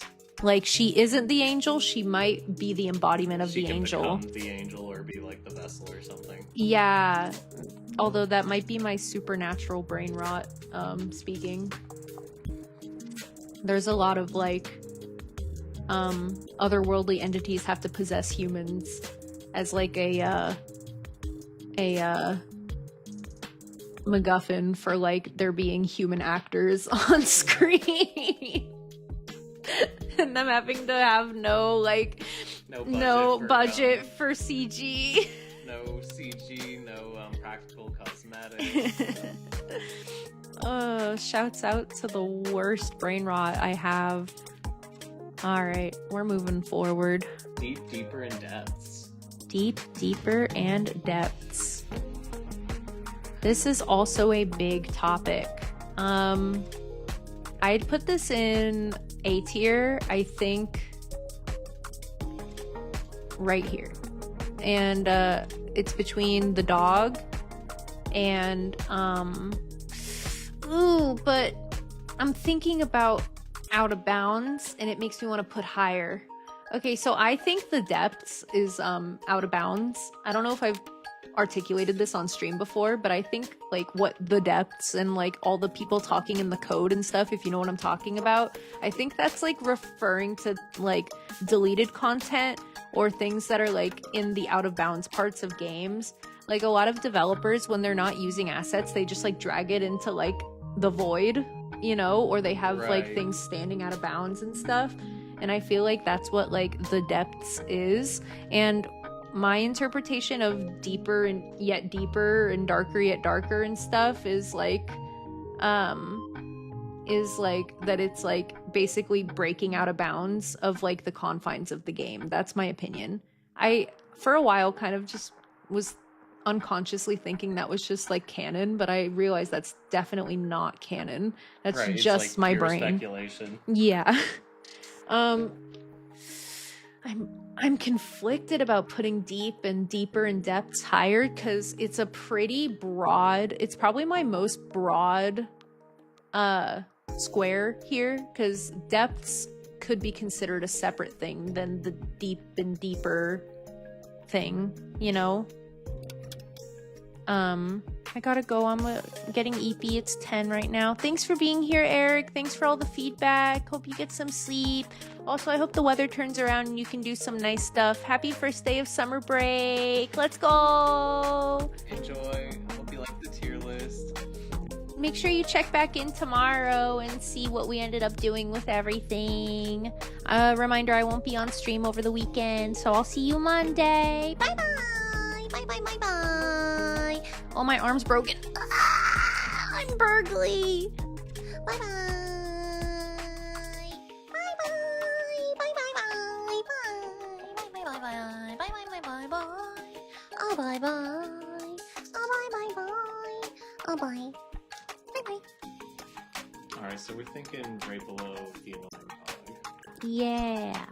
Alright, well, I mean, I feel like deeper in depths and like things in the code, it's very Gaster coded. So Yeah, right? who, you know, we still haven't seen a lot of in Deltarune, but yeah, A tier, we're gonna get more.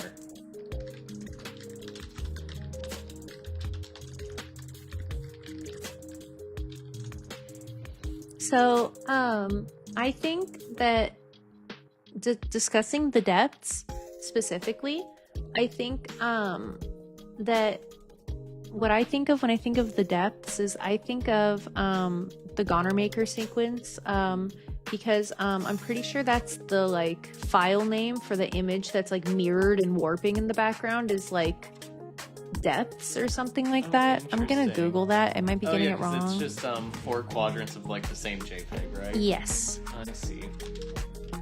While we're Googling Mhm. that, what I always just think of is, I know it doesn't use the phrasing deeper, but that Gaster fell into his own creation in Undertale. Yeah. Yeah, it's called images_depths Oh, interesting. for the Goner Maker background. I'm trying to contemplate if I can put this on screen. I think I could. Just let me see. It's a little cut off for you, but these mirrored images are what make up images_depths, and someone somehow found the exact screenshot of like the ocean that this is from. I don't understand how people find these things. Fans are awesome. It's so crazy. And I'm going to close this. Yeah, but it's a big one for me. It's a big one for me. I feel like it's a sleeper word, just like which one was a sleeper? Was it Made Maker? Yeah. I think deeper depths is also a sleeper.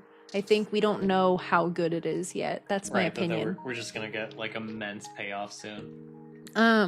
Yes, I think that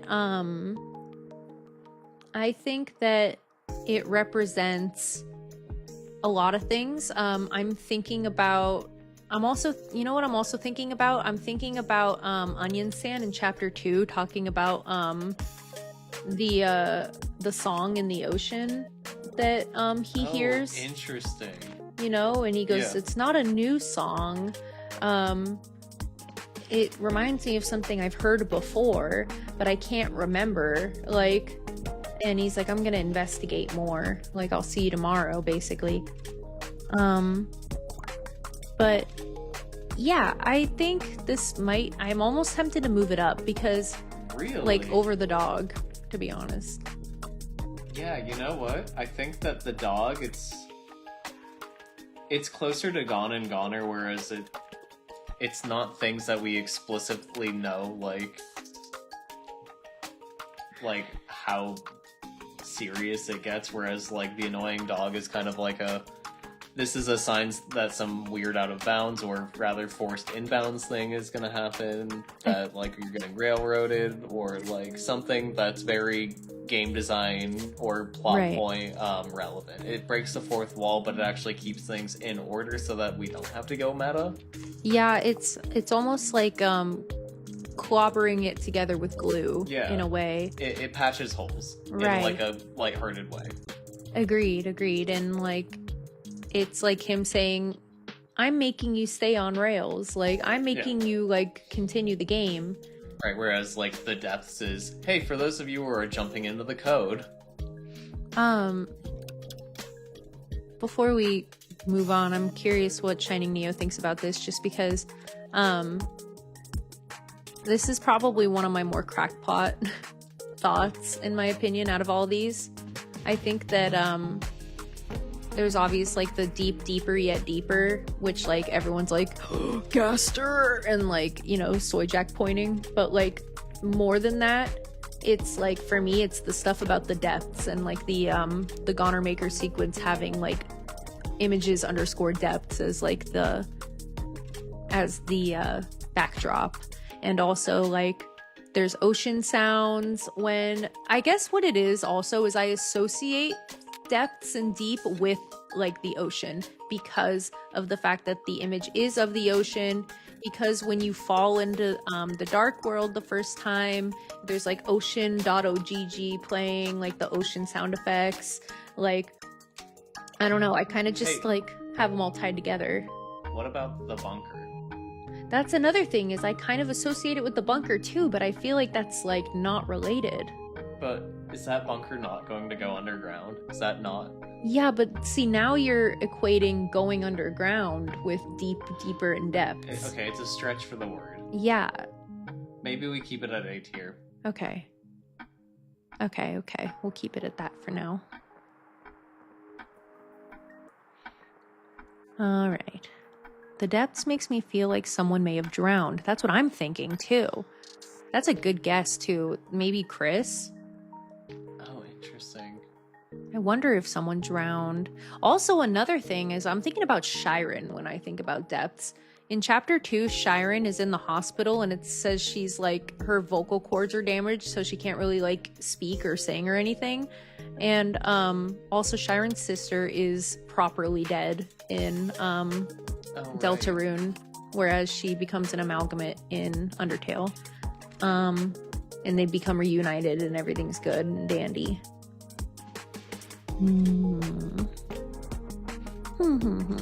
Lots to think about. Do you agree with A tier, Shining Neo? Or do you think maybe S tier or lower? I don't know. This might be the last one I want to do before we move on to other stuff.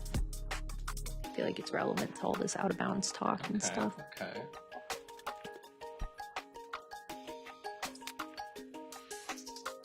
But regardless, wherever we end up putting it, I stand firmly in my opinion that deeper yet deeper depths, all that is like one of the core words and thoughts and themes in this game.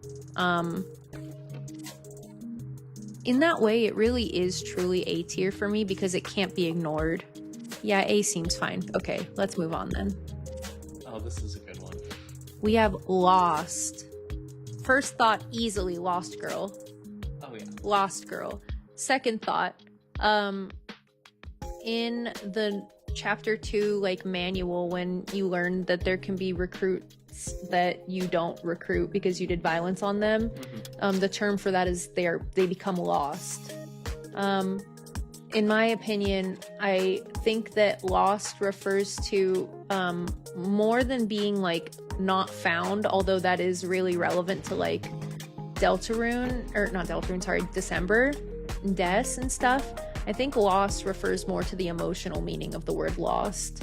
Oh, interesting. I so think it's less of like a physical thing like goner, and it's more emotionally like I'm feeling you lost. You missed your shot, you lost things, like you're hopeless. Lost, S or A? You feel strongly about this one. That excites me. I'd love to know your thoughts. But for me, I think lost. Yeah, I would agree A or S too. I think that right now I'm kind of putting it here in my brain because I'm having trouble kind of remembering all of the ways that it's relevant. Lost Girl, of course, it reminds me of Lost Girl, which is like probably the saddest track in Deltarune, like the most melancholy track. And then like the concept of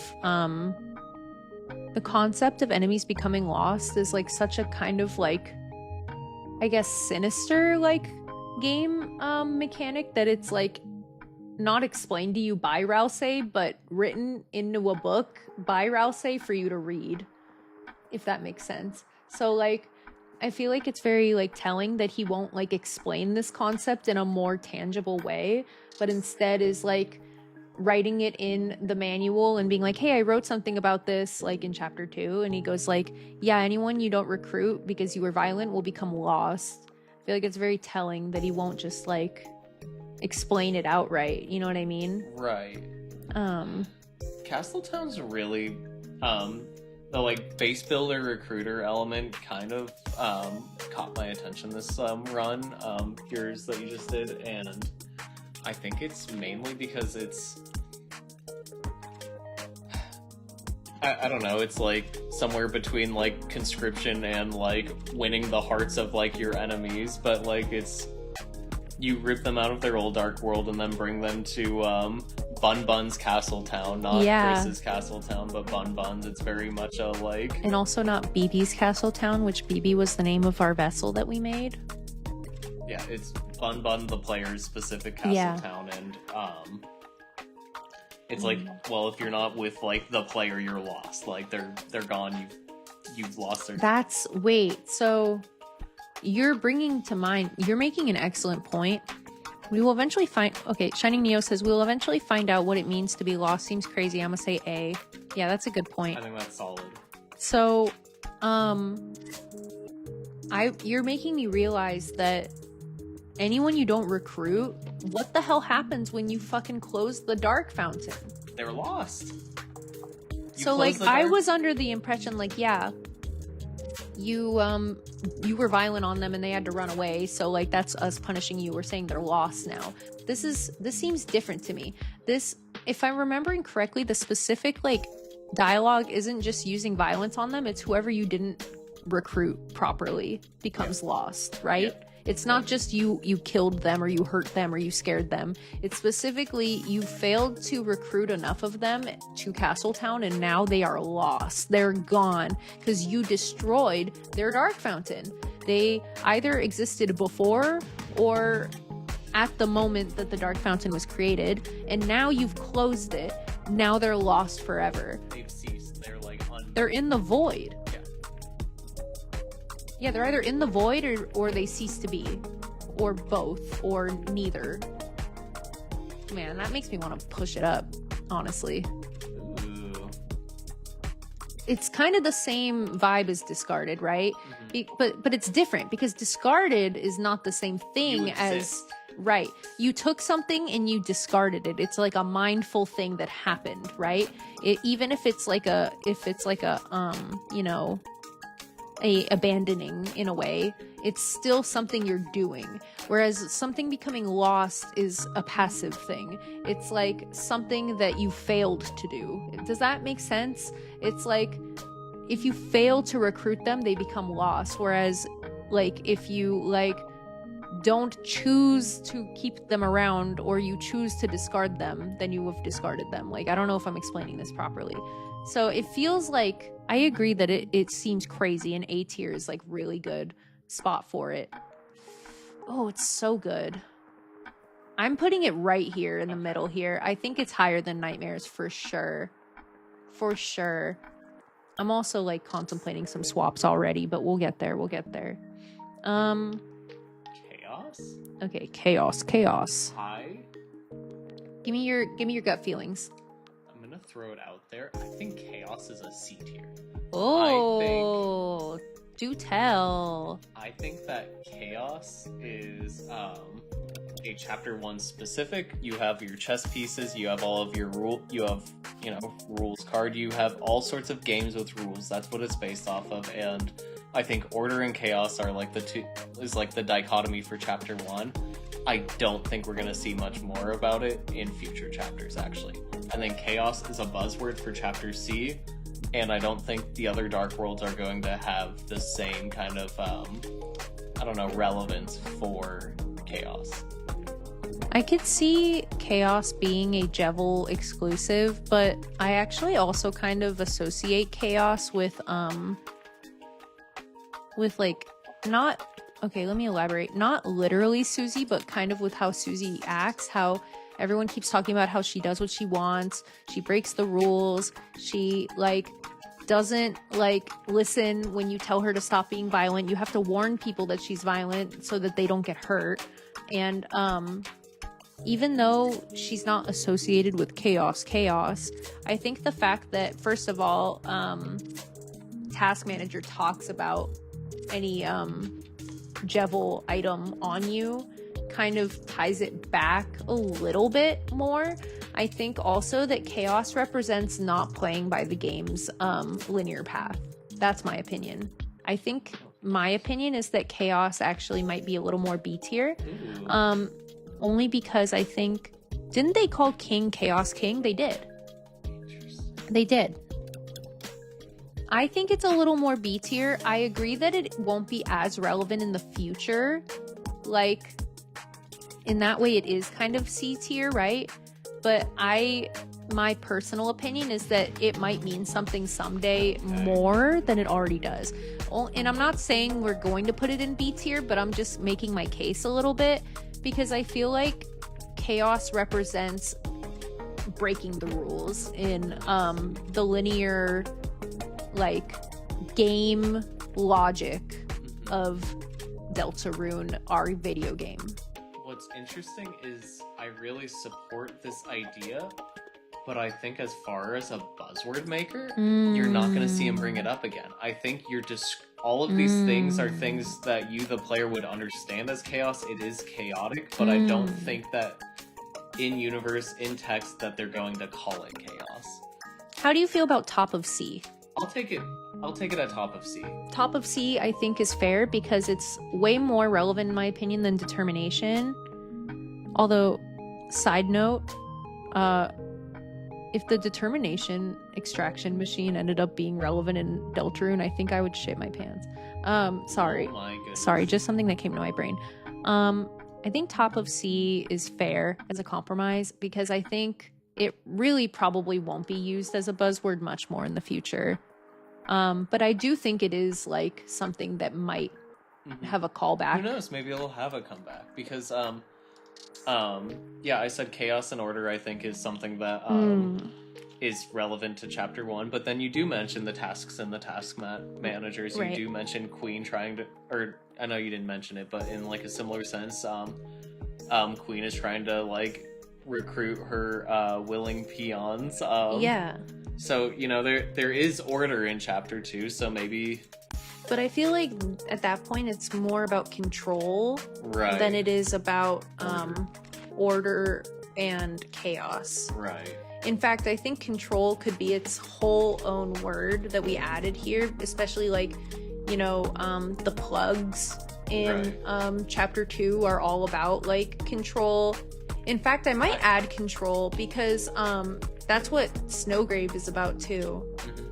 Yeah, I think that for a while we've kind of been touching back on this, but for a while we've been talking about will or freedom as like proxies for the word control, but we don't seem to have these discussions without talking about control. I'm adding control. Fuck it, we ball. I don't even know what to search for this.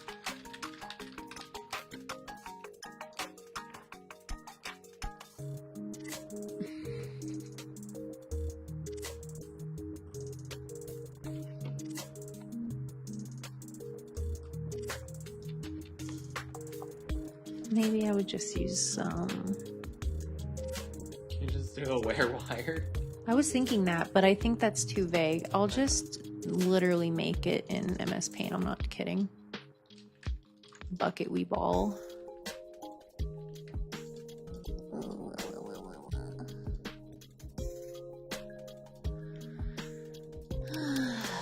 Man, we going today. I know, we started late.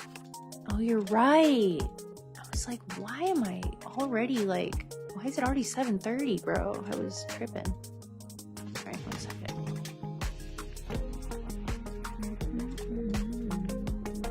Oh, this is snipping tool, not paint. I'm dumb. I was like, why isn't it working?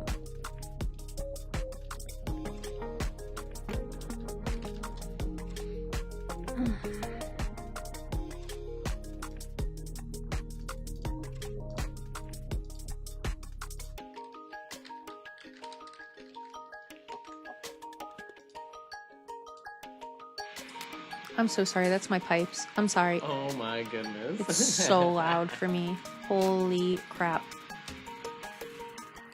Okay, my mic is tuned it out pretty well. That's good. Sorry. Sorry.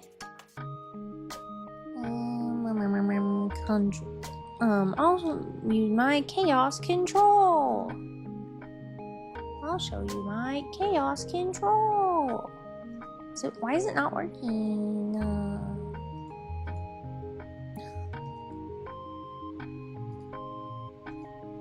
God forbid I have a vision.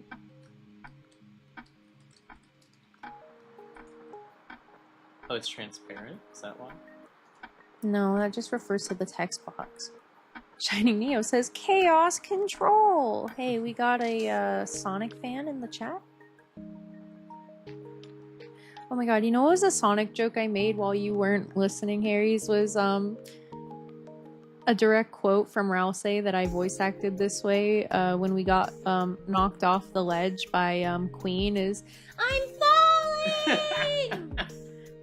It went crazy. It's such a spot-on impression. I love it. I'm falling! Okay, is it gonna work? No, I'm just gonna do it a different way then. I love Sonic. That's free-based. I didn't grow up on Sonic, but it's still... Oh, is that why? Wait, hold on, I might get it to work now. Let's go. I'm so partial to, like, the GameCube 3D game. Well, let me just say Sonic Adventure 1, Sonic Adventure 2, and Sonic Heroes in particular. Right? I'm glad you right? like it. It for- kills me. For the record, I've been using that exact, like, voice to get It's been him to perfected. giggle for years now. Years. All of my, like, voice acting quirks are just things I do to make Aries laugh. I'm a simple woman. I see my partner laugh, I say, time to do that exclusively forever. You ever type something so many times it ceases to look like a word anymore? 100%. Holy moly. Okay. I'll show you my chaos control.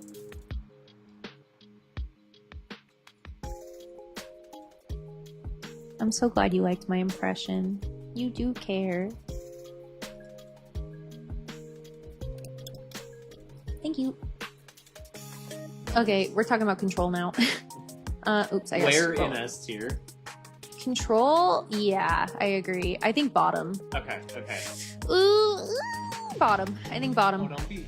I think bottom of 8 S tier because I feel like it's kind of a like lackluster summary of what's going on. I feel like it lacks a lot of like the meat. You know what I'm saying? Right, it's like the freedom, the will, the yeah, power. I feel like if you reduce, it's still S tier to me, you know?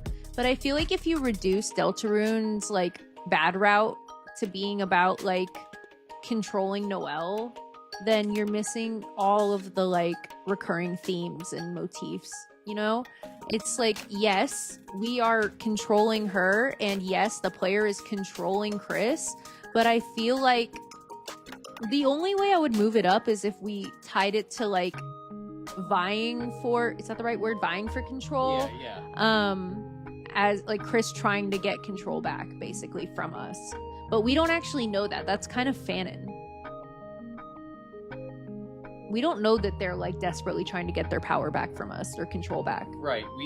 That's kind of That's fanon. kind of the fun thing about Chris going off stream is you the player are limited. You can't see what they've got going on. Yeah. Okay. I'm glad we threw that in. Ooh, dreams. Dreams. Oh man, that's an instant S tier for me. Whoa.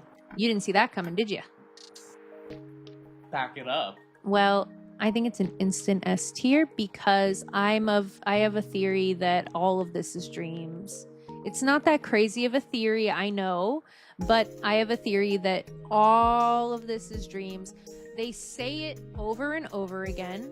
Okay. Also, sorry if my audio's bad. My mic is the gain is like crazy high right now because of or not gain. the noise gate is crazy high right now because my mic is trying to cancel out my super loud fucking pipes. So I apologize if you can't hear me very well. But I think that all of this stuff is dreams. It gets talked about all the time. So like you said, back it up. I think specifically everything related to like Gerson talks about dreams a lot in Deltarune. There's like a quote. Yeah, actually. There's like a bench that is like in honor of him, and it's like my best ideas have come from dreams. So if you're like slacking off here, just say you're writing or something like that. Oh, that's interesting. It's obviously hopes and dreams is He's like someone with meta knowledge. yeah, that's in Undertale, right? Yeah. He we talked about this in the past, but Gerson has like really crazy meta knowledge in the G run where he goes, I know you can't kill me here, in reference to him being a shopkeeper. And it's like, what the frick does that mean? What does that mean? How would you know that? And I think it's like the closest we get to him having meta knowledge.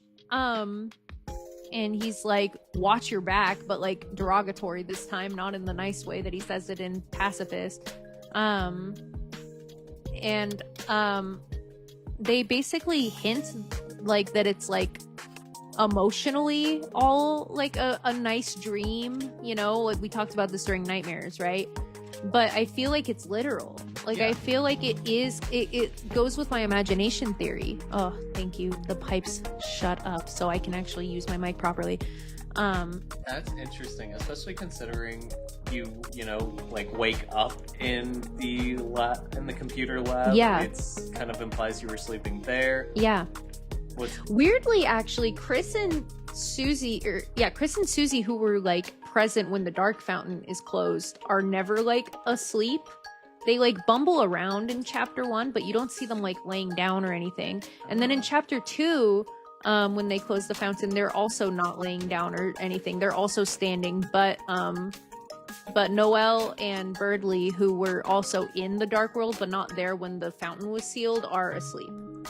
Is this because Chris and Susie are like the heroes in the legend? I think in a literal sense, yes, because they closed the fountain. They are doing the thing in the prophecy. Does that make sense? Yeah. Whether or not they truly are the heroes is kind of up for debate, kind of not. It's like literally right in front of you. It would be a rug pull if they weren't, you know. They're like canonly the heroes, canonically rather. I think Dreams is S tier. Even if it's bottom of S tier, I think it's S tier. Okay. I think it's super freaking important. Yes, I think it's more important than Goners. I think they just keep hammering. I was going to say hammering it in. And then Hammer is literally the Gerson motif too. His Lord of the Hammer books. It's like literally all there for me. And I feel like, I think like, I forget who says it. I feel like it's, for some reason I'm getting Jevil in my brain when I think about this, but it's like dream a most amazing dream or something like that. Like, I mean, that is like the way Jevil talks. Yeah. I think it's super important. And earlier, like way earlier, we were talking about like just sheer quantity about like how often it's talked about, like with the word hell. And Dreams is talked about constantly, Undertale and Deltarune. In that way, it's, for me, at the very least, bottom of S tier. I'm fine with it staying at bottom of S tier because I feel like it's more of like a backdrop to everything. Okay. Does that make sense? Yeah. It's less of like a force and more of like a setting. Does that make sense? Something we are gonna discover more about. Yeah. Hasn't quite made itself relevant. Okay. That's my beliefs. Do you have any thoughts on the matter? Because you seemed pretty like shocked at my immediate S tier. So I thought it was gonna be a B tier in that we haven't had our payoff yet. Right. But no, I support it. Keep it in S. Shining Neo says, yeah, I see. Okay, I'm keeping it there. Next. Let's go with one of these. Okay. Let's go with Dust. Ooh. This hilarious image that I only just recently found out about because I saw people spamming it under Toby Fox's Blue Sky tweet, which made me laugh harder than I want to admit, just because I think it's funny that like you make this character and then people just spam this horrible like pile of dust with like Azrael's sad little face on it. Shining Neo, I have an emote for this if you wanna. But anyway, because I know you're a PC user, so you can actually like look for it without having to just try a bunch of codes. I love this picture. I think it's so funny. But this image, we're not talking about this image. We're talking about the topic of dust. We're talking about dust, okay? I think dust was a lot more relevant in Undertale than it is in this. The only thing that I can think of that makes it kind of, actually two things. One is when you get into the dark world, you like click on a bunch of dust piles and they go, and it like freaks me out, and they like kind of breathe in a way I don't like. And then they showed them again in a recent, Was it a trailer? in a recent clip that Toby just randomly, or not Toby, but like the Undertale Twitter like recently posted, like as like a hint at what was coming in the new chapters. I thought that was so weird. And then also in our playthrough in chapter 2, the like baby Bunbun that like is in the like upper apartment window and you can knock and talk to her. She's like, or they're like, if like, or no, this was actually chapter 1 dialogue. She's like, is it true that humans are made of blood? Which like really startled me because the whole time Susie's going, everyone bleeds, right? Everyone bleeds, right? So it's like very weird. And also like the fatal move, they evaporate into like a red mist. So like it's either red dust or blood, right? So like I have no idea if monsters bleed or not. It's very vague, and I feel like Toby's doing this on purpose. I feel like he's intentionally not saying. Well, I think what makes it so interesting is we haven't had any real life overworld deaths, and I think that there's a chance that something like that is going to happen. We had Birdley, and he but he looked to be fallen down. Yeah, he looked to be comatose. He could have been dead because it said fatal, but I think it might have been fallen down where he's gonna die, but he was in the comatose phase that he hadn't fully like disintegrated yet. So I think we're yet to find out. I'm thinking B tier. Yeah, I think there's a payoff coming soon. I think that they're saving it. They're doing the thing where I think they're trying to limit conflict, combat, and like violence to the dark world, so that later on in the game, when you do something in the overworld, it's gonna like pack a huge punch. Yeah, like how it did with Snowgrave. Yeah, I agree. I honestly think there's not much more to be said about that because we just don't know. Oh, one last thing I want to say is some people theorized when chapter 1 came out that those piles of dust in the dark world were like chalk dust, and I don't think that that's necessarily a bad idea. I just don't know. I really don't know what to think. All right. Let's go with puppet/strings. Here's what I gotta say about this. I'm thinking A or S because of how much of a kinship there is between, whether they want it to be or not, between Chris and Spampton.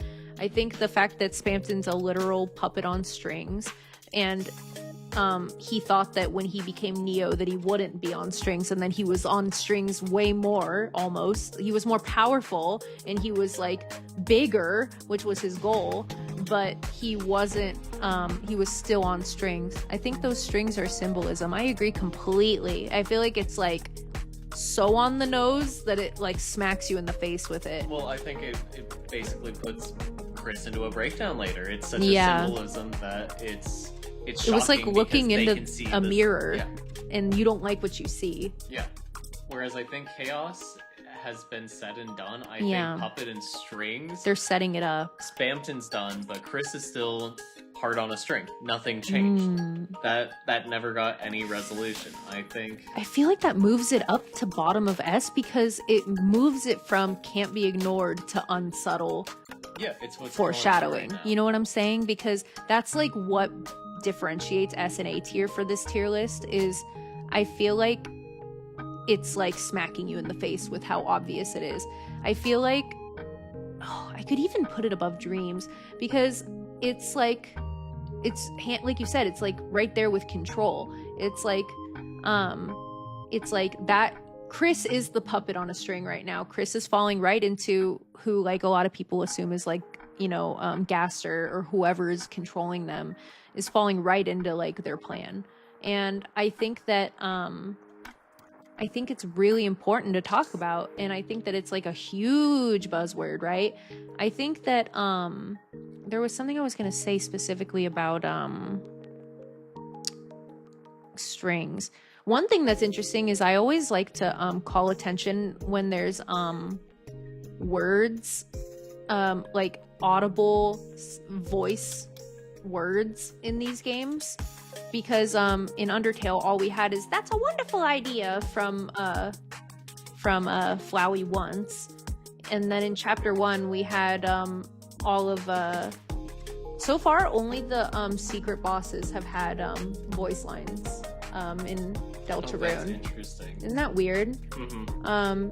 Even like with all of Queen's like 10 billion wacky noises she makes, she never says a word. Talk. Oh, that's so crazy. It's just sounds and typer values, Mm-hmm. Whereas like, I think Jevil has like at least 3 or 4 things per language that he has to say. I think more than that. Spampton has a ton of lyrics, to the point where it's like highly debated like what the lyrics are, and it wasn't until the Spampton plush came out that we got isolated lyrics, because the voice lines were now isolated from the music and they weren't like bit crushed anymore.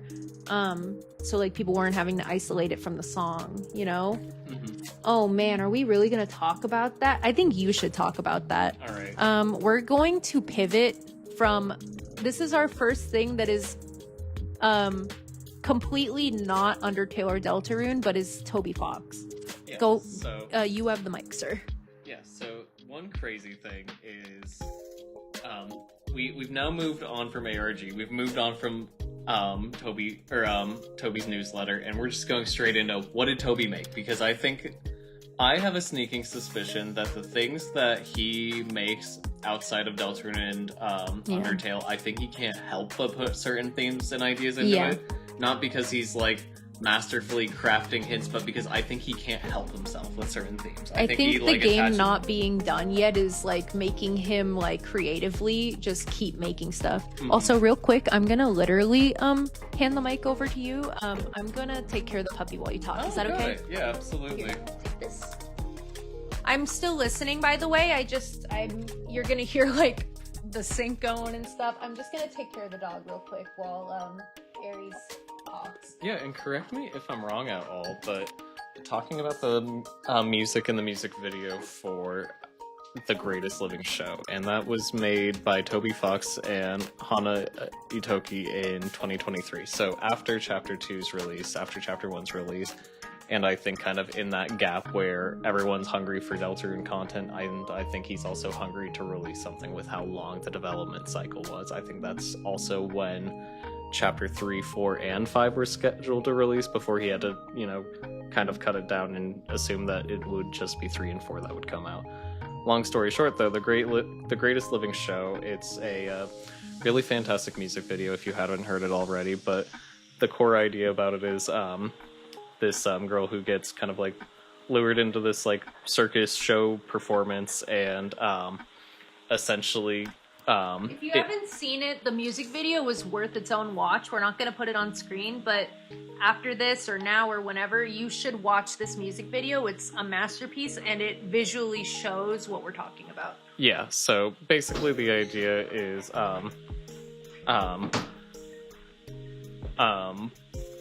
this girl gets kind of swayed into joining the show, and it ends up kind of being that she ends up in kind of this weird, cruel dance scene of a circus. She's basically being puppeteered and like put onto strings, and the performance itself actually ends up tearing her apart. And this coming out right at, a couple years after Chapter 2 comes out, we kind of think that might be kind of a parallel for Chris. It kind of follows Spampton's idea, but the idea that the strings that like bind you can absolutely like move you out of your control or your joints and basically break you down and kind of destroy you. And it's kind of like the fear of being like a puppet, having like knowledge and having free will and not just being like a dummy. So And, sorry, I'm gonna interrupt. It's also like being wanting to be a part of something and wanting to like engage with something and like watching and wanting in. And then once you're in, you can't get out and you regret it and it tears you apart. yeah, and you can watch that happen immediately with Spampton. He wants in, he wants to make the biggest sales, he wants to be the big shot, and then when he gets it, it's too much for him. And it kind of leads to his breakdown, and then what ends up being his downfall, which is different than the music video, is, you know, he kind of loses that connection. He's still tied by strings, but he's lost all of his free will. He's not really able to do anything. I'm rambling because it's not so much in front of me, but it's what puts Puppet and Strings into S tier for me, is I think that he's attached to the concept. I think that it's solidified in the game. I think you can see from this auxiliary media that it's still on his mind. After the stream, you should definitely give it a watch. The music's good. The music video makes it, though. Agreed. And it's beautiful. I hope you can hear me. You can tell how much you can hear me and you can hear me. You are all good. It's beautiful.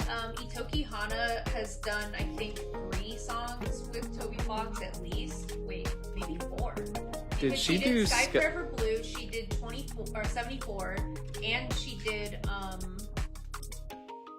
no, that might have been 3. Yeah, I think that's it, because I think everything else has been with other artists.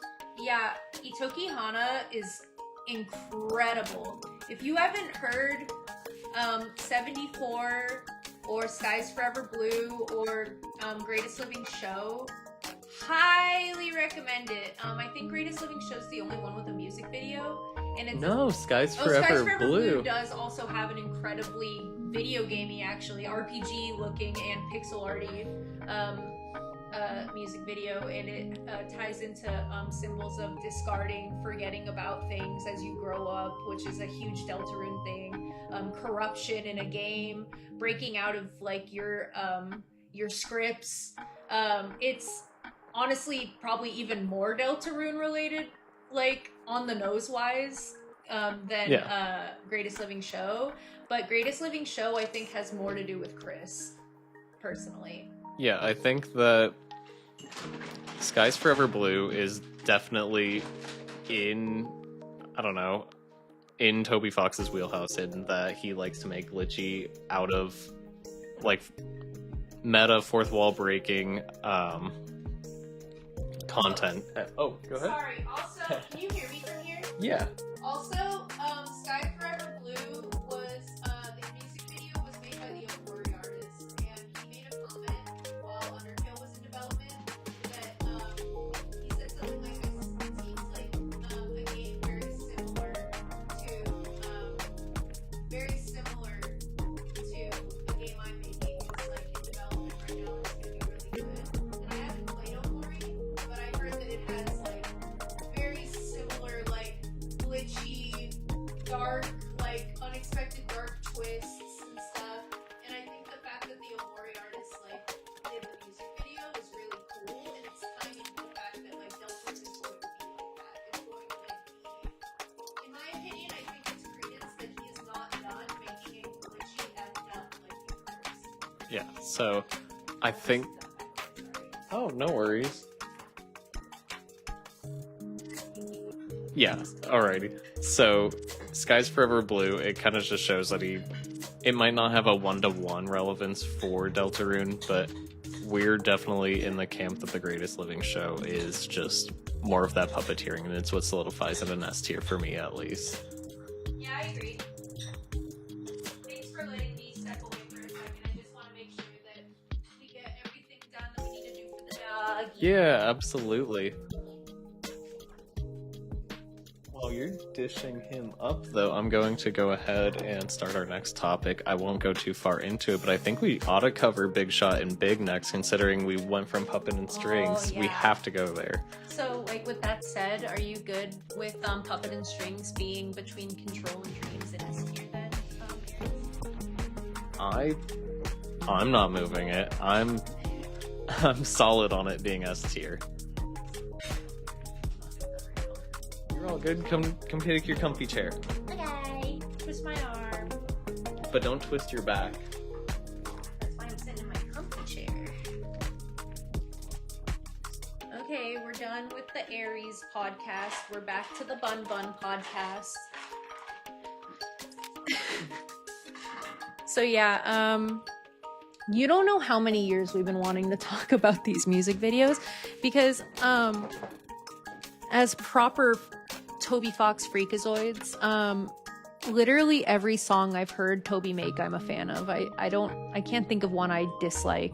There's ones I like more than others, and there's ones that I like don't really put on the replay list as much, like to the point where I probably couldn't even name some of them.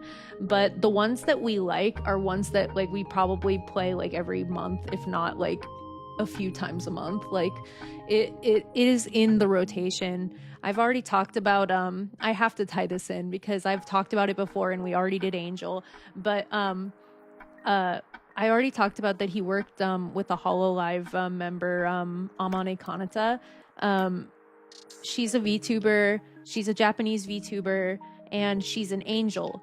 And he said straight up in the newsletter where he like announced that he worked with her that he was not only struck because she like cried from her Undertale playthrough, but because she's an angel, and that it tied into a lot of like the themes about angels.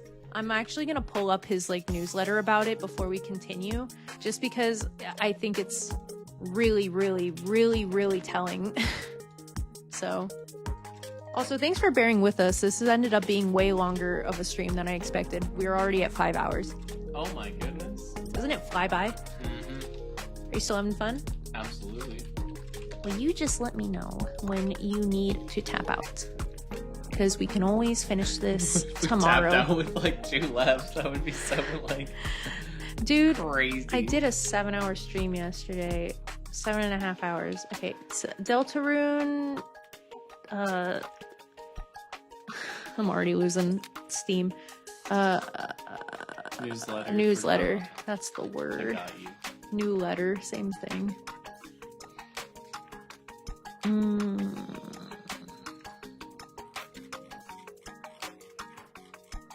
Sorry, I'm like quick scrolling through to like look for content. Okay, there it is.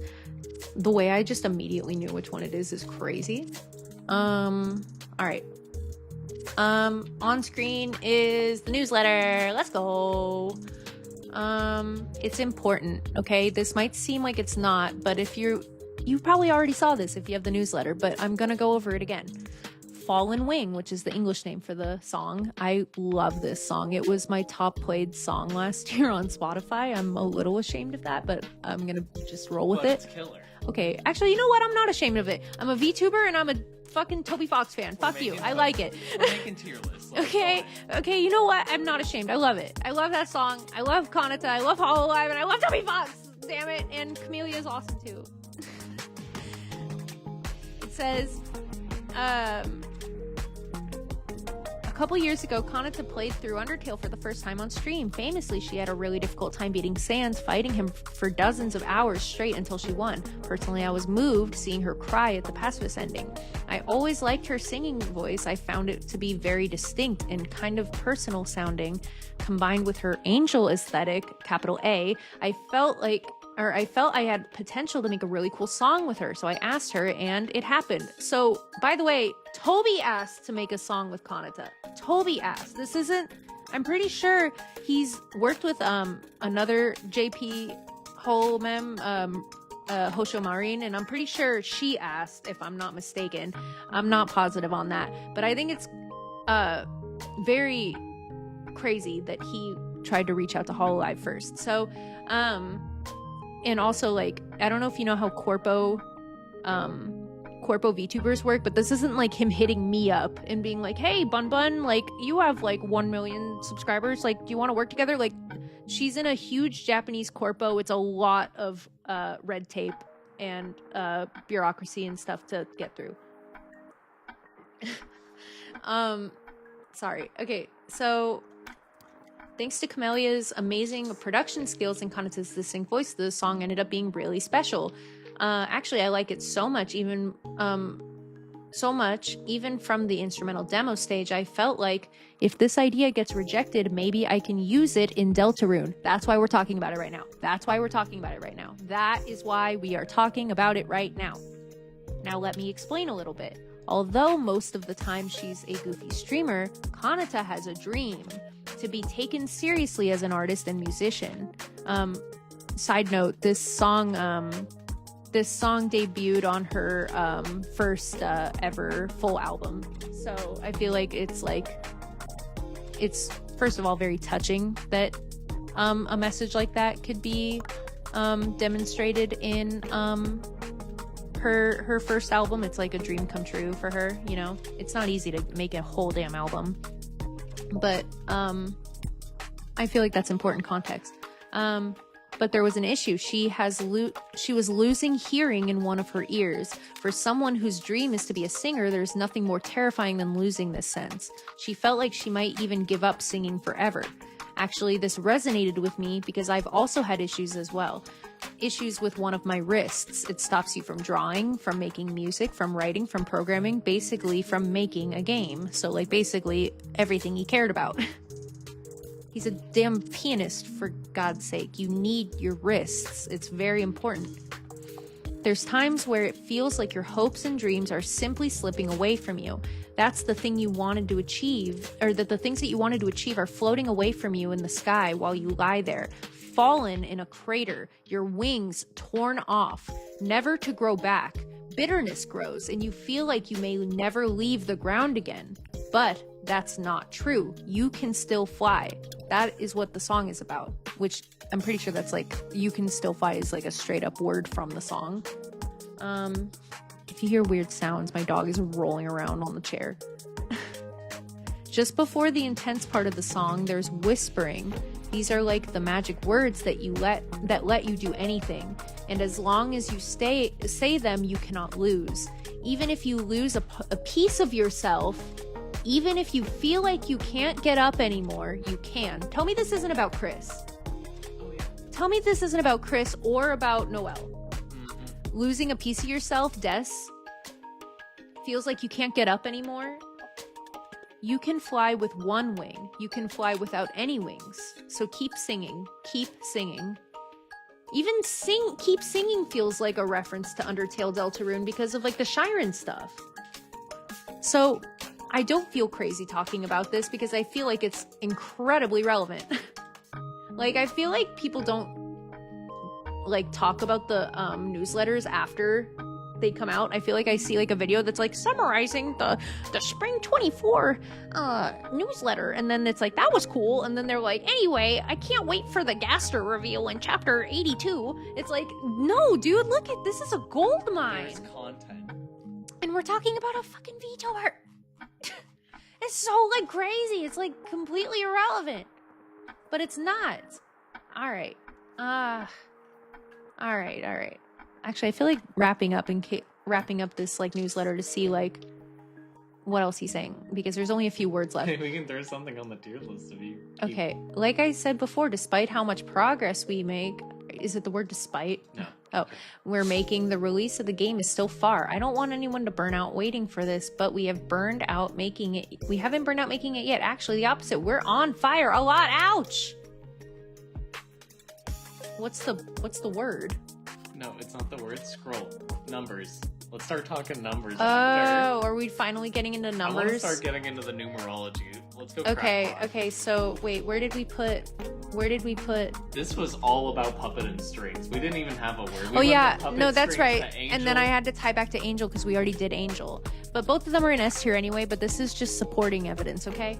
So you want to get into numerology. So do you want to go in order? Do you want to start with 7 since? I think we should start with 7. I think that's the best I want to one. hear you talk about it because 7 is actually the one I have the least to say about, because I feel the least strongly about 7 compared to 6 and 9. So why don't you go ahead? Yeah, so for 7, I think 7, it's not a lot of support. It's not that deep. It's just relevant. It's the fact that there's going to be 7 chapters, the fact that we're going to have, or that there were 7 souls in Undertale. Seven human souls. That's how many we need to break the barrier. That's the thing, is I don't have a lot, but then you have a, like, killer line like that, and that's gotta be up there somewhere. Like, where are our 7? What are we gonna get out of chapter 7? Like, it's a solid B tier for me. You think it's B tier? That's crazy. I don't know. I'm C or D. I'm gonna be real with you, but that's also because I don't have a lot to say about the topic.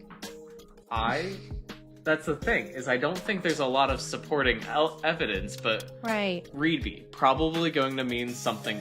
You think so? Yeah, I think that he didn't pick 7 chapters because that's like the narrative, and he like figured out how many chapters he needed. I think he said there's gonna be 7 chapters and then fit his plot into 7 chapters.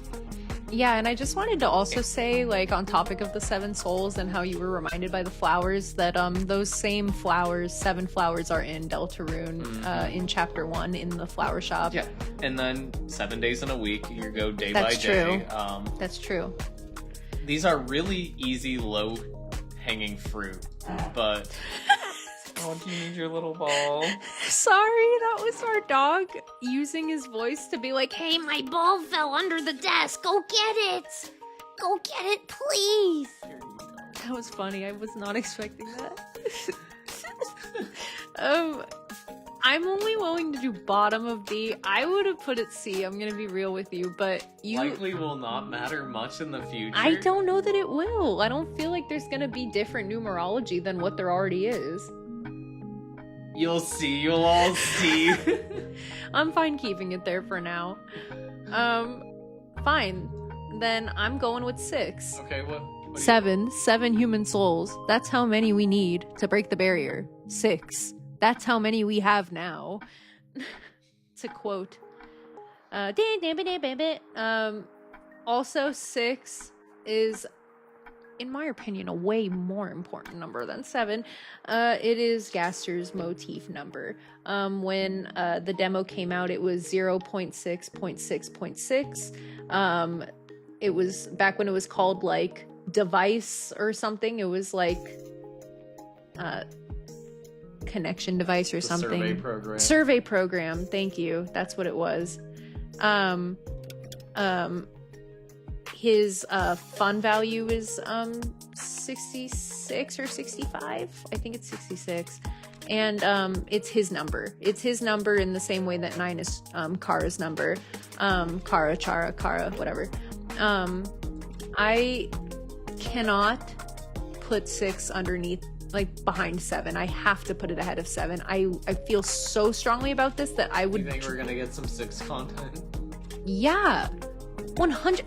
If we get any Gaster at all, there's gonna be numerology for 6 in it. All right. I feel very strongly about this. I feel like that's a solid if-then. Yeah. In fact, you're lucky that you're here, because I would just drop this shit to see if you weren't here. That's crazy. 9, just talked about it. Kara number. I made it red on purpose. Magic could be A. I agree. Okay, never mind. I want to do magic now. Okay, that's more interesting. So, magic could be A tier. I really want to hear your logic behind this, Shining Neo, because I wouldn't have put it above B personally, but I actually really want to hear what you have to say. Oh, please cook. I want to hear. Yeah, I want to hear you cook, Shining Neo. Because I think you're right, and I want to hear why. Oh, I want to hear your explanation. All right, while you're typing, I think that magic is one of the things that differentiate Undertale and Deltarune a lot. The non-magical overworld compared to how magical Deltarune, or I'm sorry, vice versa, how magical Undertale is. And I think. Could you say it from the start? I got a little jumbled. Yes. Sorry about that. Yeah, so magic is not relevant in Deltarune. In the light world. In the light world. Yeah. You know, where the majority of the monsters from Undertale exist. In the dark world, it has its own menu option now, as opposed to it didn't have a menu option in Undertale. Relevant. So I think, because I was kind of talking about how I think magic's going to be super relevant, or not magic, that they're waiting for like a crazy like plot twist that's going to happen in the overworld at some point. Like something insane is going to happen. Basically, things need to become a problem for the light world for things to matter, because right now it's contained in the dark world and they've been able to handle it and no one knows about it. You like come up for like a breath of air when Yeah. you go to the light world every chapter, and I think that that's Yeah. going to at some point stop being a thing. So I think that at some point we're gonna see magic in the overworld, and I think that that's like, Oh, that would be and so cool. that's ignoring all of the insane magic we see in the dark world. So Or you read it. because it's crazy that magic isn't in the light world, we could have a situation where Rudy ends up in a dark world and is healed by ultimate heal sword. Oh my gosh, I've never heard this take, and I is love cool. this take. Yeah, drop it in A tier. I don't know where. Shining in A Neo, tier. this take is so fire. I So- hope that you know. I love it. I love it. That's- Imagine that ultimate healing freaking cured Rudy. Yeah, I got you. Ultimate heal from Susie. That's so interesting because I've always been focused on how the dark world is going to bleed into the light world, but we much more realistically see people from the light world find themselves in the dark world. There's no reason why, especially because, you know, at the end of this sleepover night, or maybe beforehand, but in the town after chapter 2, they're talking about like going back and forth and that kind of thing. Susie and Chris would absolutely come up with, or Noah would absolutely come up with that kind of idea of, hey, why don't we just bring Rudy and I'll heal him, you know? Yeah, You I'll could- just bring my dad down here, and then we can see if that can help him. Like, anything is worth like trying. Yeah, they straight up absolutely- talk about it at the Yeah. end of chapter 2. They're literally like, I wish magic was real so that like we could use healing magic in the real world. Like, she straight up says that. Yeah, I think Man, that... you're making really valid points, both of you. That's a good one. That might have to go above Snowy, Well, yeah. because I Snow think is you a can't subsection. have the snow and freezing without the magic. Mhm. If that makes sense. Yeah. Like, I feel like this is a manifestation of the kind of like Mancer she is, the type of mage, the type of Right. And I don't know. considering we have the gag with Susie doing like the worst Ultimate healing. Yeah. no, the ultimate healing. Oh, I'm sorry. I'm Yeah. sorry. What the hell? Man. I'm so glad both of you had that to say, because I would have been like, I'm not so sure about that. It would have been such a bad take. I would have gotten roasted in the comments. No, you'd be roasted by your future self. Yeah, I think you're right about that. Okay. That's so cool. This is making me smile. Okay, I'm gonna do 9 real quick just to get out of the way. I think not very relevant C tier for 9. I don't, even if there's evil stuff, I might be one of the few people that doesn't believe that like the demon, which is as it's like referred to, that is like Kara at the end of G-Root, is like going to come and like reap what we sow or anything related to that. I don't think it's going to cross game lines. I think if it did, it would be more Gaster and timeline jump related than it would be like demon and evil related. So in that way, I think 9 is C tier. Maybe middle of C tier for me. Unless you feel like it belongs somewhere else. I would put it at the bottom of C tier. Bottom of C tier over determination. I think Yeah, determination. I think you're right. I would more likely place a bet that determination comes like out of irrelevance because it's just such a good catchy buzzword. Whereas I think the alternate route of Undertale isn't going to be the exact parallel of of Deltarune's alternate route, if there even is a true alternate route. I think that Kara is tied to Frisk's lore. I think that I don't know. I feel like So, real quick, I want to say, if the numerology for 7 is related to, like, the chapters, the souls, like, the cyclical nature of, like, the beginning and the end of the game and, like, the goals of the game, 6 is, like, symbolic of, like, Gaster. I think 9 is symbolic of Kara and of the demon. So, like, and of love, actually, like LV. I think 9 is also symbolic of LV, but if I were to like put LV, it would be higher. 9 as like a numerology stand-in for 9, you know, the like 99999 that you always see, I think is less important. yeah. See, I think I think 9999 for damage just implies power. I think it implies high damage. LV, like... Yeah, I don't think that things relevant to Undertale for that are going to be making a comeback, because I think much more ominous, and not in an alternate route, but in the main route, is the battle between Chris and the player. Yeah, I agree with that. I think we can move on. Let's go with Big Shot just to tie it back to Spampton real quick. I'm gonna keep going even though Toby's fucking barking. Toby's got quiet woofs. Yeah, he has different volumes. He has oof, he has oof, and then he has full bark, and then he also has a extra loud bark that he does when he's right next to the door, where he tries to sound like a bigger dog than he is when he thinks someone's outside. It's really funny. He hasn't done that on stream yet. It's really annoying. I hope he doesn't, but he probably will. Anyway, so Big and Big Shot, even though it's okay, so we talked about Chaos, right? Yeah. In Chaos you put in C because it was a bit of a Jevelism, right? Yeah, I think that it's a Jevelism, and I think Big Shot is different, in my opinion. Big Shot is like Cell. Whereas, I don't agree. Tell me more. I think that it's a secret boss relevant thing that is going to persist. Oh, CELL. Yeah. Okay, I see what you're saying. I thought you were talking about. I was in his the Spampton salesman qualities. Yeah, I was thinking Spampton mindset. Sorry. No, I think it's the what's it called? Secret boss-ism that's going to linger. Yeah, that's fair. I think that Big and Big Shot, I think what makes Big part of Big Shot so important, so big, is that it ties to heaven, and that he says, I'll be so big that I'll see into heaven and things like that. I think if it was just about being powerful or whatever, I wouldn't really care. Which is ironic because power is up high in S tier and heaven is in A tier.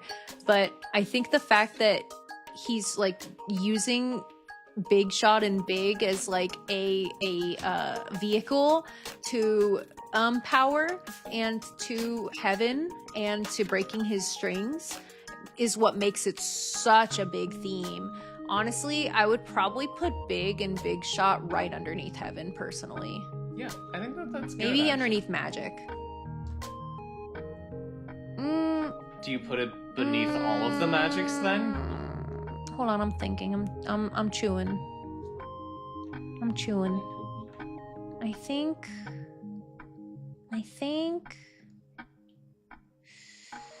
it's hard because it's it's a way of getting power in the same way that the whole freezing stuff is also a way of getting power.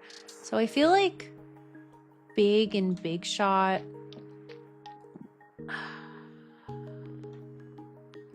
I think, yeah, maybe, yeah, maybe bottom of A tier. I'd love to hear Shining Neo's thoughts on this, because this is actually probably the hardest one I've had placing, because I feel like it's simultaneously so important, but also I'm unsure how much the idea of becoming big is actually going to be recurring. But I don't doubt it, because we saw the Titans in the Roaring. So I feel like there is literal, you know, yeah, there's a literal size element to it. And there's a literal desire to pierce heaven and break your strings and become big in a pursuit of freedom. Not to use every single buzzword in one sentence, but I feel like there's a reason why this was his goal. The reason why Jevil was chaotic is because he's chaos, I don't want to be in my little cell. You guys are in your little cell. I'm free. I'm out of bounds. I'm Jevil. Whereas I feel like the reason why he wanted to be big was, yes, also his human / Addison motivations, where he wanted to be successful, but also I feel like it once you make the deal with the devil over the phone, I feel like it transcends that. I feel like it becomes a different goal. It makes you a version of yourself that is in pursuit of a different kind of power. I think that that's amazing. That might be fanon though.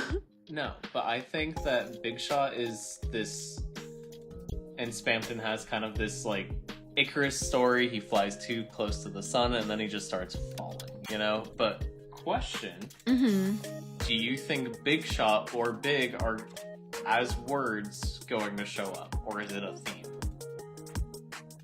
Do you think we're gonna see a name dropped Big Shot? I might have to drop it to B tier. I might have to drop it to B tier. I might have to put it like right here. Or here even. Because you talked about Cell, and now that you mention it, I think you're right. I think you're right. I think that it's more of like a theme about what it means to be trapped and what it means to be free. Because I think so far, S and A tier are ones where if you It's see it on your foreshadowing. screen, just start firing all your neurons in your brain, you know? I know I do. I do that for all these words. In fact, if any of the B and below ones get mentioned, they're getting bumped up and joining their friends in A and S. Oh my god.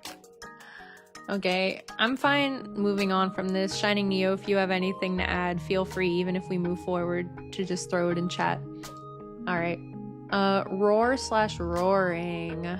This is, for me, like a for sure A tier and up, because we only can learn more about this. Yeah. I feel like there's a reason why we only just got information about this in chapter 2, and why all we got is like Rousey's legend about it. I think any information that we get funneled from Rousey that no one else has is like very important, because it's like basically I haven't talked about this much, but I think that if Toriel is the tutorial of the game, then Rousey is the DM. I think Rousey is the DM or the GM. If you've ever played like a real life like role playing game, or like even like, you know, online, but like with people, right? If you've ever played like a TTRPG or a role playing game, the DM, it stands for Dungeon Master, GM is Game Master. It's basically there's someone that is controlling the game, is controlling the rules of the game. They are you know, speaking for the NPCs. They're building the world. They are fleshing out the world. They're making it alive, and their role is basically to make the game a game. Their role is to take the actions you take and to help translate it into numbers, and then into actions, and then into like an RPG basically. And like now I'm talking game RPG, right? So my opinion personally is that I don't know how much information Rousey has about the truth of what's going on. Like, I think some people think he's devious. I'm not so sure about that. I think there's things he knows that he's not saying, but I don't think he's malicious. I think he knows more than he's letting on, and there's stuff that he doesn't know.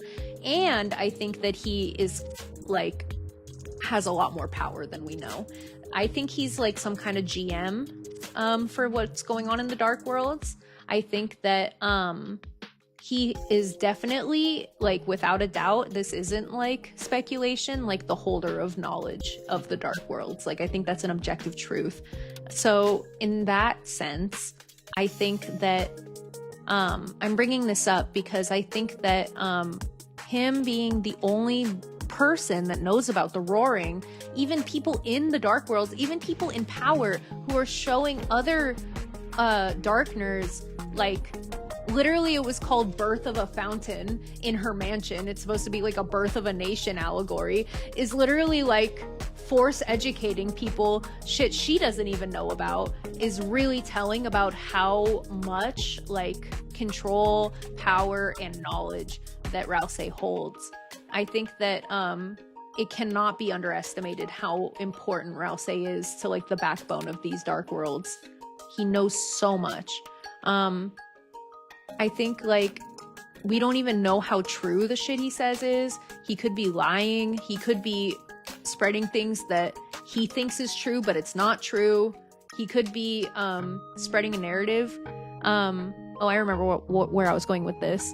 I think his role of the GM in the, like, what that translates to in the context of Deltarune is keeping us from breaking the game. I think there's a reason why he's constantly being like, okay, Chris, do you want to go with me or with Susie? You totally have a choice here. But like in reality, we're just babysitting Chris all the time. Like they always want someone with Chris. The one time that Susie basically like unknowingly wrecked that was when Snowgrave was allowed to happen. I think it's basically his job, Rousey's job, to keep the game from getting broken the way that it got broken in Snowgrave.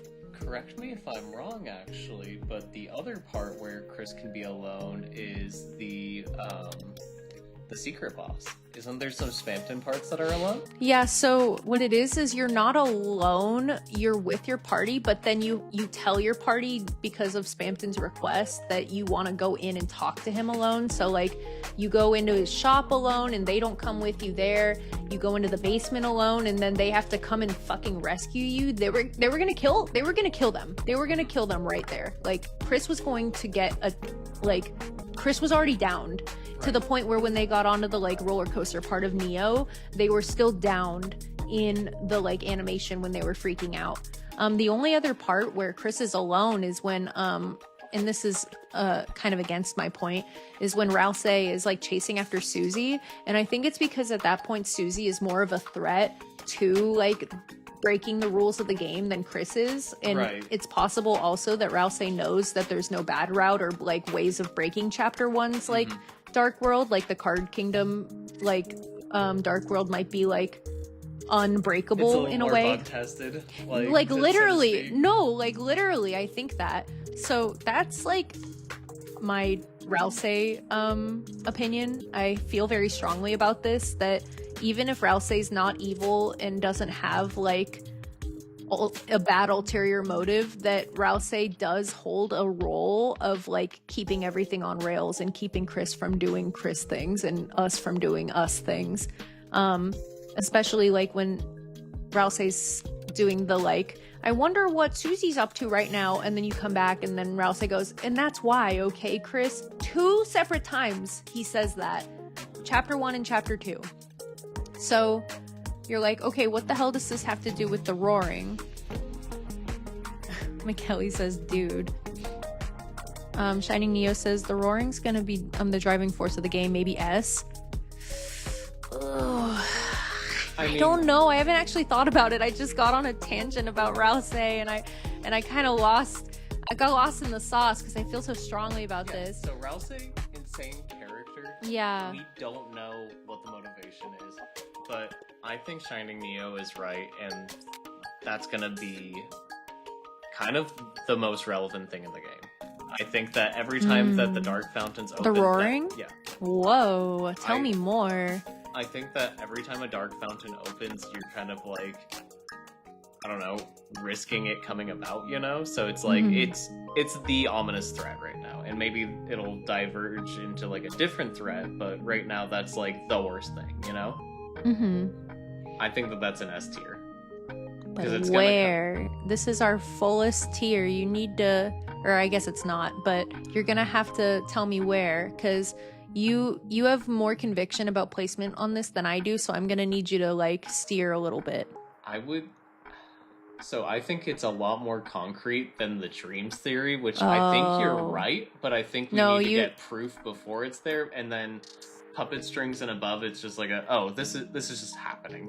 You're kind of right that dreams is my most crackpot thing in S tier, and that's why it's at the bottom, and that it's almost more technically A tier than S tier, but I'm like so opinionated about it that I've kind of forced it in bottom of S. So I think you're right. I'm gonna read Shining Neo's comment again because I'm really trying to like digest it.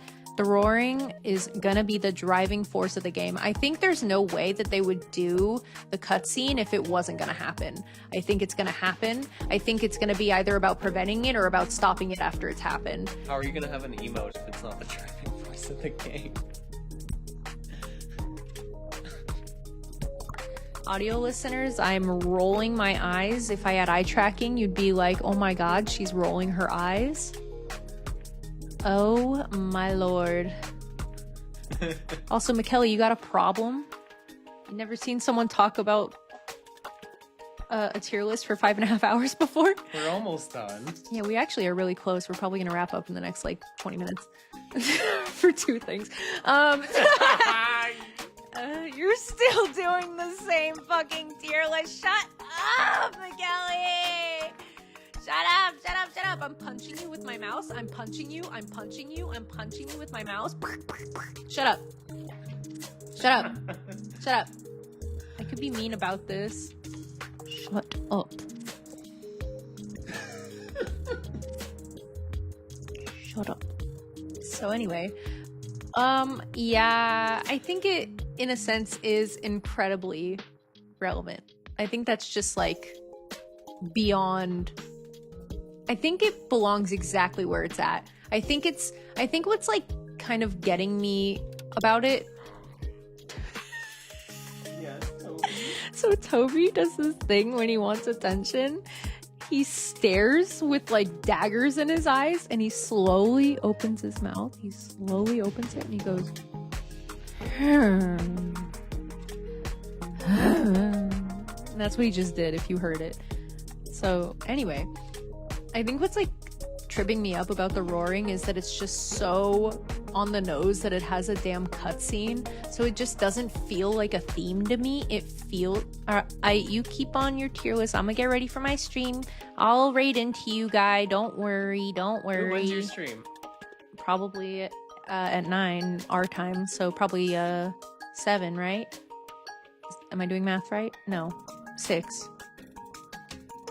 Oh, yippee! Yeah, get ready. Oh, cool. Yeah, you're probably starting at 6, right?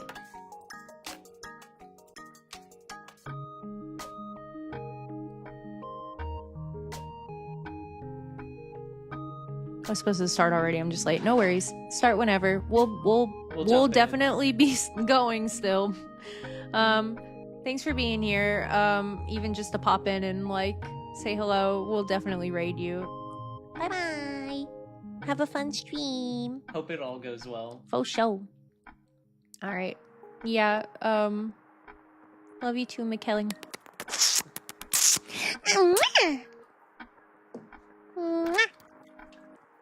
Anyway, yeah, I think it's just bound to be super relevant.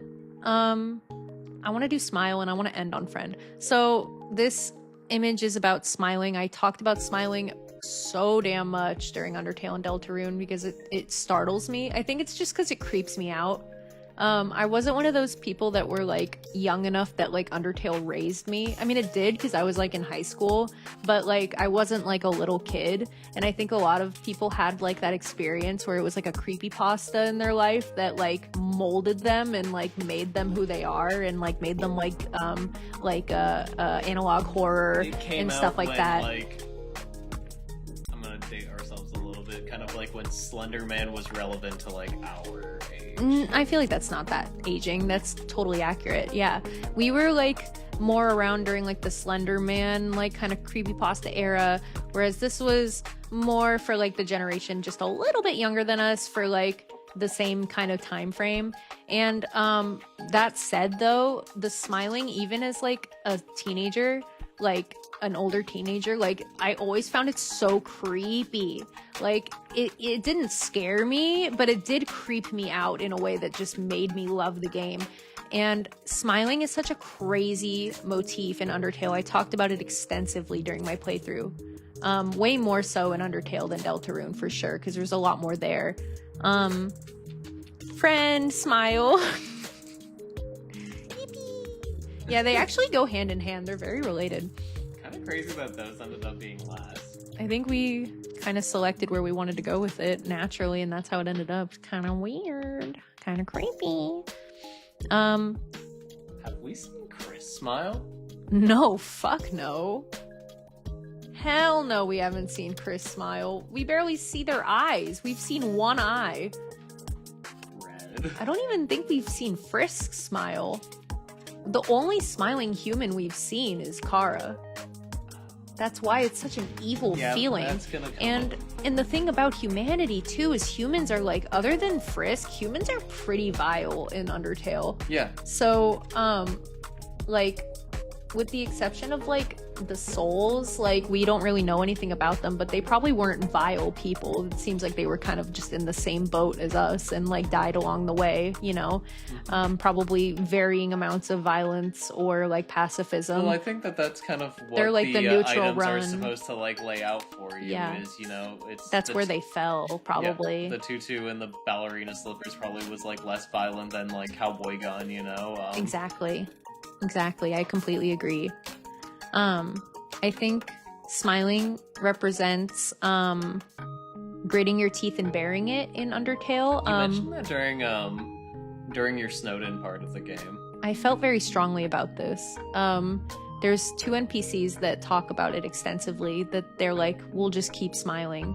And honestly, it informs my opinion on this most of all. And they talk about it a lot. And also, I think of Undyne because she has that big old grin.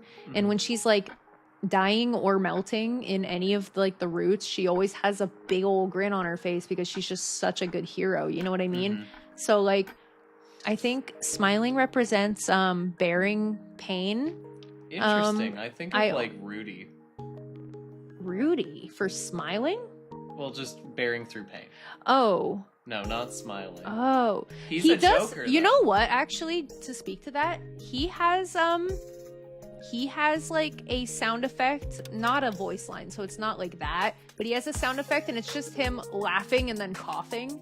So in a sense, that is smiling through pain, right? It's laughing through pain. It's laughing and then enduring the pain that comes. But like laughing in spite of it and continuing to laugh. I think it's the same thing. Laughing also is kind of creepy in Undertale. There's like a whole thing in True Lab where you can choose laugh, and it's like during the Snowdrake's mom thing, and it's like you laugh, you keep laughing, you laugh so hard you cry, you just can't stop laughing. It's just so funny. And then it's like, what, you didn't do that? And then that's like the end of the dialogue. It's like one of my favorite True Lab lines. It's just so cool.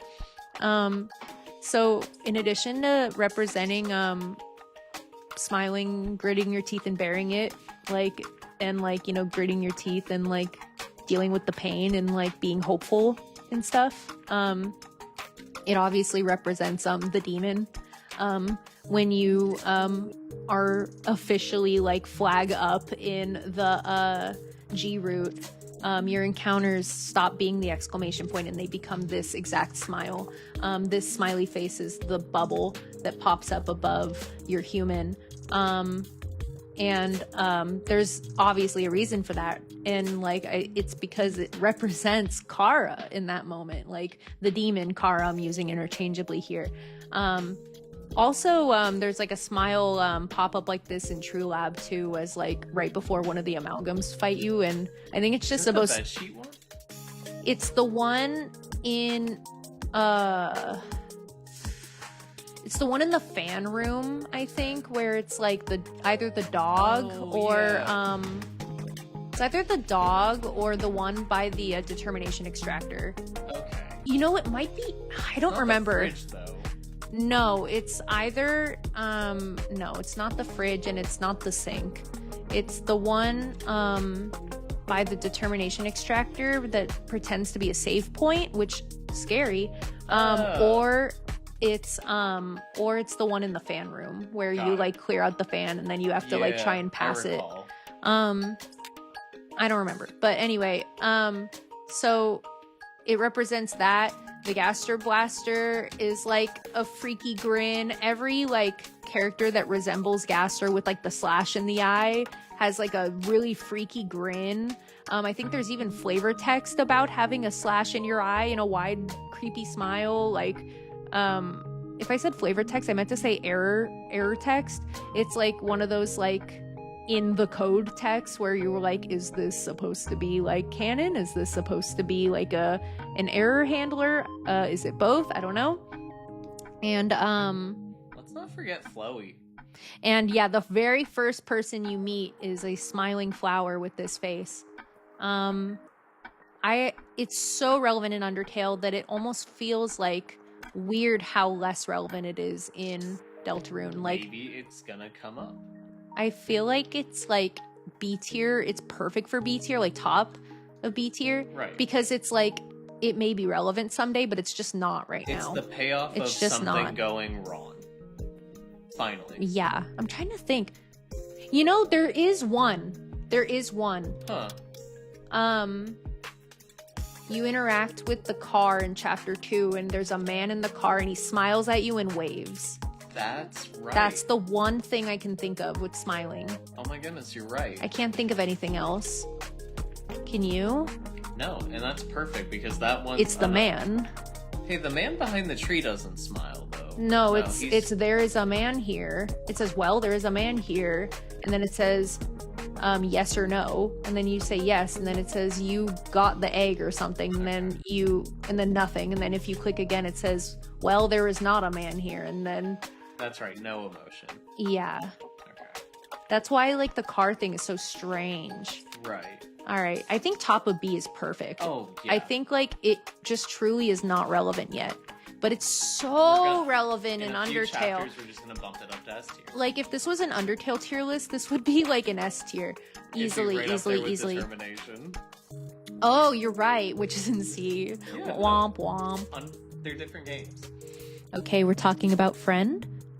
All right, this is our last one on the list and will be our final thing we talk about today. This was almost a joke thing. This was actually, okay, you know what? It wasn't a joke. Here's what it is. This was added as a suggestion from Eric. He was saying like, is Friend inside me like too like not canon? And then I said, Friend actually has like some Undertale like legitimacy with like your old pal like Flowey, like I'm your friend, friendliness palettes, like the whole thing is like you were childhood friends as like Kara with, or like whoever the first human was with Azriel, right? Or they were if it's not you, right? So also there's a lot of themes around friendship in Deltarune actually, even if you exclude the whole Woody theory thing. We'll get to what I'm talking about in a minute and why I talked about it being a joke. In Deltarune, there's a lot of themes around friendship because it's like a group as opposed to like a very lonely game. Like Undertale's very lonely, in my opinion. Like it's a very lonely road to Asgore, even though you make lots of friends and get a lot of cute like dialogue and connections. Whereas I feel like there's a lot more about like becoming friends with your party. Like party-based games are inherently more about friendship, I think, than like a game where you're on your own. I think Susie wants to be friends with Chris. I think Chris wants to be friends with Susie. I think Rousey straight up says in the Acid Tunnel of Love scene that he like so badly wanted to be like their friend, and so he just was nice because he thought that being nice was what it meant to be a good friend, but that he realized upon meeting Susie that like she's not nice at all, but she's actually a really good friend. Like she's rude, she's sarcastic, she's mean, like, but actually she's like a great friend. And like I think actually in that way friendship is like a big theme. Spampton literally dies saying like, I got the greatest gift of all, friendship, and then fucking dies while his last like string is cut and like hits the ground and becomes a husk, a puppet. And like in that way I feel like there's just this like very like, we talked about connection in like a very sinister way, but I feel like the opposite side of the coin is like the yearning for connection in like the hedgehog's dilemma type way, like to quote NGE Evangelion. It's like wanting to get close to people but not knowing how to make a friend, basically. Not knowing how to make good human connections with people. That's kind of like what I think. I think since this is about Deltarune, it's kind of important to like keep it grounded and make it less about Undertale, even though there is like, which is important also to have Friends that. are part of what makes Deltarune and not Undertale. I agree. Yeah. Which is ironic because you do have all of the hangouts in Undertale, but when you're done, I have one more thing I have to say. Yeah, I didn't think I would have a lot about this going in, but through all of the auxiliary material that we like filtered through, I remember now the newsletter talking about how I'm not even sure if Chris is my friend. Like, they might just like want to hang out for my piano, you know? That's right. That's right. That's actually something Noelle talks about in chapter 2 as well. When you talk to the guy that asks if you want like marriage shoes or something, and you basically have to DTR define the relationship. You either say we're just friends or we're something else.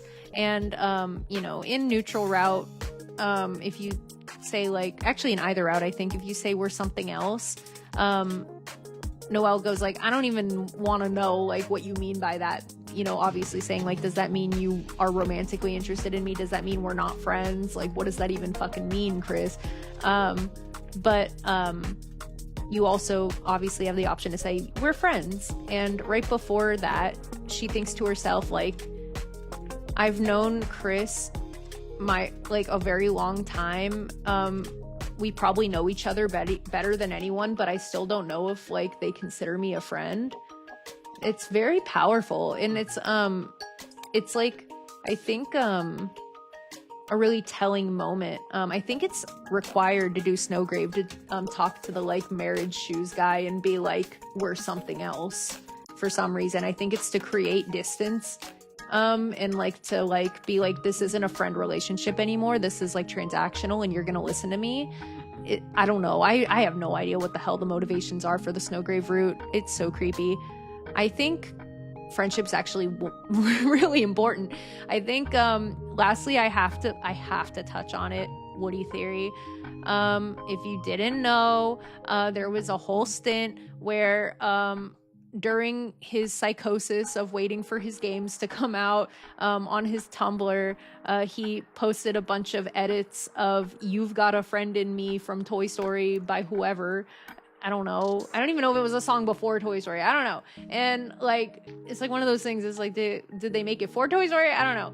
But he like remixed the song in like 3 different ways, and like made different images for like, basically Tumblr. You make like a image for your audio posts, like a little thumbnail. And they were all like weird color graded like Photoshop close-ups of like Woody from Toy Story. And one of them, a lot of them were just like YouTube poop style, like weird cuts of like specific sentences kind of spliced together where it's just kind of like random.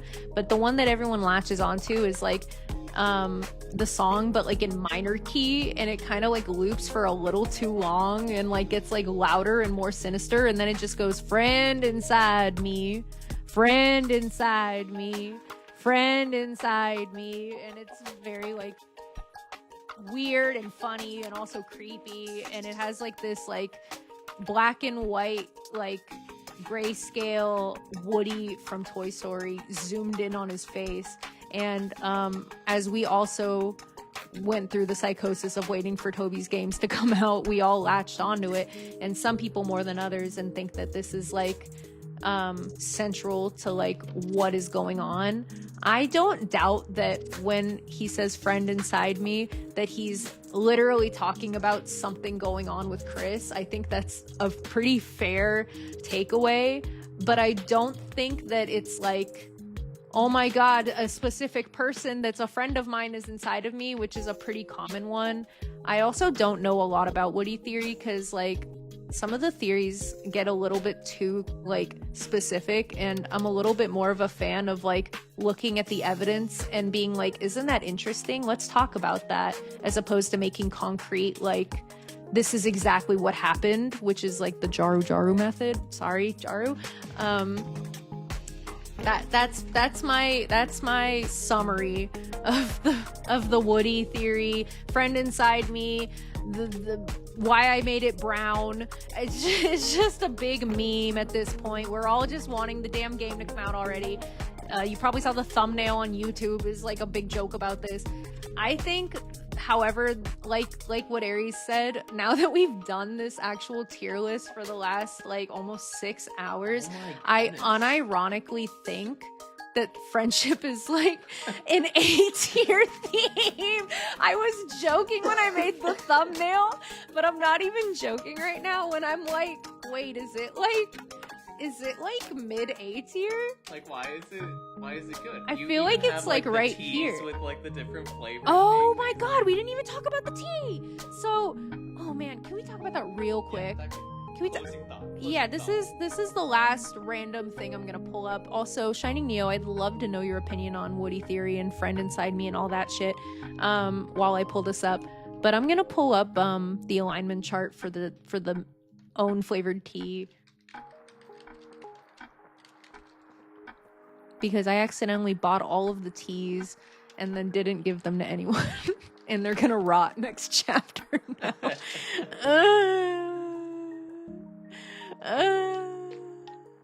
Oh, this is wonderful. Oh, that is... Hold on, let's see what it looks like full screen. I need to figure out how to... Damn, I can't like zoom out. I'm gonna save this because it's just so good and I want to show the whole thing. Not like the cut off version I've been showing.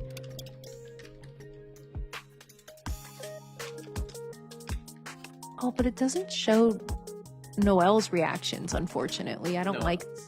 No, Noelle's Oh, it does. Yeah, you're good. Okay. You're not. Okay. Word. You know what? I'm just gonna post it to OBS. That's the easiest way. I like Woody Theory. I think it would be really fun. It would be fun if real. Do you know more about it than what I said? Did I cover all the bases? I feel like I'm not giving enough information about Woody Theory because I don't know enough about it, and I feel like I'm doing it dirty a little bit. If you have anything to add, I'd love if you could share. If not, totally fine.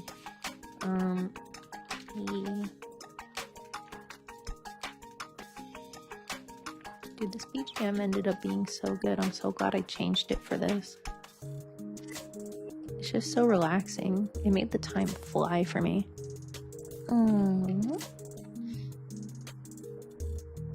Here it is.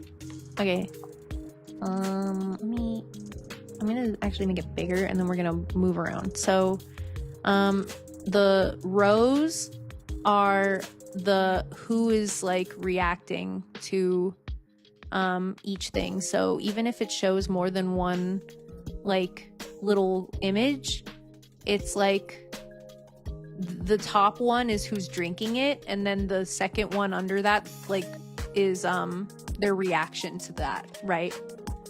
Shining Neo says, well, it's soul based from the whole canceled cowboy segment in the Toby Friend Inside Me post.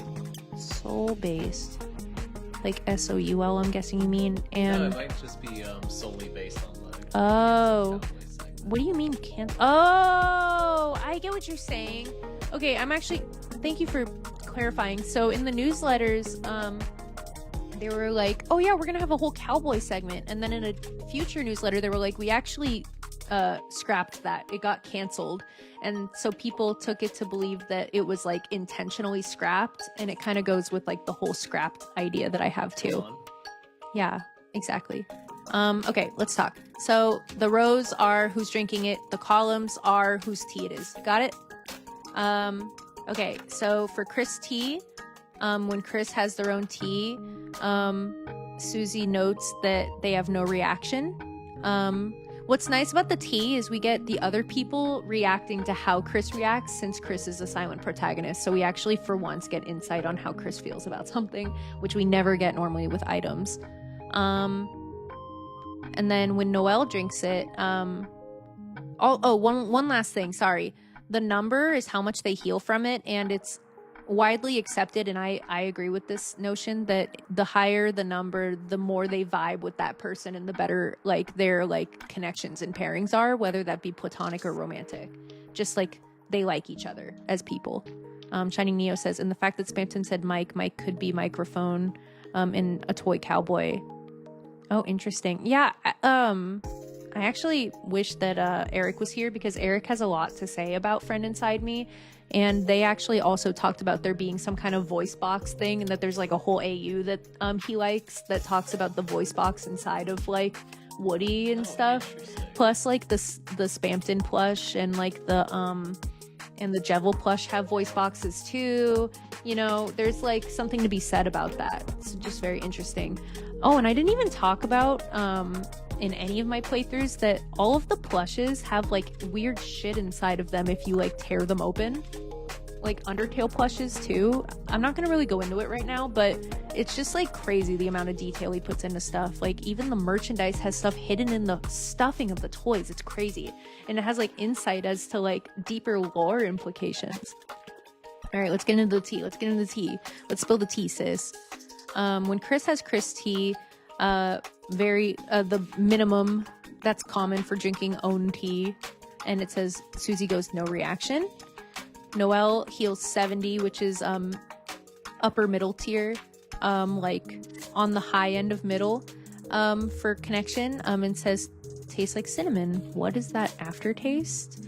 In my opinion, sort of hinting to like the sinister, like what's going on with Chris, I can't identify it, like vibe that they're giving right now. And also that they're like, specifically Noelle is like catching on that there's something wrong with Chris and that like she can see that there's something up. I think the fact that it heals less than the future ones too kind of like shows that they don't have as solid of a friendship as Chris has with like this new friend like gang that they just made this week, you know? Specifically, not just friendship, because these aren't all mutual feelings of connection. They're how people feel about one. It's like one-sided. It's how Noelle feels about Chris. Correct.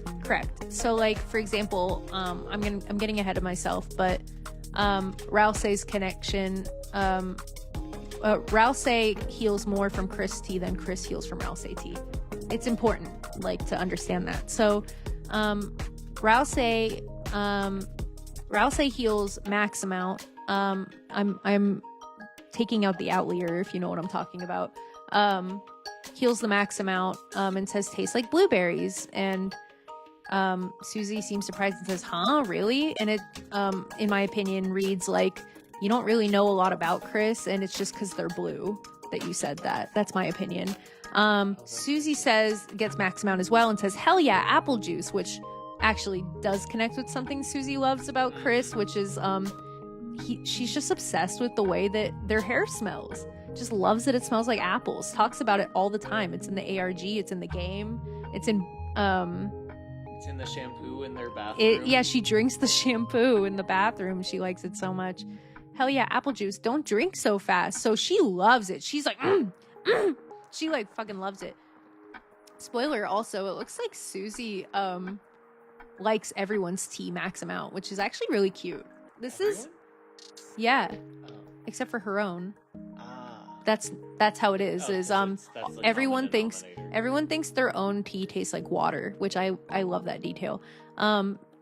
This gives credence, in my opinion, to the fact that I think Susie just really wants to make friends, but she doesn't know how.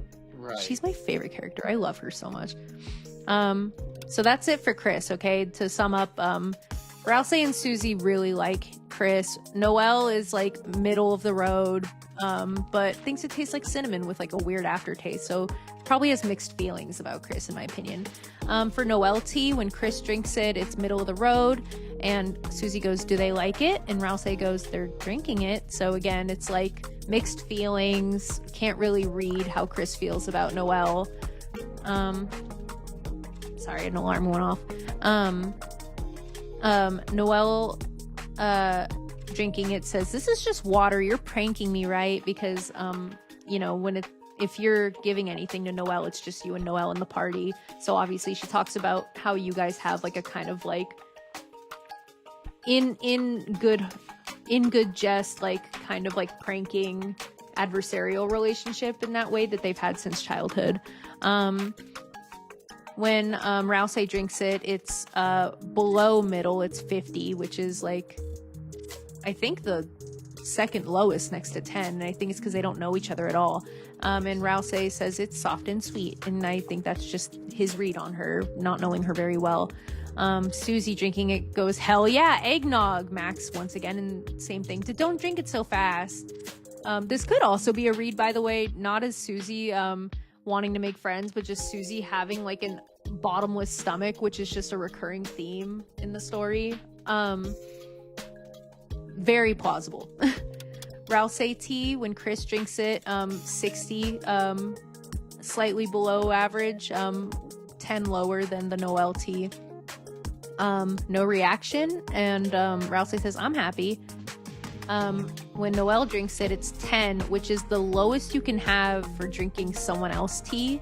And it's lower than not knowing each other. It's like literally like they have nothing there. It's as if drinking water, but it's not even, hey, this is just water. She goes, there's nothing in here. This is a huge topic that people talk about because it's so weird to say. And I think it also ties back to the fact that when Rouse falls in battle, that they just like are a pile of clothes and a hat. It's just so bizarre. When Rouse drinks it, he goes, isn't this water? When Susie drinks it, Max once again says, hey, it's like marshmallows. I think that's weird. I don't know where she gets that from. My only guess, the only other place... Just white fluff? Like marshmallow fluff? I guess it could be that. The only other place where marshmallows come up in Deltarune is in chapter 1 in Card Kingdom. There's the dark candy is like marshmallow flavor, and then in the overworld, they talk about like the black smelly marshmallow, everyone's favorite smelly marker. When the smelly markers were a thing in the 2000s, it was the black one that smelled like marshmallows. They huffed that marker in Toriel's room, so it could be like either implying that has something to do with like Rouse's existence, or like you said, just that like she gets marshmallow vibes from him. Very cute regardless. Lastly, we're on Susie T. When Chris drinks it, max amount for Chris by a landslide with the 120. Gets stop looking at me, and Rouse goes, they seem into it. I love this line. This kind of thing is what makes me want to be like Chris's wingman, like I did in our playthrough, and why I like always try to advocate for Chris getting with Susie. I just love that for them. Noelle's is like not possible in game and is basically a joke text where Noelle heals 400 from Susie T and says, I wonder if they sell this in gallons. She's hopelessly obsessed with Susie. She can't actually get it in game though, because by the time you can get Susie T later in the game, you can't have Noelle in your party anymore. So it's just like joke flavored text for the fans and an obvious nod to how much she loves her. When Rouse drinks it, she goes, it's grape juice. And she goes, huh, really? In the same way that she does about blueberries. It's like, what, because she's purple, bro? That's all you got? Like, that's all you know about her? And then same thing, Susie drinking Susie tea. She goes, this is tea? But she doesn't say it's water. She just is like shocked that it's tea. I don't know that matters, but like it's the same as everyone else. This is like probably the most important dialogue tree for like shipping and relationship stuff and like friendship stuff. I really like the tea theory. It's just like basically predicting pairings and predicting like the things about like there's nothing in here, and the thing like about like what is this aftertaste when Noelle's drinking Chris tea. Basically everything Noelle has to say, because she's kind of the outsider in this situation, is like really insightful about like the overall like what's going to happen next. So it's fun to theorize about for sure, and I wish I had remembered to give it to them, but honestly the dialogue tree is easier to kind of like go over than to just do it that way. Anyway, tea theory was related to friendship. That's why we brought it up. And that's another example of how like the game is trying to make it clear who has good connections, who are good friends. I'm comfortable keeping it middle A tier. I think it's perfect there. Yeah, I think it's Okay, you know what? Let's leave it here, and then we're gonna look at the whole thing and make any changes we want to make now, because this is the portion in the tier list video where you move stuff around. Because usually what ends up happening is you're like, I'm looking at this and I'm like, I can't believe this is so high, or I can't believe this is so low. So let's talk about that. So I am totally fine with freedom being at the top. Basically these 4 being in the top row make me very happy. I think power could go before stronger. Okay. Because I think you're getting stronger for the power. Yeah, stronger is a route to it for sure. Right, but I still think it's important because the road to getting stronger is basically Deltarune in a nutshell. Because it's not just about achieving power; it's about what you do to get there. Right. And you know, you get stronger so you can get power, and you get power so you can have freedom. Exactly. And like, since Toby Fox said the whole thing of like there will be one ending, but it doesn't mean that your choices aren't like going to be like, you know, reflected in the game. I feel like that kind of is what he's talking about here. It's like you're getting stronger, and that's like your choice you're making to like how you're gonna play this game. I'm almost tempted to move Angel up, but I feel like it's also kind of like a true middle of the road thing because we just don't know anything about it. Can't beat those 3. No way. Yeah, I can agree with that. I almost want to drop that one behind This one? Will and Ice. Behind Ice, I'm not doing it. Behind Will, I can maybe do it.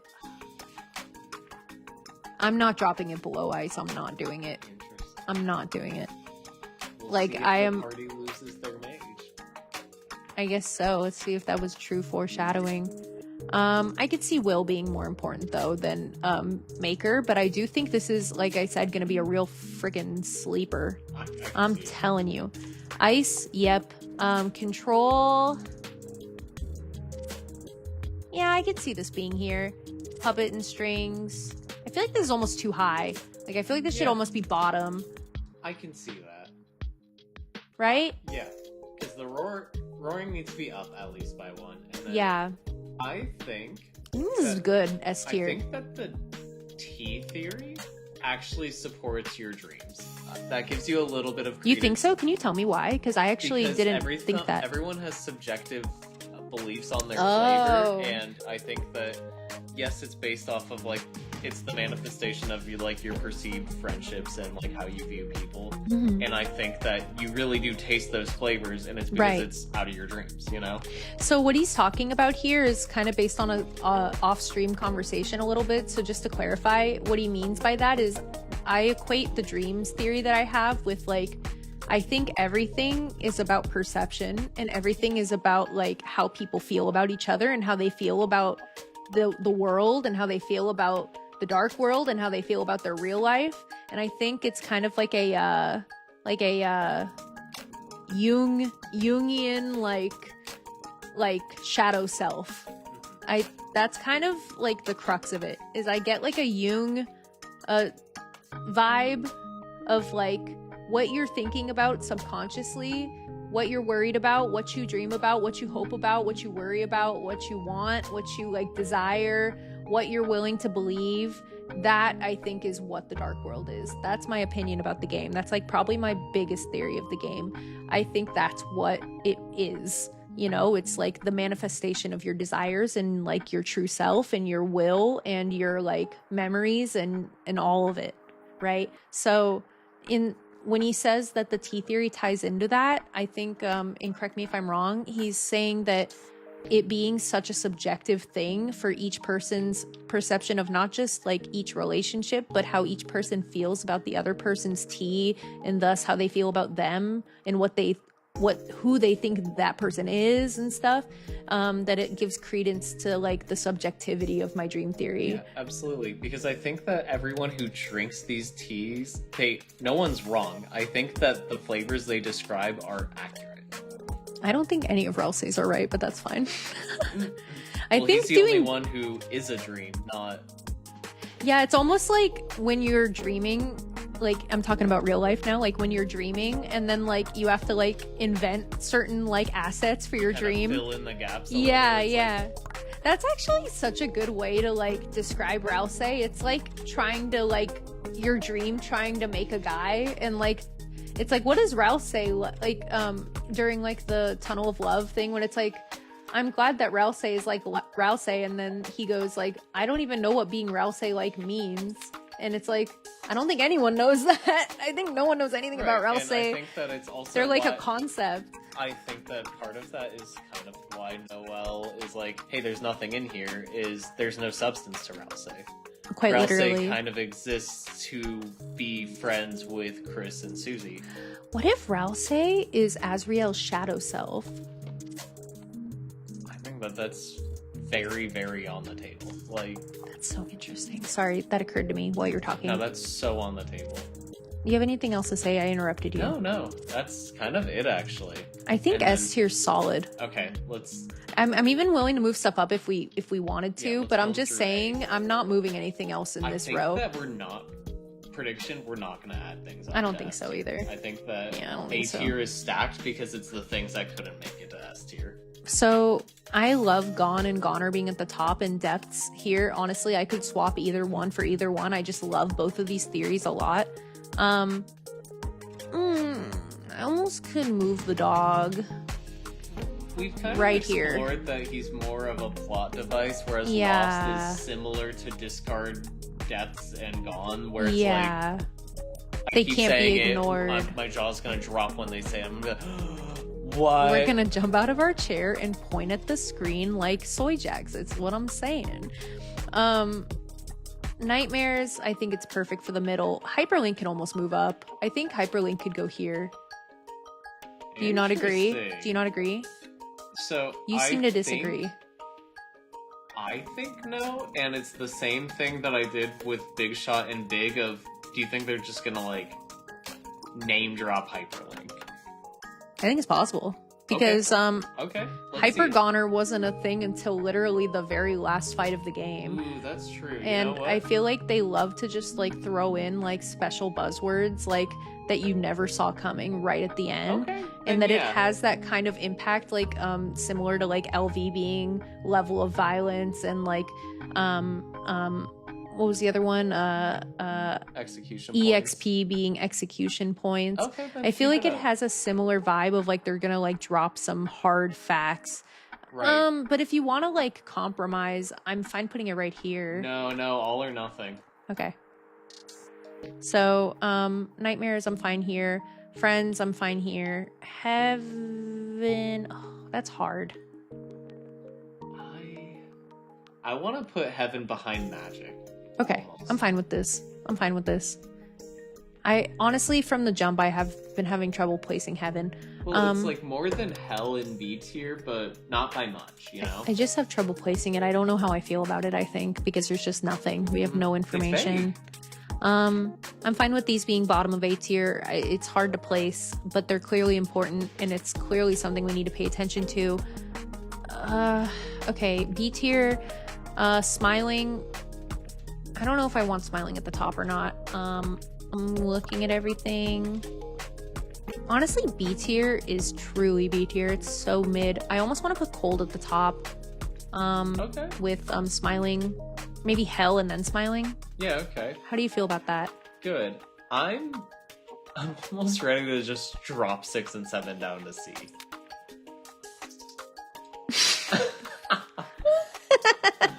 Fine. I've wanted this from the jump. Audio listeners, I silently moved 7 to bottom of C tier because from the get-go, this was my biggest compromise. I did not agree, but I was like, I'll hear him out. It's already at the bottom of B tier. There's nothing more I could do to hurt his ego. And then I kicked him in the shin metaphorically. Dust. No. You know what? They dropped the Dust on I'm fine us? with Dust being B tier because I feel like there is enough evidence that there's going to be more. I'm almost fine putting Cell below it though, because even though Cell represents like the bounds of the game, I feel like there's not enough supporting it. Might be more of a theme than a buzzword. Worse, I think it might be more of a device than a theme, in my opinion. Casper. WB Basper. Oh my god, we're tired. And we're moving down to C tier. Chaos at the top. I almost want to move 9 to the top of C tier. I'm just gonna say it. Okay, never mind. I changed my mind. I changed my mind. No, I changed my mind. Not related to you. I want to do Chaos, and then I want to do 9, and then I want to do Determination, and then I want to do 7. That's what I want. All right. What do you think?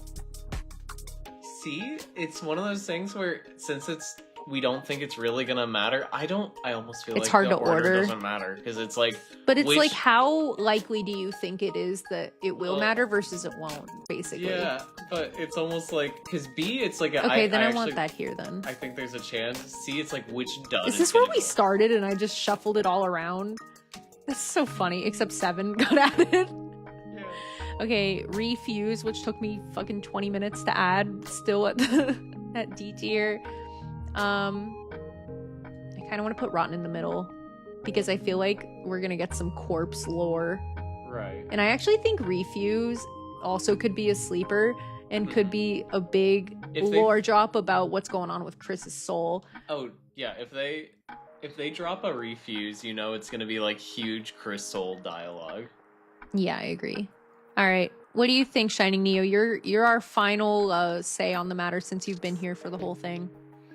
Do you agree with our list? Around, by the way. Yeah, thanks so much. This was so fun. Practically another endurance stream. I know. I'm like, wow, I can't believe I went for so long and then I did it again for 6 hours. That's so silly of me. Just wait till the game comes out. You know what? Okay, I'm gonna defend myself a little bit because I felt like bad self-deprecating for a second, and I feel the need to defend myself in honor of myself, you know? I've been wanting to talk about this stuff since before stream. I've been wanting to talk about this stuff since I played the games. I've been wanting to play it while playing the games on stream. I'm ready to talk about this stuff in the nitty-gritty, and this is the reflection of that, and I don't feel sorry about it. This is for the Toby Fox enjoyers. Yeah, this is a good list, IMO. That's the correct answer. Ding, ding, ding. You win a yippee. You win a yippee. Let's go! All right. I'm saving this before we lose it forever. Oh my gosh. I'm scared it's gonna like refresh or something. Really. I know it's on stream, but still. What did I call this again? Oh yeah, buzzwords, UTDL, buzzwords, and recurring. Do you say recurring or reoccurring, personally? I say recurring. I say recurring too. Themes, tier list.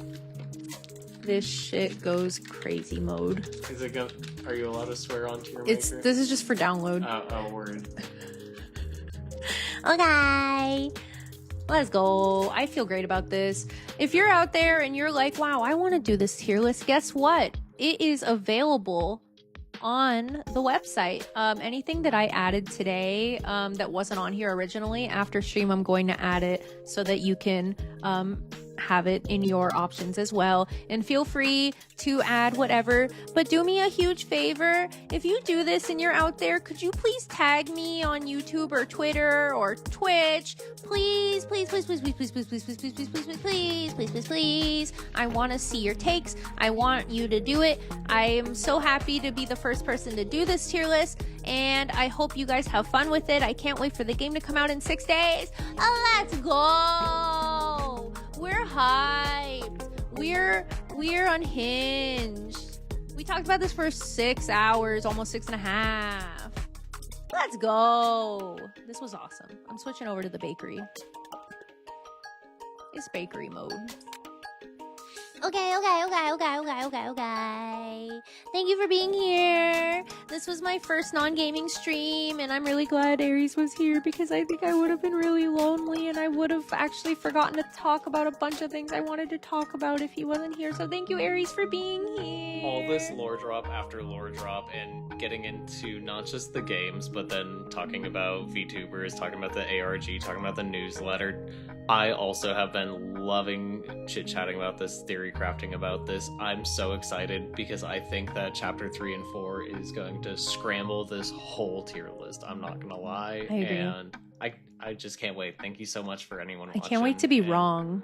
I know. Does that make sense? Yeah. Special thanks to Eric Games 1997 and Shining Neo 00. You two made this extra fun because you both had a lot to add that made discussion about this a lot easier. So thank you for being here. Thank you for adding it. There's so much that we missed too that you guys just had on lock. Seriously, I think that's what makes like streaming so fun is having that immediate feedback. I like streaming better than making YouTube videos. I like the conversation. I love talking about this stuff. I love bonding over the same games that we like. So thank you so much for your feedback. Thank you for being here. Yeah, it's really fun hanging out with like other huge fans. Seriously, none of our friends IRL like care about this game. So thank you. And if you're out there, please do this tier list. I'll leave a link in my description on YouTube and on Twitch, but it won't be on here forever. But anyway, Thank you so much for being here. I think it's just Neo in my chat right now, but I'm going to raid us. ちょっと待って。 No, Ostio's here too. Thanks for lurking, dude. I appreciate you. You were here literally since we started, and that's just sick. That's just so cool. You already know. Oh, shoot. McKelly and Bluefoo are live. Dude, McKelly's lucky, I promise. Or I would have just straight up done... I would have picked Bluefoo. Oh my gosh. I'm just saying that to fuck with him. I'm sorry. Cool. I just like teasing him. He's fun to tease.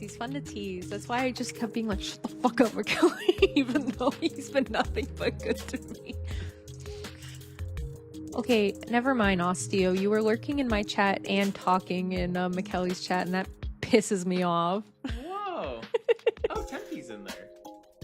Who? You raided into Tempe yesterday. Oh, let's go. All right, we're leaving. Bye, bye, bye, bye. Bye, bye, bye, Bye. bye, bye, bye, bye, bye. Oh, wait, I closed the raid window. Oh no. Bye, bye.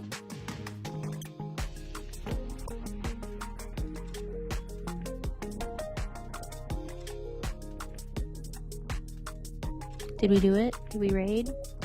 I don't think we did. Let's try again. Let's try again. Let's try again.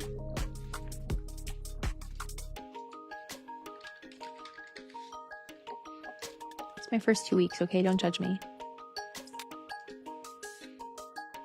There we go. Okay, bye bye.